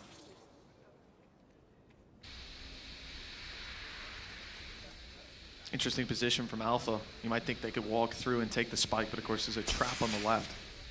If there's any deep aggression from this FUT side. An incredible round for Fnatic to pick up in the previous. They found their second wind here on Breeze. 2 more rounds for either team to lock us in to split with a 2-1 scoreline. Otherwise, we're going all the way to an overtime. So we're Fnatic are more than familiar. Had their fair share, even outside of Lotus. Maybe we're set for the same course. Viper's Pit was used by Captain instead. Fnatic will not be going through a main. They'll look to take things through the open door that's now standing. Cracks only defending. Mr. Fallen drops Alpha yet. Good flash. Great response. Chronicles down, and the herd's already been thinned.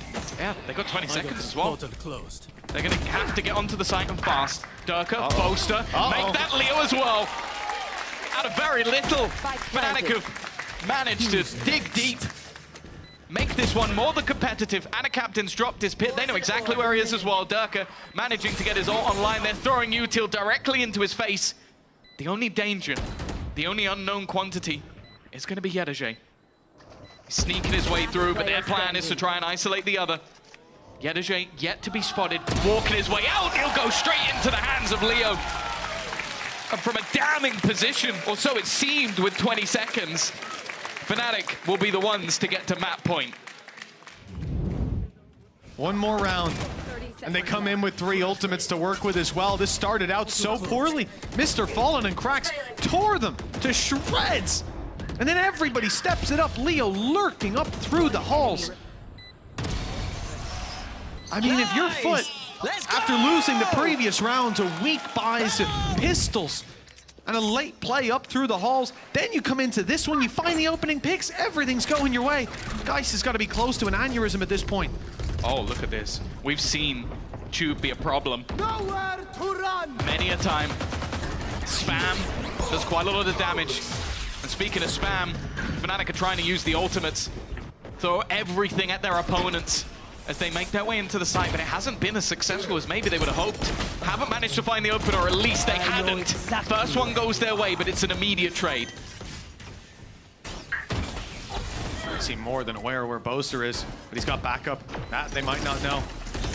Looks like no further commitment to take him down as they move instead towards the site, losing CNET along the way. The shot from Durka corrected just in time. Everyone's low, or so many of them are. 15 health on Alpha here, 73 on Boaster, but he's got the flank, the positioning, absolutely perfect. And Fnatic, well, it looked like they were down and out at a point, like FUT had them. But it looks like the old Kings are hungry for another shot at the throne. 13-11 on map number 3. They could close this out on split. Yeah, it's the last map. Potentially, if they're able to take it. So much more to go, though, and still the potential of all 5. FUT need to break back on their choice. We'll see if they can do it after the break.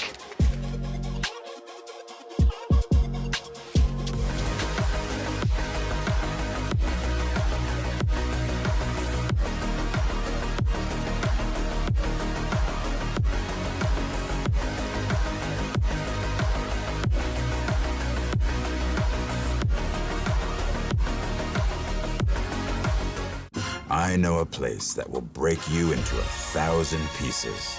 Stay away from them. Stay away from Lorca, Paco, and Picasso. Don't ask about Lola. Ay, Caballo Grande. Ay, Dolor de Nieve.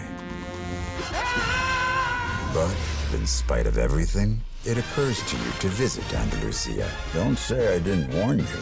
Be careful of the Andalusian crush.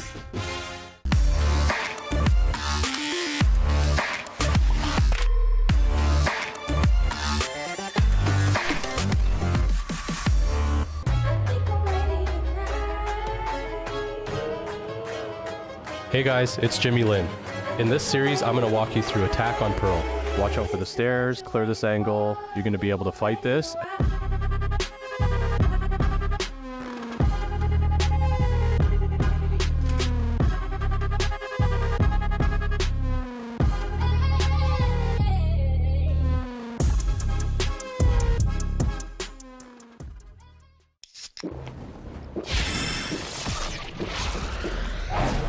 Red Bull gives you wings.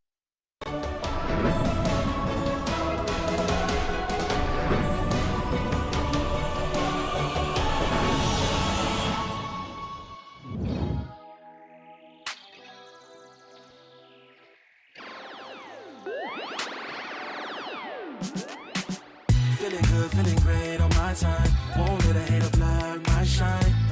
I'm just living my life. Too busy chasing good vibes. Chasing good vibes. Chasing good vibes. Chasing good vibes. Too busy chasing good vibes. I'm feeling good, feeling great now. A hater can't play with my day now.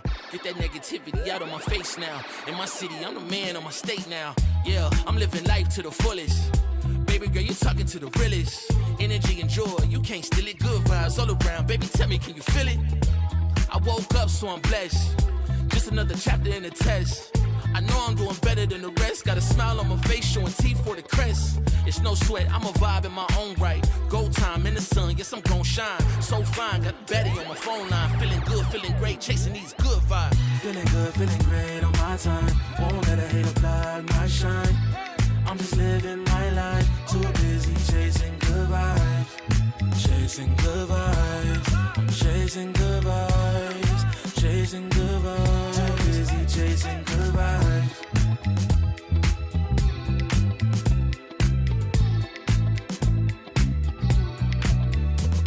Put my soul on that beat, I'm ready to feast. Margaritas with some divas, I'm pouring the drinks. I'm living life to the fullest, the blessings in me. Don't really care what you say, whatever you think. Nah, unequivocal miracles with the lyrical. With the homies tryna pop like the cereal. Lucky Charms, got a model on my arm. Go watch on my wrist, garlic parm. No alarm, fireworks, I can feel it in the sky. I got love in my eyes, but there's money on my mind. I see passion and pride, I despise all the lies. I've been around the world, so I'm down for the ride. Good drinks, good people, and good times. Fast cars, pretty women on FaceTime. More money, more fun in my life. I'm just tasting my shots with good vibes. Feeling good, feeling great on my time. Won't let a hater block my shine. I'm just living my life. Too busy chasing good vibes. Chasing good vibes. Chasing good vibes. Chasing good vibes. Too busy chasing good vibes.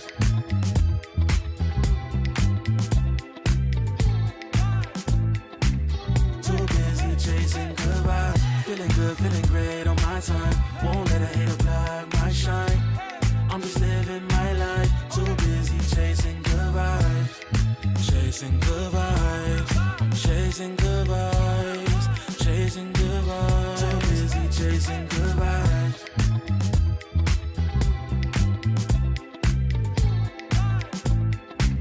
Too busy chasing good vibes. Feeling good, feeling great on my time. Won't let a hater block my shine.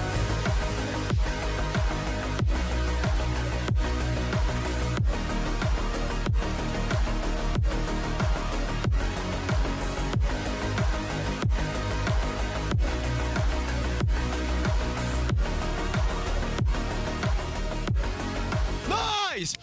Hey! Nice! Let's go! Hey! Hey! Hey! Nice! Good job, bro! Let's go, bro! Let's go! Come on, boys! Come on! Hello! Aggressive, I like it.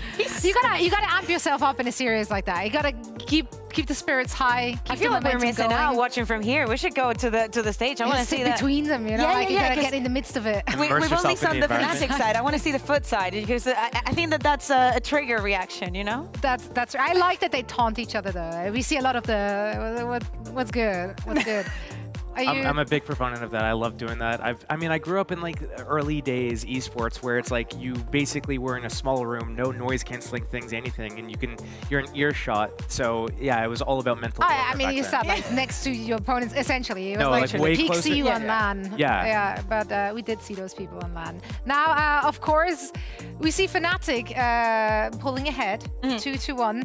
Did they have any business winning this map? Let's discuss this. Let's discuss what we saw from them because, quite frankly, some of their approaches have been more aspirational than others. I think actually Fnatic here, they probably could have closed it out earlier. It was unnecessarily close. So what did we see that was causing it to happen? Well, it was situations like this, where Durka, he's in his ulti, but he doesn't really know where to go. He doesn't really know where to put his TP, and his decision-making is quite questionable. So, you know, Fnatic forced into taking not the greatest of fights. Yeah, exactly. I don't think that he set himself here up for success. I think that it was this situations, right? Also, Fnatic is trying to follow up on him, right? To at least make those trades happen. It was a big hit or miss because it was not only on the defense, it was happening on the attack as well. We see him taking some of these chances and you see him, you're like, what are you doing to yourself? What are you doing to yourself?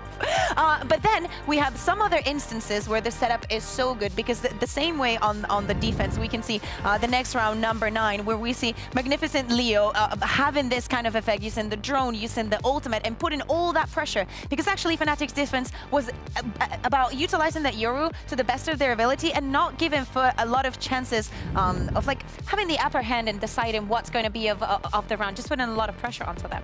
Well, that round right there is like a perfect example of Fnatic's set plays. So that Sova ulti, basically they have a set play where it's like, okay, we're going to get into these positions, we're going to pop the drone, we're going to use Hunter's Fury, you guys are going to double peek with it. If Fnatic's able to kind of leverage more into the set plays that they have really good ideas. Yeah. But when it's like, okay, we're more individualistic, what happens is we'll see Durka in positions like round 10, gets close A main when his team stacked towards B, and then they come out, Alpha runs to a cage, like, what are we doing, guys? I think that the ideas, especially to me, come from the attack side. The way that they were pressuring to time after time, I was thinking maybe we get a repetition of what happened against KC and the plans that they had, but they came in with a completely different strat book, and I think that they got into FUT's head. Well, now on the other side, of course, FUT has to go back to the drawing board, make sure that they can tie up the series. Here we see Mr. Fallen in the aim labs warm up, getting ready for this next map. What are our expectations here for either of those teams? I mean, we need to think of FUT probably not changing that composition. I think that they feel very, very comfortable in what they in what they have. But on the other side, this is the map, one of the maps that we saw the one time that these two teams played against each other. The same way that FUT is very comfortable in what they do and how they do, especially from the defense, they feel very comfortable and where to put the pressure. I don't know if I am a big fan. Josh, what do you think about Fnatic's composition with that double duelist? If they run the same one, and with Durka on Yoru and they run the double duelist, you just don't want to see Durka Viper, and Yoru. I'm just gonna, I might actually close my eyes for the whole game. But I think when it comes to like the teamwork, I think FUT has really good teamwork, and it's hard to highlight the individuals outside of like CNET on map 1. I feel like it's a pretty good like team effort. Are you gonna close your eyes, Josh? Because we're going back to that double duelist. Now hear me out, okay? Alpha on the race, I will never complain about that.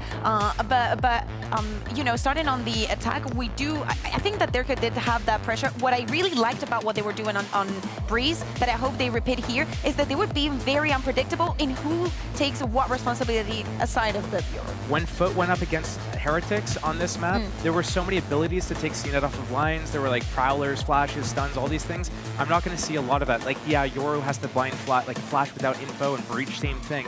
I don't know if Fnatic's going to have the same way to deal with CNED on Chamber here. Yeah, I mean, Chronicle also on the attack. I think he's a force to be reckoned with. I know that Mr. Fallen was struggling a bit into how to gather that information from the defense and actually act on it. And having Chronicle on the other side, supposing that they're both going to be playing towards that A side of the map, is going to make things very, very difficult. Also, because remember, Fnatic get this map.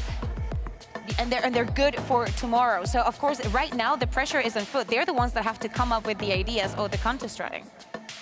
Yeah, I think one of the things I'm going to be looking for here is we've seen Fnatic on a couple of instances throughout the season where they did some role swaps where, like, Chronicle, for example, on Icebox was on Viper and now he's on Sage, just shifting things around.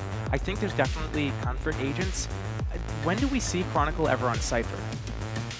Like, probably just this map. How many times have they played this map this season? One time? Yeah. And they lost. And it's like, you know, how comfortable are you going to be on an agent like this instead of like an initiator? Yes. Yeah, I think also the thing with the Euro is that we've seen it a lot here on Split, right? We can kind of expect the set plays from teams like, for example, KC, and the agents that Fnatic have will allow for most of those things to happen. Like, we can expect Alpha just being super explosive, going on to Heaven. Thank you very much, production, for bringing back that agent as I talk over it. Alpha just being super explosive, right? And there could just be in a little bit more on the surprise. And do not get me wrong, against FUT, it was working. Sometimes we would see players like, for example, Atta Captain, who I think is a brilliant player, being caught off guard time and time again. I do think that there needs that confidence and maybe a little bit more time to test things out and actually expect some of the reactions that he sees on the other side. One of the things I'm going to look out for is FUT. They are so good at stringing rounds together and building that confidence. Fnatic, they have the attack side of this map, and I feel like their composition makes more sense for the attack with the double duelist and the breach. So it's on them, really, to set the tone and the pace of the game moving forwards. Otherwise, if they allow it, FUT, if they're able to get CNED's off up, especially if he's able to get it up by like round 3 or 4 instead of like round 7 or 8, that's going to be a big problem. That's what I'm going to keep my eye on the most throughout this game. Yeah, and especially with the composition with the double duelist and having seen it on that up, the same way that Heretics were trying to think of the plan of how do we dodge him, how do we, stay away from him. It's going to be more complicated for him to actually get a lot of frags out of it. This is match point for Fnatic, so the pressure is on the other side to keep FUT in the game. Let's see if they can get it done. For all the action, I'm going to send it over to Tom and Thank you, Zoe. Yes, we're about to dive on into Split. And Tom, we heard a lot from the desk about how you could see Fnatic struggling to deal with CNED potentially on this map. You expecting big numbers from this man on the Chamber? I'm always expecting big numbers from him just in general, but I think on the Chamber, a lot of it does just take him almost back to the basics, where he's just able to, like, the way he uses his traps, for example, a lot of the time it's just very reactive. It's almost just like, I'm just going to place this down because I got a kill there, so now no one else can be there anymore, and it just allows him to almost just shoot heads. Also, the other thing is, you mentioned it in the last map, there are times where Krax will, even as an initiator, take space, and then CNED gets to be the second man in. Well, that's more of the case a lot of the time when they go into the attack of this map, is he's going to be the big distraction and CNED can just frag. Now, kicking off on the defense, maybe not so much, because that's where you expect CNED to just go for those like off-angle, weird fights that you're not necessarily going to be expecting. And it's going to be interesting to see how this sort of matches up against each other, because the opposing side, you're going to have a lot of cool sort of set plays based around that Yoru raise. It's going to be that combination of Alpha and Durka, and normally going into every single map, I'll highlight Durka. Alpha on the raise is nasty. Always has been from his first day in the VCT. Alpha, nasty. But when he comes to playing some of these other agents, we saw him on Killjoy starting out this series. Absolutely dominating. Leading the charge for Fnatic, especially on their way back through on map 1. Now we come to Split. They just need this map pick, this map win, or Ascent, which up against the Turkish squad in the past would have been dangerous. FUT maybe trying to contest to keep that title. Oh, goodness. Dear. They're chasing as well, right on the heels of Atta Captain. And a clean opening. That's why we see Alpha as a danger man, and exactly why we fear CNED as well. God, this is the kings of Turkey facing off against each other. Durka Time to jump. Has to be careful. They are wrapping in behind him. It is the ugliest fight we've seen today. And eventually, Yedajay is actually going to end up killing Alpha here instead. Leo still holding. This is a very spread attack.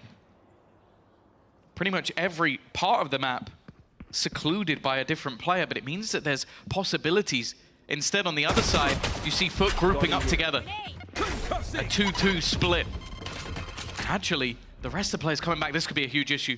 They're running straight back towards the players that are waiting for them in middle, holding for them, ready for this push to come in, and that's already going to be the round over for sure.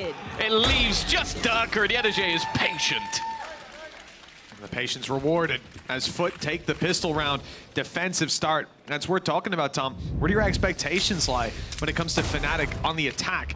We know that 3 rounds is enough often, but realistically, what are we expecting? With this composition, you need big numbers. Like, you're talking about a Yoru raise, double duelist. Like, realistically on defense, there's only so much you can hope for. You're going to be much more reliant on players like Chronicle and more so Leo just to try and set up this duelist for aggressive defensive pushes. On attack, though, that's where you can really have these nasty combos with these players in tune. So I'd say 7's almost a minimum. But again, we've already mentioned it. Fnatic seem to be able to turn a tide on any side, so they found my trap. Maybe not. CNET always has that way out. No dash needed instead. He's able to fade out towards the side. Helping out Ada Captain. Well, indeed he is. Leo's dropped right off rip. Pistols up close. Well, they can always pose a threat. And Durka trapped in this corner should have limited room to maneuver. The smoke does well to provide him another avenue, but Krax is cleaning up top. Durka still on site, obscured for the time being, able to catch CNET, but the trade immediate. Krax doesn't slow down. 3 kills for him. Some work towards his ultimate, and a defuse for the side of FUT.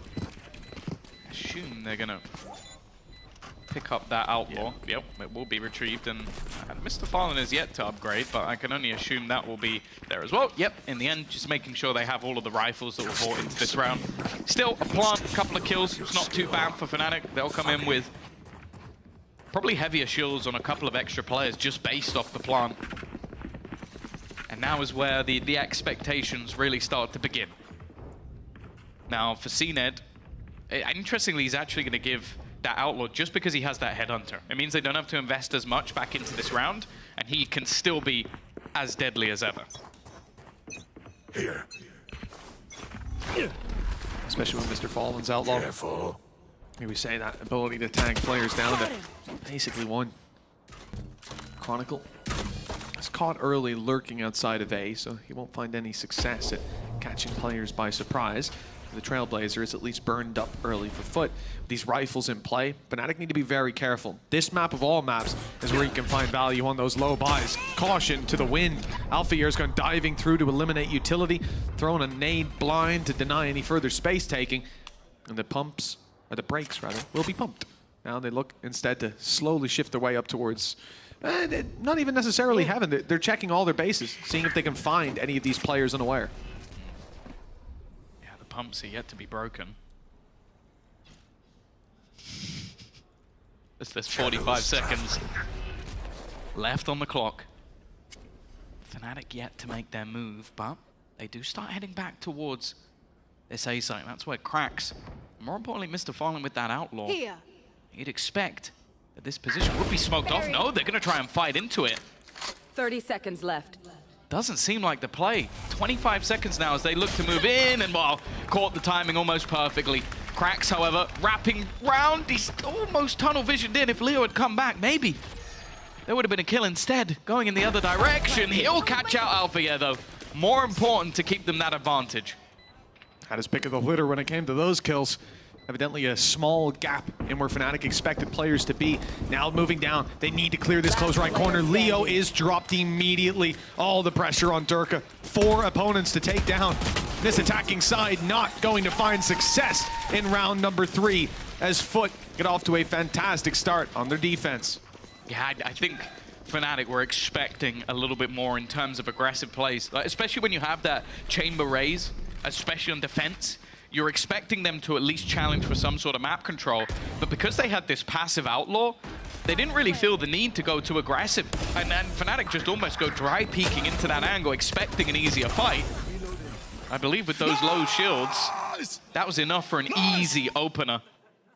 And then Cracks not actually being checked because of the time that they had left. They had to go quickly. 3-0. Fnatic's purchase here is not fantastic, but does allow for something a little bit more pacey. I'm intrigued by the fact that Alpha is somewhat left on his own, but I guess the idea is just for him to watch for any mid-aggression from the defense, as they will look to claim that control. Satchel out. Satchel out. Quick play to take control over vents. We've seen these blast packs used before to get in here quickly, this time with weaker weapons. Of course, those stingers, deadly when they come flying around the corners. They'll still have some utility to break through, though. The trap has been placed this time on the top of the vent instead of inside the vent. They've got to go and committing that little bit deeper to remove that utility. The cross has already been found. Fnatic are able to make their way into heaven with all 5 players if they so wish. And a dangerous challenge, realistically, if you're a player like Adacaptain. He's just about sidestepped the paranoia. The decoy destroyed. They know players are in heaven. They throw their own paranoia through just as a delay strategy. And the real danger is that these weapons are now getting a chance to take close fights, to take the numbers into their hands. But Adacaptain quickly puts that to bed. 2 versus 4. Both are stingers that remain. And although Alpha will find the one, I don't think he's got a good chance of taking these other 3 down. Moving towards the site, late flank in play for Yedege, and the other 2, well, they're not actually grouped up, but they've got a decent crossfire. Yeah, him getting the spike, getting it down is never going to happen. It's all about damage, all about orbs. 10 seconds Can he add left. any more to the death toll? It's not looking likely. Almost just playing off that crossfire, and Yedege is waiting on the flank. 4-0. Again, 3 players standing as well for the side of FUT, so those finances are really starting to build. And it was mentioned on the desk by Steel. He said if within the first few rounds they can get that operator into play, well, that's something he's going to be keeping an eye on. Well, it is. The round number 4, it is already available for CNED, and the fact is the way his ult's actually going to like sort of churn, he will likely have an operator in the majority of rounds for the rest of the half. A very dangerous thing to be facing off against when FUT are already 4-0 up. The start to this map has been near perfect, but now Rifles come back out on Fnatic. Look at the aggression from FUT. So many players just around this corner. Alpha takes the first, sees the barrel of the second, and eliminates him through the wall. They don't know about the third, and the boombot's gone past.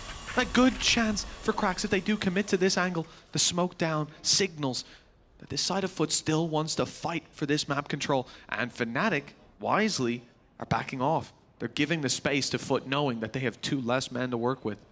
Cracks is even going to try and fight it. Alpha, yeah, and Chronicle were waiting on that angle, and the crowd again cheering for this man to go for the ace. I'd be surprised. Although, Adacaptain may be about to move into his crosshair. He's got the paranoia available. If he wants to try and use it, that trip, though, is going to be one that's difficult to bypass, and instead it will be Mr. Farlin that comes under serious amounts of pressure. It's not connected with the util, but now he's going to get stunned up, dead immediately. Boaster is going to make this first round look inevitable, as Alpha won't manage the ace, but he will come out with 4. Not too bad, all things considered. The man doesn't even break a smile. Continues to chew away. Fair play. And keep in mind, this is not only a buy round, it's one where CNED pulls out the op. And they find the first 2 kills, delay, knowing that someone has to go for information. Someone's got to make the play. And when they try, Alfier's there waiting on the other side. Showing that Turkish squad that he's got quite a bite to him. 4-1, Fnatic on the board.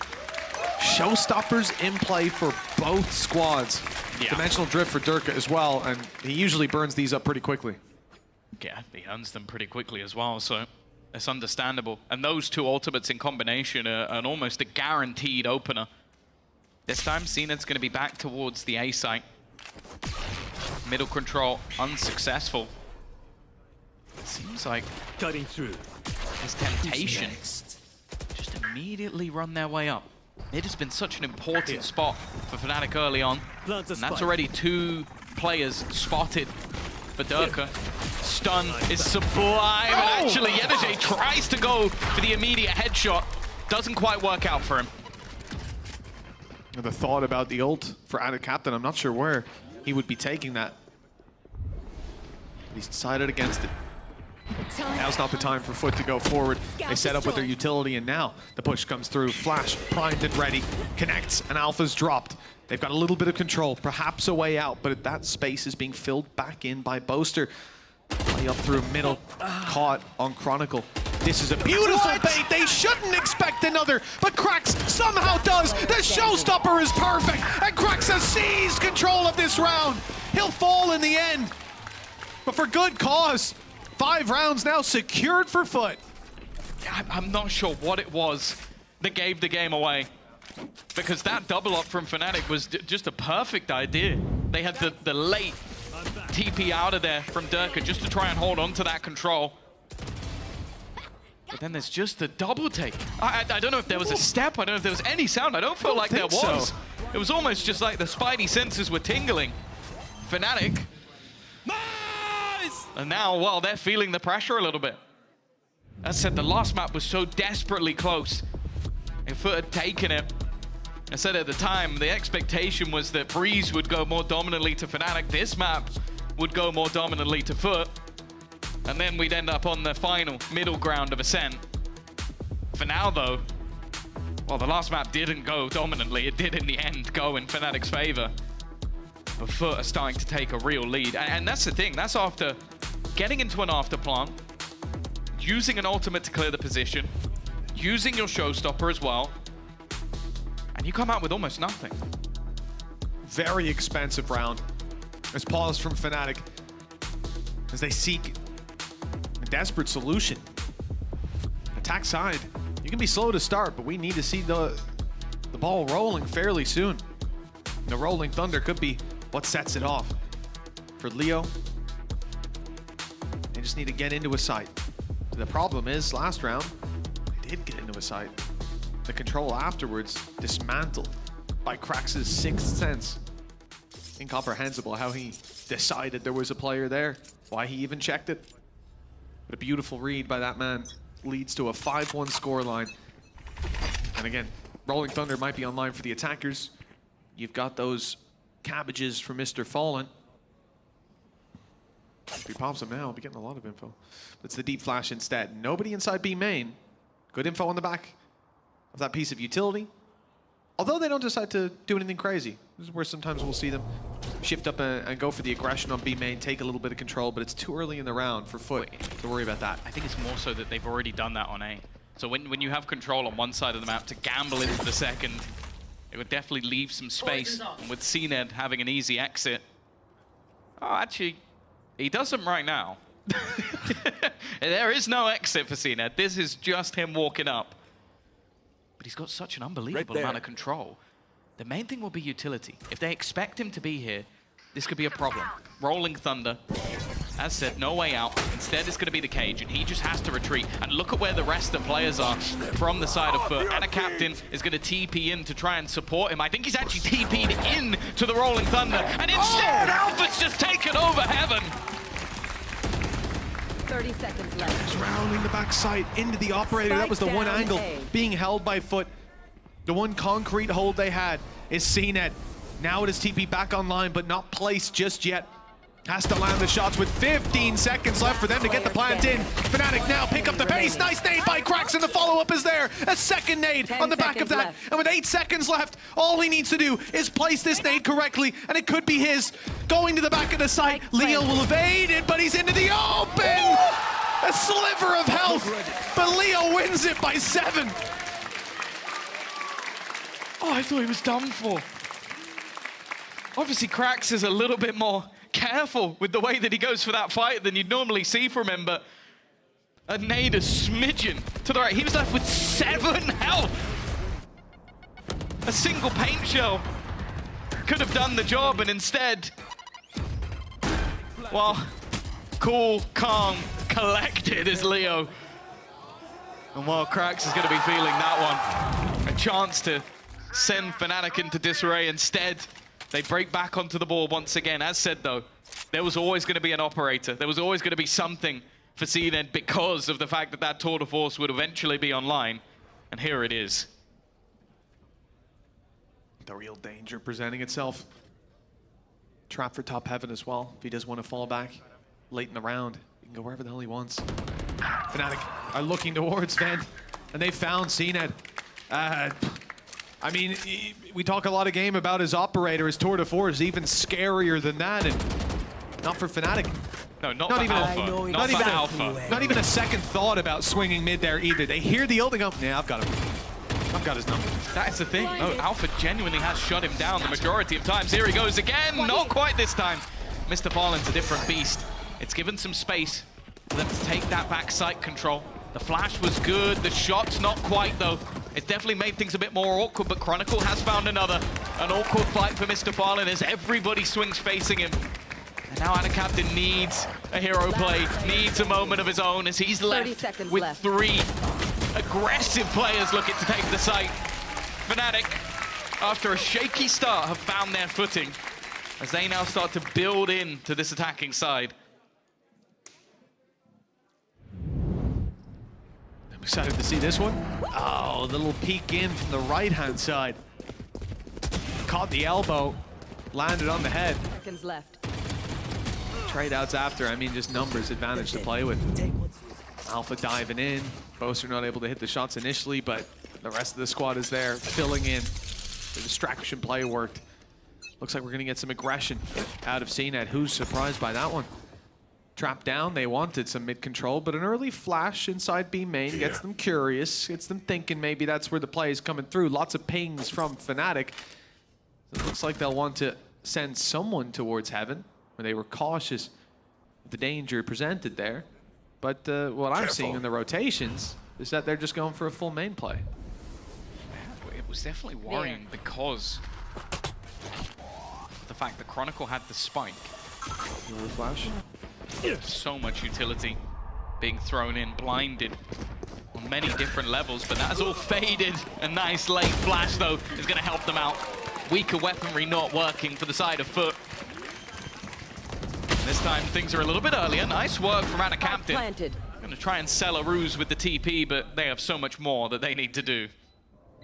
Guarding here. Yeah, and they really don't have the weapons for it. A miracle. They managed to come out on top in this round. Leo from miles away has danger from the player on top, but these fights are easy. The Stinger never going to land the kill on a player like Leo from that kind of range. Cracks stuck behind the smoke up top, has no opportunity. Diving in with a Sheriff is a bit of a death sentence. Waits for the head peek angle. Alpha's up on top. Seeing him wide out in the open.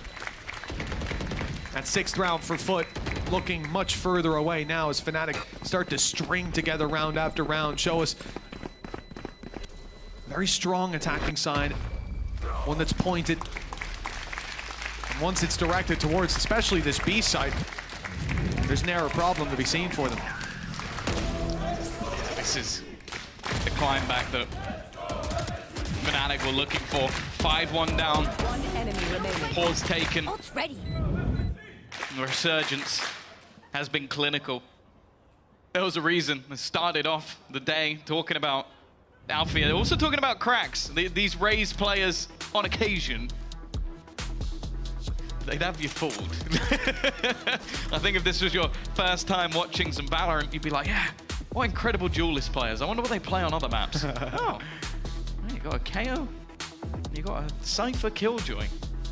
Especially Alfie. I feel like he's just in his element. It's like you send him in first, he does the job every single time. Winning those opening duels. Getting that showstopper again and again. And well, you can almost avoid the fact that it's again been a bit of a quieter start for Durka, but if they keep this climb, it may not matter. We've spoken about this team and comebacks all the way throughout the last few days. It's been the story of their playoffs run. The fact is, they could have fallen in the first hurdle to Liquid. It very easily could have happened if it wasn't for some crazy streaks of rounds. And that's why I think we're seeing FUT very preemptive with where their pauses go, because they know that if that ball gets rolling, it becomes more and more difficult to stop the further it goes. Yeah, it's interesting you mentioned about Alpha before the barriers go up as well. Just map 1, he was playing that Killjoy. He was lurking up a lot, actually catching a lot of opening duels. +3 in opening duels. 4 wins, 1 loss. And that's far better than anyone else on the server. But it was a very different style to it. Catching players off guard instead of running it down. Swing peeking, Boaster up top, gone past, cracks, but he didn't see him, even though the cam did. Yeah. The trade is at least found. Oh, the information was there. Alpha's going to take the space with the showstopper, but no blood found from it. And actually, Mr. Fallen from above. That's not how you fight with that gun. Jumping through the air, but the main thing was survival. Now, Leo, a single kill here could grant him that Rolling Thunder. The problem is now they're at such a massive deficit. Leo trying to fight. Alpha hoping to bait someone into one, as he's now left alone. Stun is decent, but it's only going to be the 1-for-1. And now Alpha is left alone to fight versus the might. Turkish powerhouse. He has to prove he's better than 3, and in this scenario, he is not. Yeah, I mean, I do pity him a little bit. You've got Yedege crouched with CNET stood behind him. If you manage to take both of them down, then I'll give you a goddamn medal. Just take the trophy home with you tonight. 6-4. Good response by FUT. At least able to pick this round up. And I gotta say, a little confusing in the first play. Yeah. Boaster on the TP pass that just tunnel visioned on Heaven, but outside of that, clean play from that point forward for FUT. Nice! And I think at this stage, I honestly pity whoever sits beside Yedege in these games, coming home with bloody knuckles after all those fist bumps. Well, you also have to bear in mind all of those players have his mic directly into their ears. That's true, yeah. At all times. I hope he's like the quietest calmer ever, like in the round. Hey guys, I think there's one. I put a trap there. Nice! Oh, I love it so much. Rest in peace, headphone users. Oh. Building up towards this B site now with Rolling Thunder. And create some awkward realities, but I like the judge. It's just whether or not Mr. Fallen can hold his ground, because CNED can somewhat escape, and they're ready for it. Aftershock in. Althea is going to lead the way. He's desperately low on health, and they actually don't send the ult in. They try and go in dry, and instead they've met the judge on multiple occasions. CNED's got to be careful. Already low. With Mr. Fallen dropped, there is still opportunities, but they've shut down the take, and more importantly, that's not a great spot for the spike. No, it's suboptimal. You know what? Maybe Boaster's going to ult and pick it up. Well, it's not really an option, is it?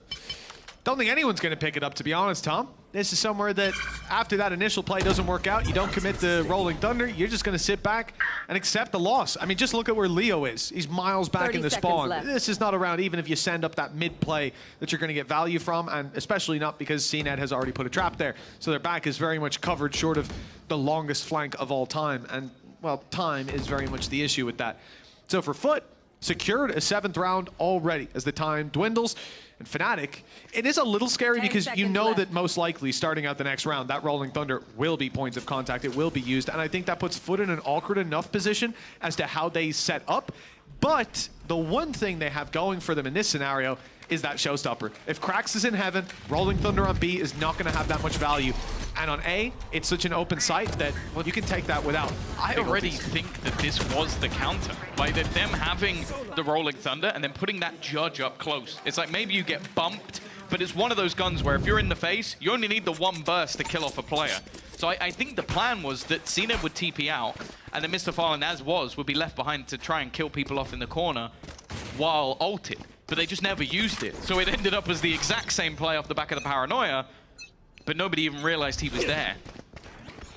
It means that, okay, they could try and do the same again, but I think it's already been seen. And also, they have some very good ultimates for retake.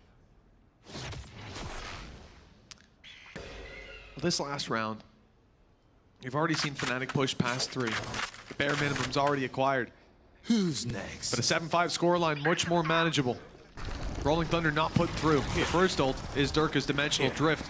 spotting out players on the site. There's 2 and 1 up in heaven, already secured. Great information. Flash, stun, and he's out of the ult. But they're ready for it. Here comes the Rolling Thunder, though. How do you react to this one? Good night and sweet dreams, CNET. No chance. Still in the air when the initial peek came around. Decoy sent to spawn just to confirm there's players close. Slow them down on the way back through and allow these players to make it out of main, focusing their crosshair up on heaven.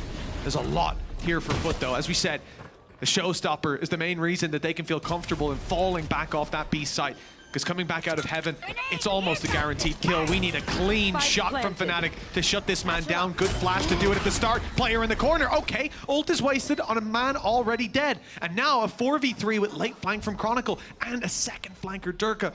Great opportunities for Fnatic. Mr. Fallen, he gets the timing spot on. Already somebody on the defuse, and this is not the gun you want, Boaster. This is not what you want to be spamming with. It's all but falling apart. They just defuse right in front of their very eyes. FUT will convert their 8th round, and that definitely seems like a blip from Fnatic. A slip-up that lets the round go away. Yeah, this is always the danger of playing back in main and not having the numbers committed there. If there's 3 or 4 players, first player's spamming, second player's probably spamming too. The others can hold for it. Like a firing squad, switch it up if the shots don't land initially. But here, you're wide open. Both players are looking to stop that defuse, and desperation ends up getting the better of them. You also got to give props to Mr. Fallen for just taking all their heads clean off as well. Maybe Boaster was easy crouched, spraying a stinger, but the other 2, pretty quick, pretty clean. 8-4, double the rounds for FUT. But that hasn't stopped Fnatic in the past. Let's go for the throat. Yeah. Might sound like a broken record. Might sound biased to some, but the fact is, they have done it so many times. Even in map 1, a dominant half from FUT came all the way back. Even still. Gonna see the aggressive play in the pistol. That is perfect from Krax. Alpha though, what? He's gonna manage. That's the spike. The nade is gonna be able to deny them. That means he can team up. The only real worry is gonna be Yedajay. He's in such a powerful position. If he gets the timing just right, he might have a kill for free. And there it is. Already getting rid of Alpha. I have the spike. Last player standing. This came flooding through. There was no way for Durka to survive that. The decoy didn't draw their eye. Chronicle close, and he won't get the shot off. How did CNET connect that one? That was on the rope. He did literally just... Through his legs as well, I think. Yeah, I think that was just almost a panic reaction shot that ends up being the kill and giving them that 9th round, giving them that extra little bit of a buffer. Such a high impact player in Krax. It is going to be the race of the Rays. Oh. Yeah, he's just annoyed. Yeah. You know, if CNED's doing that, it's something truly disgusting. Yeah, that's not an everyday play, even for CNED, as you can see. Bulldog on Krax has a challenge early on. A little bit of damage done. Stun is good, but there's backup. Chronicle able to push into the angle and delete Krax, though. As far as early games go with weak buys, that's a great trade for Fnatic. Leo's even managed to upgrade, getting rid of the Bucky, sending that into Chronicle's hands. Rotation underway. Bulldog making its way to site, but Boaster was stuck with a shorty, and not many positions he can really use that from after they flew it in from heaven. Oh, Durka with a classic! Ducks under the shots of Ada Captain. Again, we're in even territory.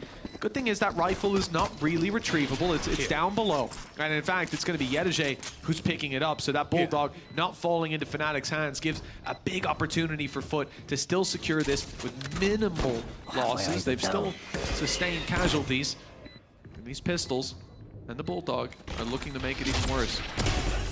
One enemy remaining. Oh, well, they've not done a good job that day. It's only Leo, and it's an easy kill from miles away. Mr. Fallen secures a 10th. Double digits for FUT. How did they manage to retrieve the... I think they did. Right at the end, CNET managed to grab the Bulldog. At this stage, though, it may not matter.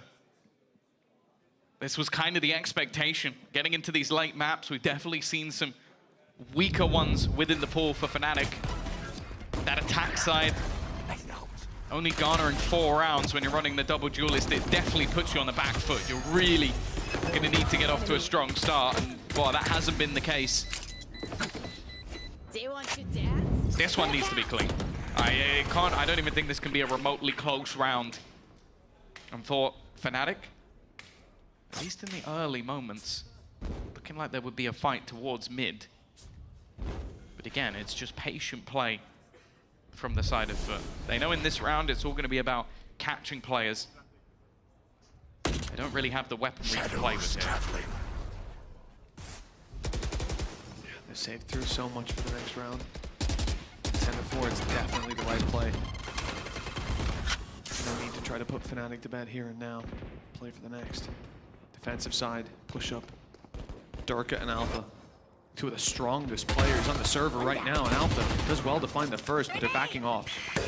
A little bit tickling up Mr. Fallen, but that's about all. It hasn't deterred FUT from looking towards this site, but it has made it a bit harder for them to find that value.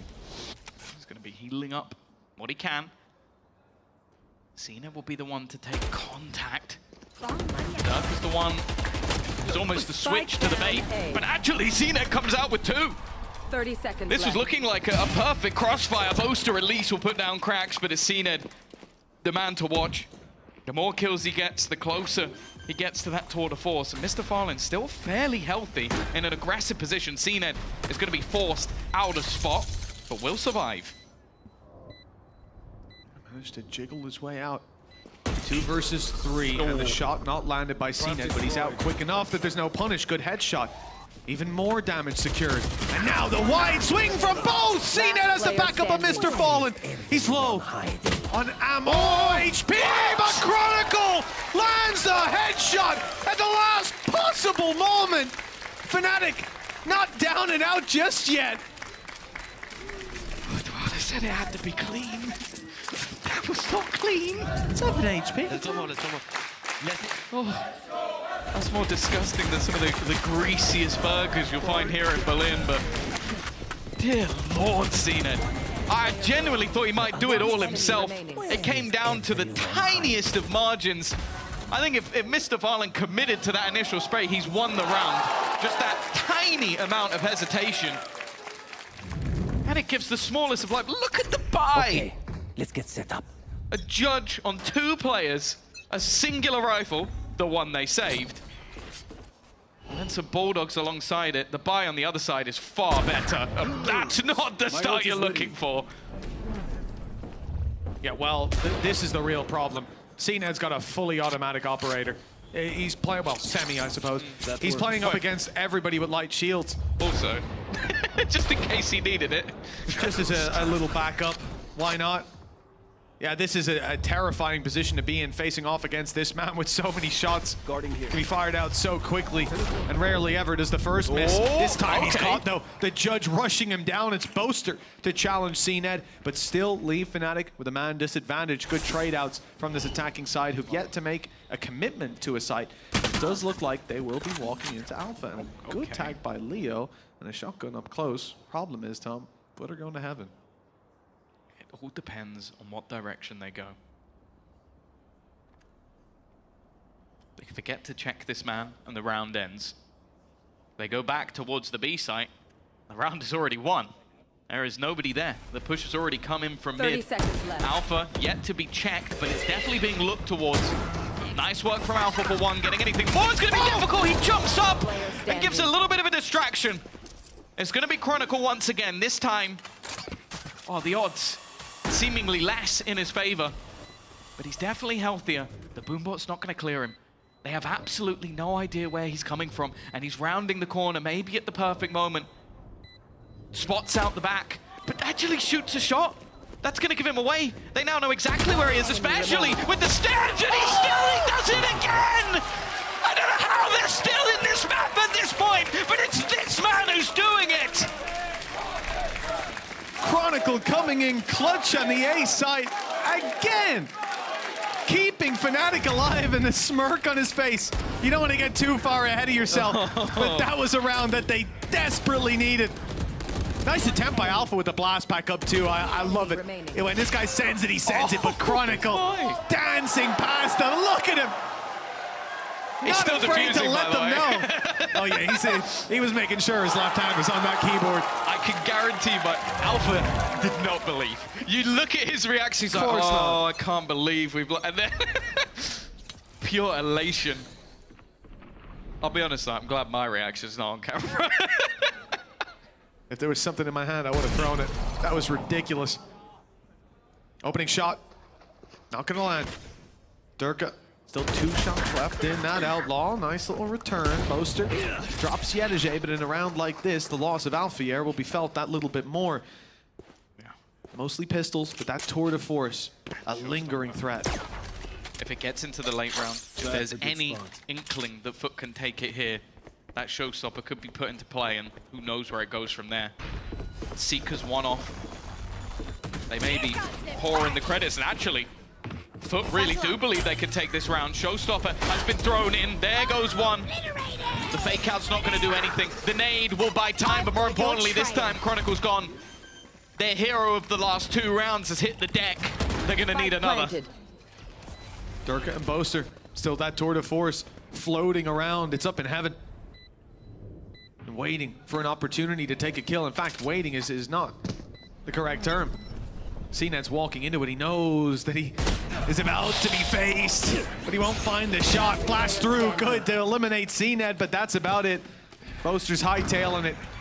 The 1v3 no longer possible for Fnatic as FUT claim an 11th. It is a long road back for Fnatic, but they've been here before and they've made it work. Yeah. It's not looking likely if FUT keep up this pace, though. No, the problem is you've won 2 back-to-back absurd clutches, and then you haven't capitalized off it. You obliterated the economy of FUT, and now it's just gone straight back through the roof.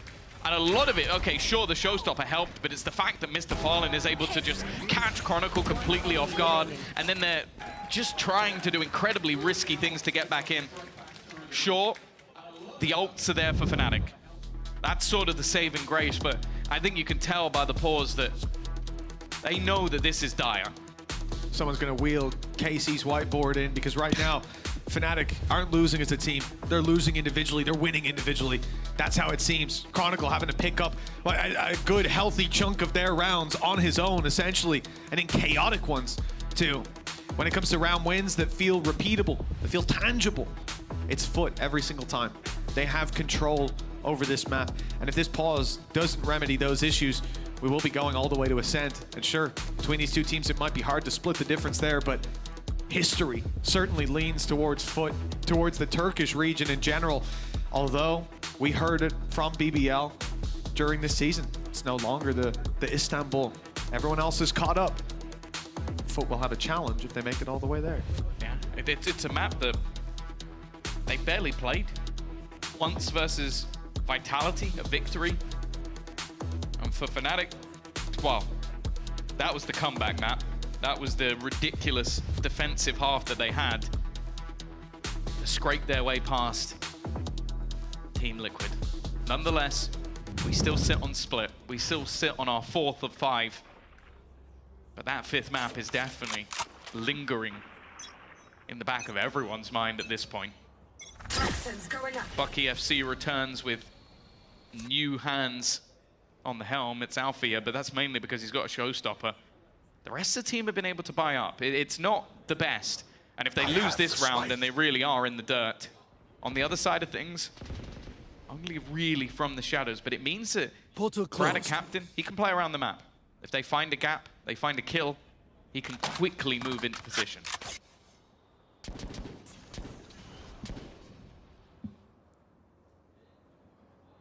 We're gonna see a flash into Mr. Fallen out, maybe Trailblazer. Sent into B. Scout destroyed. A lot of the time, this is the guy showing his utility to draw those rotations. It's worked for wonders. 4 players towards this side of the map, the left-hand side. Leaves all the pressure on Chronicle. He's been able to clutch out rounds before.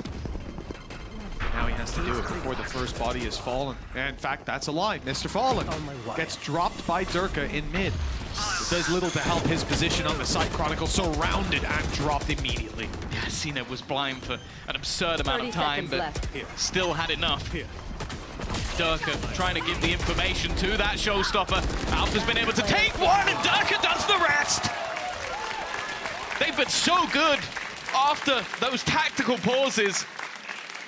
But this round, you can give it over to Durka. 4 rounds now, the difference.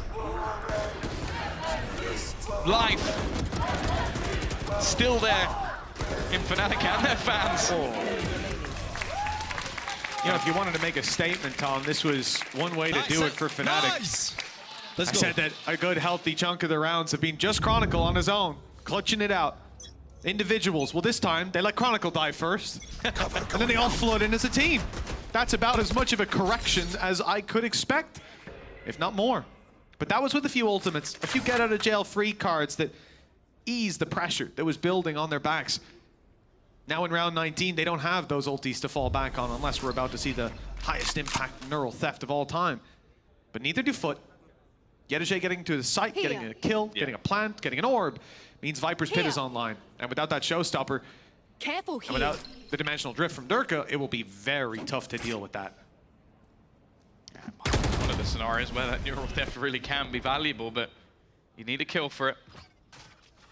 CNED still pressuring around mid. Now they know that somebody's here. They have this combination of utility to try and set them up, but FUT are not facing. 45 seconds.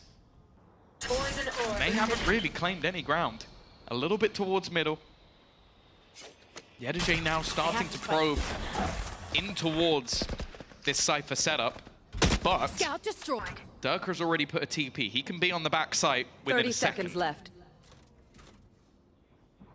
This is it for Durka. Time to take that fight. The player spot with close. The spams attempted, and it gets very close in the end, just about escaping with his life. And now he's ready on the site to help out his teammates. Leo, Chronicle, finding the kills. 12 seconds left. FUT need up the pace, and there's barely anyone left to move forward. And Andalucia flawless for Fnatic, and they are very much back in the game. They were looking dead to rights. That bounce back from FUT, just a couple away from closing it. But the Fnatic story, I was gonna say never ends until 13, but sometimes it goes even further than that. This has not really been their map throughout the season, that's for sure. Victims are not looking. Time to jump. And we know this team love to prove anybody, everybody wrong. The last time they lost a round, well, Go get him. it's a bit closer to a round like this. Some pistols, some SMGs, and they're gonna go peek into it. I don't even know how Alpha's hit that shot. But okay then. A little bit more like this, and they'll be done in no time. Well, I saw this man win clutches earlier, and he barely broke a smile, but now, as they start this comeback yet again, listen, if you were to make a story about this, it'd be 6 seasons in a movie. I don't understand how Fnatic again and again find themselves in these mass deficits, find themselves winning clutches as more or less the only light at the end of the tunnel. And then the train comes and picks them up, right back out into open, clear skies. 2 rounds in between them. But FUT now have a full buy. They have a Viper's Pit as well. Fnatic aren't out of danger just yet, on the path to recovery. But here's where things could fall apart. They are getting more and more confident as they go along. Scout destroyed. Pushing mid in the early stages, and they've had this 1-2 punch. They get confirmation of a player being here, normally off the back of the boombot, which has now been expended, and then they have the pop flash stuns to put them into play. The thing is, though, a lot of this has been ignored. In fact, it's been bypassed by the attackers. They've gone straight up into heaven. Now the cam is waiting and has now been destroyed. And we talk about Chronicle in clutches. A needs to do so much here. Good paranoia. That's actually completely slowed down the push. But it's actually redirected them. Instead, it looks like FUT wanted to move it towards the spawn. The Rolling Thunder pushes them into a corner, and the decoy drew the fire of the first 2 players. Durka ready to reclaim heaven control as in goes Chronicle. They've spotted Mr. Fallen, and Chronicle's dealt with him.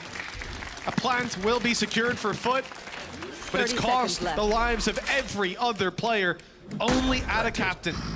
With it all to do, a quick reposition, but he's going the wrong way. I mean, he can't know that, but we can see it clearly. Oh, they are going to go past him, though. He'd have to be stupidly good. 1 shot connected. but there's not going to be anything more. Leo was willing to sell his life. They're doing it again. They're doing it again. I can't believe it. Just every single time you think they're dead and buried, you start talking about the next map. Always got to shout out the observers, by the way. If you think this has been going on a while, those guys have to stay focused. Sylvan Jack doing God's work. That time of year, the flies are getting seen. Oh, there's no flies on Fnatic right now. 10-4 down. Tom, look, I say it every time we cast this team. I say it every goddamn time, but I find myself. You know as well, there's always people going, Pious casters always they think they're gonna come back. They always do it. They always do it. Every damn time. This team's in the grave and they dig themselves back out. 1 round behind and a pause called by FUT. We know Fnatic's win rates after pauses pretty damn high, but usually that's when their opponents are winning a few rounds, right? It's also crazy as well because you see it. Every game, you'll have community looking back at these matches and going, how did Liquid lose this advantage? How did KC lose this advantage? How have FUT lost this advantage? Gotta stop looking at the other teams and just start looking at Fnatic. The mental resilience that this squad has. The fact that, I think just moments ago, Alpha Year was like, I want to say like 8 or 9 kills clear of the rest of the team. Like it wasn't even close on the scoreboard. Durka since then has come alive. Leo's stepped up. The entire squad started to put in numbers. Now this happened on Icebox. And FUT at the last second found what they needed to shut this team down. It's a weaker buy. It's an operator as well. This is not going to be expected at all. It's not been utilized the entirety of this defensive half. And Durka pulls it in now. Next level also. FUT call a pause. Oh, how are we going to deal with this setup? New idea. Yeah. Something you're not ready for. If you call the pause, well, Durka might buy it up this round.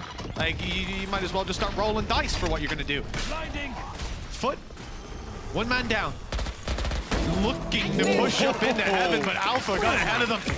Taking that fight, finding success, and not even needing to make any further plays. Boaster's got the spike, and everybody's on their way to help him out. No help required. The 1-man army holding down Vents, and now the rest of the squad is here. Yedajay, but they didn't know he was here. They didn't know he was here. That's not even fair. The poor guy just gets spammed through the wall. 11-11. I find myself perplexed, again, by how they've managed to do this. If you were to script this, it would go the exact same way, right down to the wire. They wake up, and here we are, 11-11, even footing with Fnatic winning a staggering 7 out of the last 8 rounds. Maybe that's what it is. Instead of printing new scripts, we just keep accidentally sending the same one in every same single draft day. Again, my bad. We lost it for the Heretics game. They're now in a best of 5. A 5th map seemed like it was guaranteed. I've got your Seemed like we were already there. Talking about the Turkish map of Ascent. Maybe just like us, forgot who they were up against. That late trap put down by Chronicles caught one. My God, it's caught him for quite a while. Cracks eliminated by Boaster. At this point, just do not go Vents. There was a time where we said Angel controls it. Well, his former rival now has it on lockdown. It looks like they do want to challenge and move in towards this position, but it's being conceded. Fnatic, they have the advantage. There's no need to stay aggressive, to take risks. They fall back, they play the information. And the information they think has been secured. They started a rotation, but they've read it correctly. It's too early to rotate. Welcome to These two need to stick around B. Viper's pit up in heaven. It's all a ruse. Oh, see, that spot is beautiful. A step further forward and he was dead. It's Chronicle gone. 30 the seconds Clutch left. Master deceased. Spike planted. Here. But they do have that dimensional drift. The main danger right now is still going to be Yedajay in the backlines. He's heard the steps.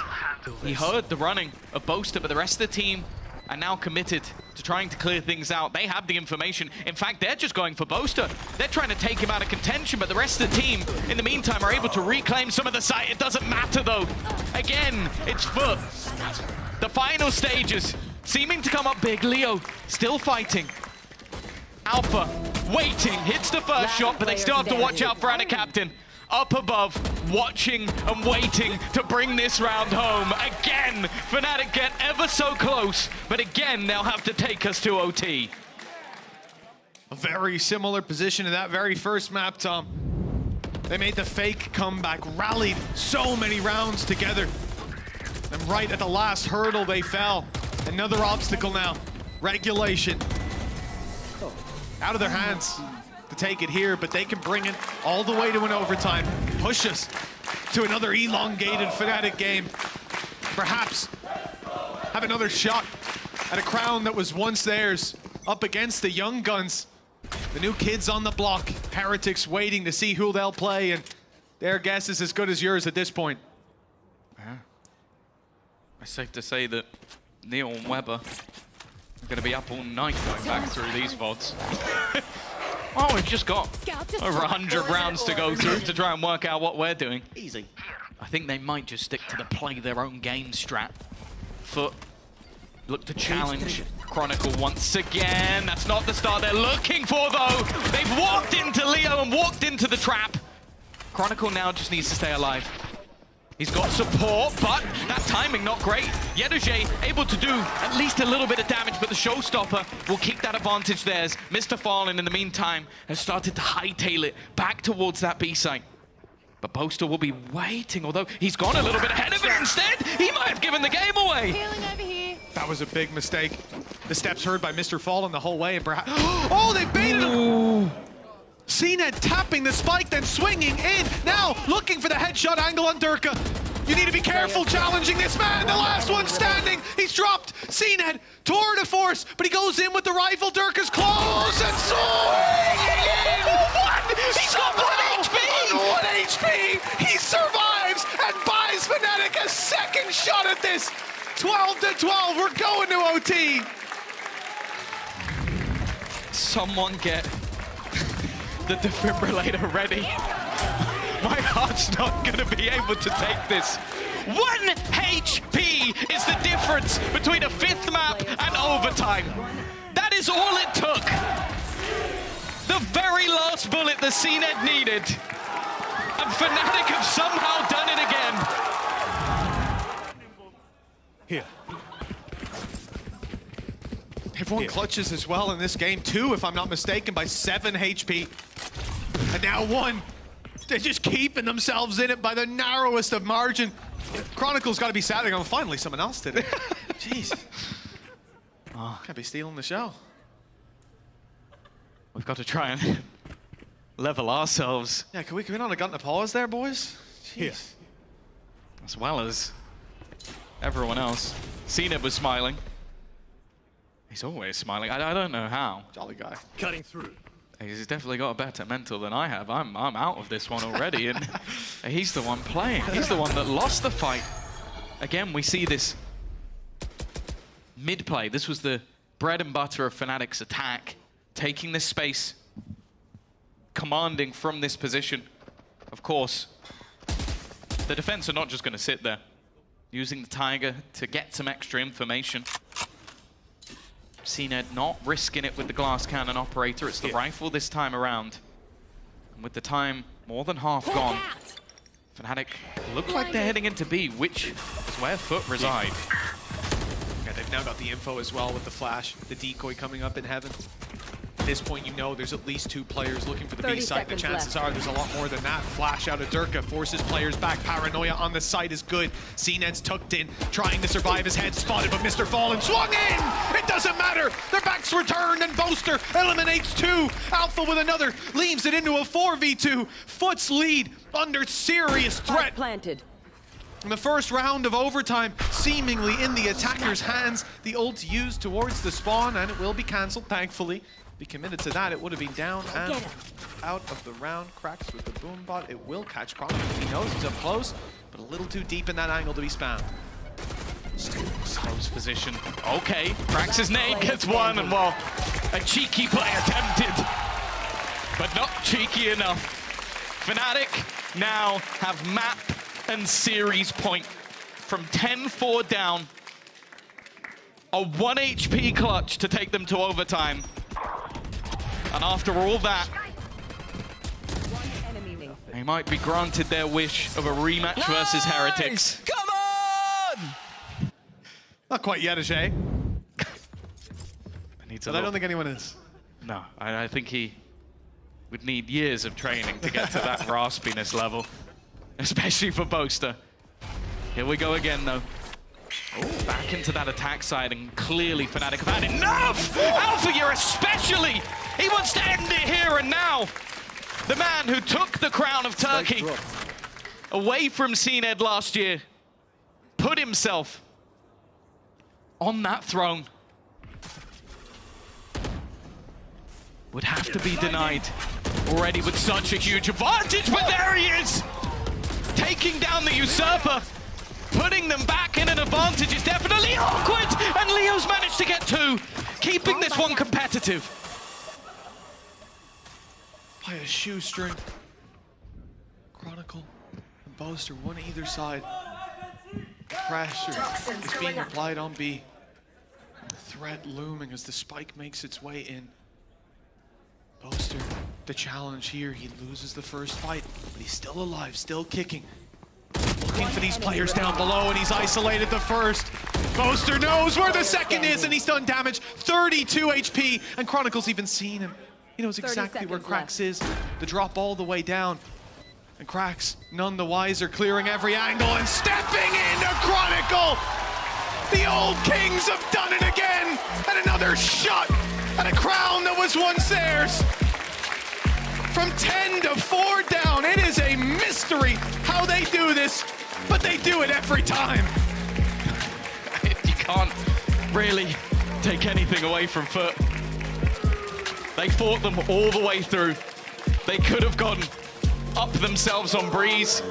They probably should have taken us to a 5th map. But there is a reason that this team has multiple trophies. There is a reason players like Chronicle are some of the most decorated players in all of VALORANT. And it is because even when they're down, even when they look like they've finally been defeated, they'll stab you in the back. They'll stab you in the front. Whatever it is. I want to know what that secret that this team has got. And I'm sure Heretics are going to spend the entire evening trying to work out how this team manages to turn these games around. Well, FUT, it's not over for them until stage 2. They'll be going to Shanghai still, but it is over for stage 1. The lowest seed on the way, but they can hold their heads high. They eliminated KC, for God's sake. This is a team that can deal blows even at the top level. At international stage, better watch out. It's good to see Sinan down on the stage with them. One big bow from the boys and a well-deserved round of applause from friends and foes alike. For sure. Whether Fnatic take that grand final or not, one thing's for sure, Tom. They are the comeback kings. Yeah, no one's taking that crown away from them. They're proving it time and time again. Alfia besting his Turkish brothers in the server in that final map. His raise is definitely something to fear. But it is the depth, and more so the heart. That's what I've enjoyed. In some of the earlier portions of the season, this team looked flat. They look missing. They look disjointed. Towards the end of this game, you see the lion roar when it comes to Fnatic. The heart that no team ever seems to be able to muster. And they're already going to Shanghai. They're already heading to that event. Either way, Mitch, that's it. That's it from us. We're going to be heading off to Zoe and Kakuka. Thankfully, give us a break because they've got the post-farm.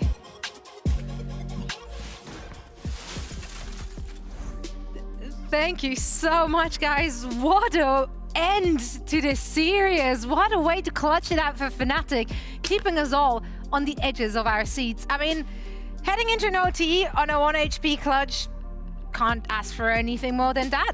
Dirk is certainly redeeming himself for any kind of criticism we may or may not have had. Yeah. This series. Don't get me wrong, and he was so Forgot all close. about it. He wasn't even looking like he's gotten some crazy kills. But I think it's also so iconic, the fact that it was Chronicle getting that last kill, like the clutches that he was involved in on that split.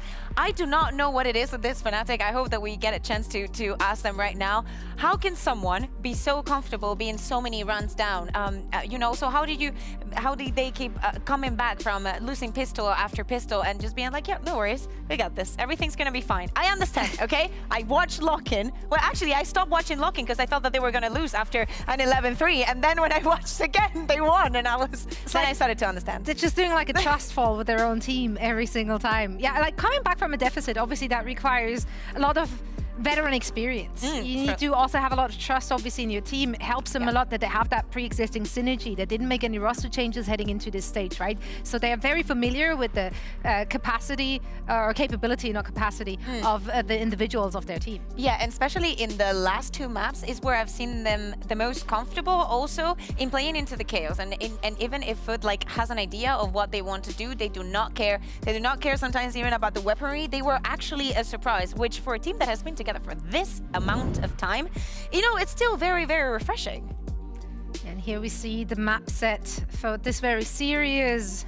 Honestly though, I mean, the last two maps were just so close, and even Icebox, it went like the distance. If the entire series, it could have gone either way, and rightfully so, because FUT had such a good stage. They had such a good year thus far, and a really good showing here in the playoffs as well. Oh yeah, completely. And I think that this year is going to be different from them internationally. I think that they actually have many reasons why we have many reasons to believe that they're going to be a surprise in the international stage as well. Everything's going to be better, and even on stage 2, I think that we can, you know, keep thinking that this is one of the best teams in the region. Do you think FUT is on the radar of the international competition? I mean, Fnatic obviously a household name, but is FUT in their eyes? Here's the thing, like some people are like non-believers, or they think that this must be like a one-hit wonder, but I really think that they're gonna be proven wrong. Hey guys. Alpha here. Fantastic. And Boaster joining us now. Congratulations, guys. I mean, we just had to check our heart rates. That was about as clutch as it gets. How are you guys feeling after this series? Still a little shaky? Oh, he's so polite. Stop I'd it. say, yeah, pretty good, you know. We overcome a mental block today, I feel like. When did it come? At the beginning? Just in general, you know, like being able to win certain maps and just coming back. Like, we seem to be a comeback team now. Yeah. It's like Yeah, we're just I always don't late. like that. That's a weird identity. Like, how did that happen, and why is this happening? Why are you always keep the playing from a ratings up, deficit? keep doing it. It's like it's never lost. Why is that, do you reckon, Alfia? I don't know why it's happening, but I think we're starting a bit late in the games. Like our comms or our gameplay, we just adapting the game like late, I think. Do you think so? Is that something that concerns you now that you're going to go to China? You say that today you overcame that mental block. Do you think it's like gone for good, or do you think that there's still some work to be done there? I think there's still some work to be done. Like, we did actually start pretty on fire against Heretics, and I felt like we threw that game, so it's nice to have another try at them, and I think we're going to be ready this time. Yeah, I'd say, yeah, we're working on it. Well, that's reassuring to hear. So you're feeling like the first rendition of you against Team Heretics, that was a throw on your part. Looking at the opposition though, Team Heretics, have you figured them out? Like, do you know what to expect from that team, or do you think they still can catch you by surprise? I think we're gonna win tomorrow, because when I'm playing with Heretics, I never said that before, but when I'm playing with Heretics, I just I feel it like I'm playing ranked, and I'm gonna show who is the best ranked player tomorrow. I love that we have so many Turkish players, like literally Yeah, every same. team. Yeah, I adore it. I saw you stretching right there. I see that you guys have also implemented another part of the stretching. I'm seeing a lot of sit-ups during your gameplay. How's it? You stand up after every single win, every single round win. How have been the vibes today? Because they were immaculate from our perspective, at least. I mean, I just remember past matches, and I feel like we are not hype anymore. And I just want to bring the hype back. Oh, we That's felt the why hype. after all the time after rounds, I just stand up and I just cheer at them and shout at them, and they start with me as well. This is all gonna end up in a tech pause. So luckily we have Pansy tomorrow here. So yeah, You already saw like headsets being like unplugged by accident, but you know what? Vibes are on point. Obviously, you're not skipping leg day that way, so that's great for everyone involved. Looking ahead at the grand final here, how important is it for you guys to take that EMEA crown? Because you were very often in the past, you know, you were considered like the EMEA team. So do you feel like getting that crown tomorrow will like re-establish that position for you? Well, for me, actually, I think my job is done. Like, we just wanted Group A to have a fighting chance, because Group B was a bit dominant against us like in the group stages. So now we got a win against Footballist, and we feel a bit better. I mean, you know why we lose yesterday? Because we wanted to take revenge from every team. We lost against FUT. It's for the storylines. I love that. It's for the reps. I told you, it's for the reps. It's for the sunset. Talking about the maps, though, we were actually wondering in this particular series, we saw you guys picking icebox against FUT. Why is that? Was there a specific reason why you went on icebox? He's the IGL. We're the kings of icebox, but we just decided to not be the kings of icebox on that day. Sometimes you gotta be a prince, you know, you can't be king every day. That's all right. I mean, we had so many individual draws on defense that just kind of snowballed, and then money was a bit tight. Like, you need to get the AWP economy going a little bit on that map so you can have some points where you can stand and defense comfortably on. Oh, you should watch the VOD, because Steel gave you some like pointers. Oh, did he actually? He loves doing that, this guy. He does. He's very constructive. Yeah, no shade. It was a very constructive conversation there. Yeah, no, I mean, overall, obviously, stage 1 almost being finished. How was the experience and how is the competition stacking up to one another? I feel like this stage has been very tight. It was really good experience, I think, because last year we won everything, so we didn't feel any loose pressure or we didn't feel any bad habit. So this year we lost something, we win something, and we know how it feels. That's why we don't want to lose again. For me, it's depressing Love that. and anxious and stressful, and yeah, it was a weird season for me. But when we qualified for Shanghai, I felt like I could actually enjoy the game again. So these playoff games, I'm slowly getting back into how I feel is going to make me, like, you know, us better, is me being a better IGL. And then by me being a better IGL, I'll just be able to find the frags when we need it. I think throughout the season, when we started losing, and it was like we were juggling like embarrassment for myself, and like, because obviously we were winning everything last year, we came in confidently this year, and we were getting owned by these kids that have just been signed and picked up. So I was just like, oh goodness. But now I'm kind of like over it a bit, and also our performance coach Ryan has been speaking to me a lot, and when we've had him here, and he's been a really big help, and he's just saying, like, you guys are putting yourself on the front line to be embarrassed, and that's a lot more than what people typing online are doing. Suffering from success a bit. Maybe that too. But yeah, so I'm just, you know, the positivity from people online is like really nice as well, so that helps. It's well deserved. I mean, diamonds are formed under pressure, and you guys are sparkling right now. It's going well. We're going to see you in at the final, and then furthermore, of course, we're also going to see you in Shanghai. Behind you, you're seeing all the teams which have qualified for the big masses in Shanghai, China. Is there any team you're particularly looking forward to face off against, and if so, why? Of course. Who? I mean, I want to play with Leviathan because of Aspas. He's my friend. I'm really close friend with him. I just want to play against him because I think he's one of the best players in the world. So if you beat the best player in the world, then you're the best player in the world. You are the best player in the world. Simple math. For me, I want to play against the Sasanto brothers. Oh, of course. So T1 and Paper X, that'll be always fun. I miss them as well. Last time I saw them was in Tokyo, and Kevin was saying that he was going to come back. Or should I come back? And we were there in a karaoke room like, yeah, do it, come back. Pretended to sign a contract, took a picture with him. But yeah, he's in T1 now, and he's doing really well. So there's that. And then I'd say FPX Life. I saw him at his first event, and I'm looking forward to seeing him and potentially playing him again. Oh, okay. You know, before this even happens, of course you have already played against the teams from EMEA. Do not think that I have forgotten about that sunset. Is there a plan for tomorrow, or is it going to be a Gambit Haven? Okay, let me rephrase the question. Are you going to play Reina? No. No. But is there a plan? Is there a plan, Alfia? Yeah. There's maybe a plan. The plan was we played it in January, and we decided not to go with that comp. So we'll see. Plan is stay survive in the game. Yeah. Plan is we like ranked players. We're gonna be reading the situation, simulating the game, adaptive, play off of each other. We're gonna become legendary. Love that. We have a lot to look forward to in the grand finals tomorrow. Yesterday, we actually had CNET on the couch, and he posed a question to you guys. So let's see if you have the answer, because quite frankly, embarrassingly enough, most of us got it wrong. You cannot reply. Okay? Yeah, you're not allowed to play. You're not allowed to play this game, Alpha. Yeah, I'm sorry. Sorry. It is what it is. Sorry. Here's the question from CNET. What's the capital city of Turkey? Don't you dare. Don't you dare. You say it. Istanbul. Yes, if it was 1923, then the answer is correct, or before 1923.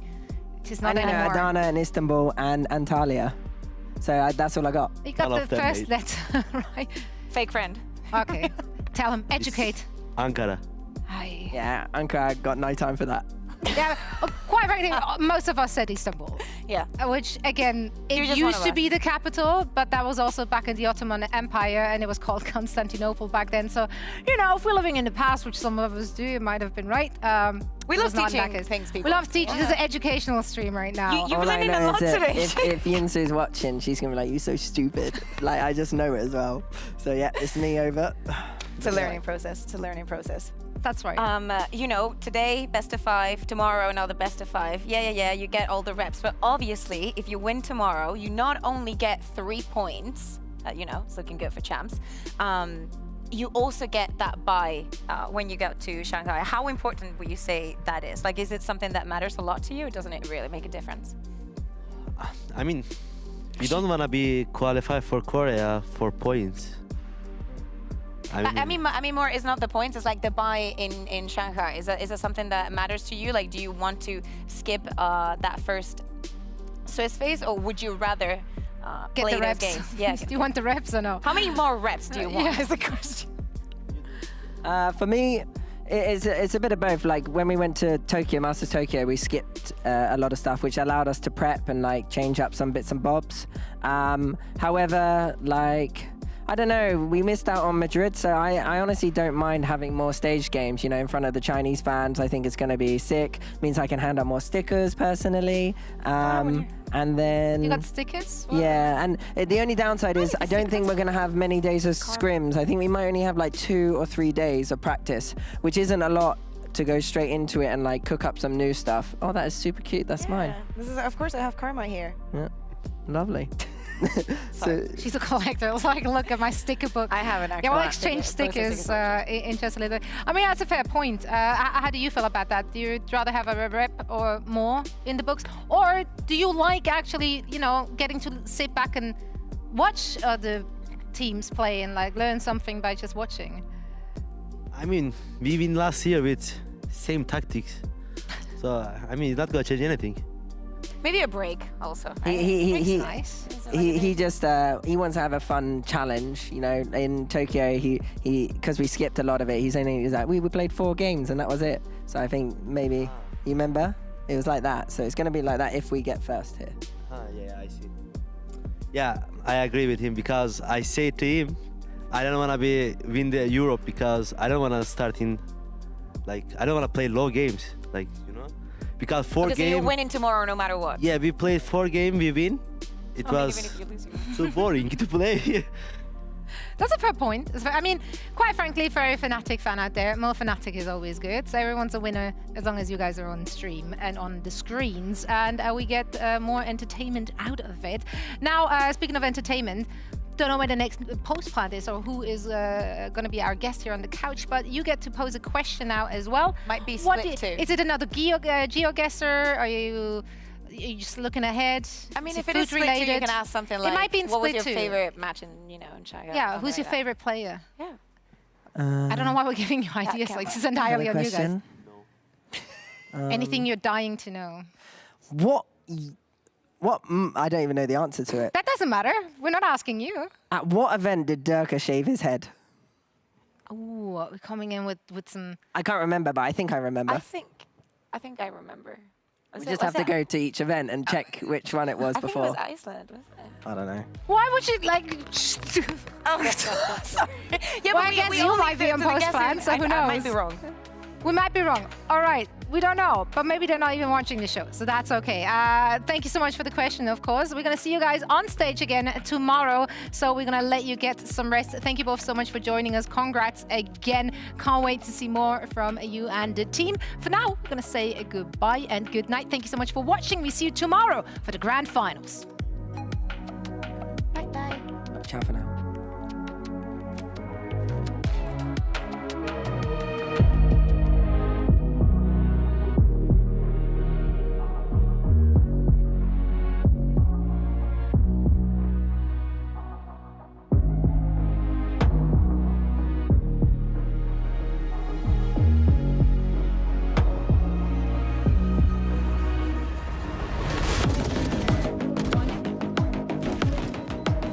Alphayer has it all to do, and with 2 players to drop and time against him, there is nothing he can do about it.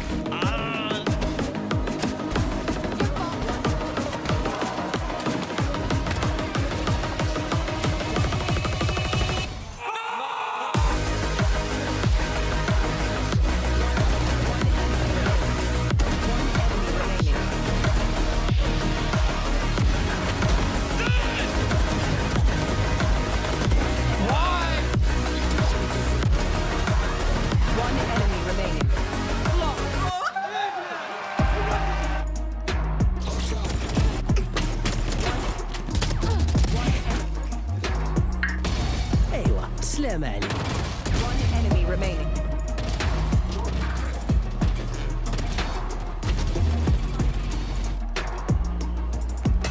Enemy remaining.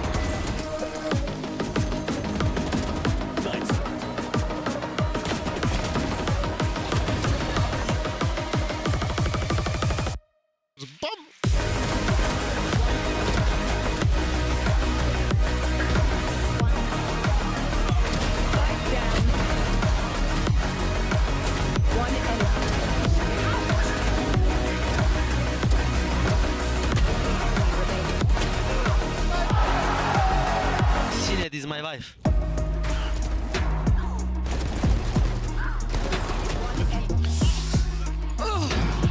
found my wife. Remaining. One enemy remaining.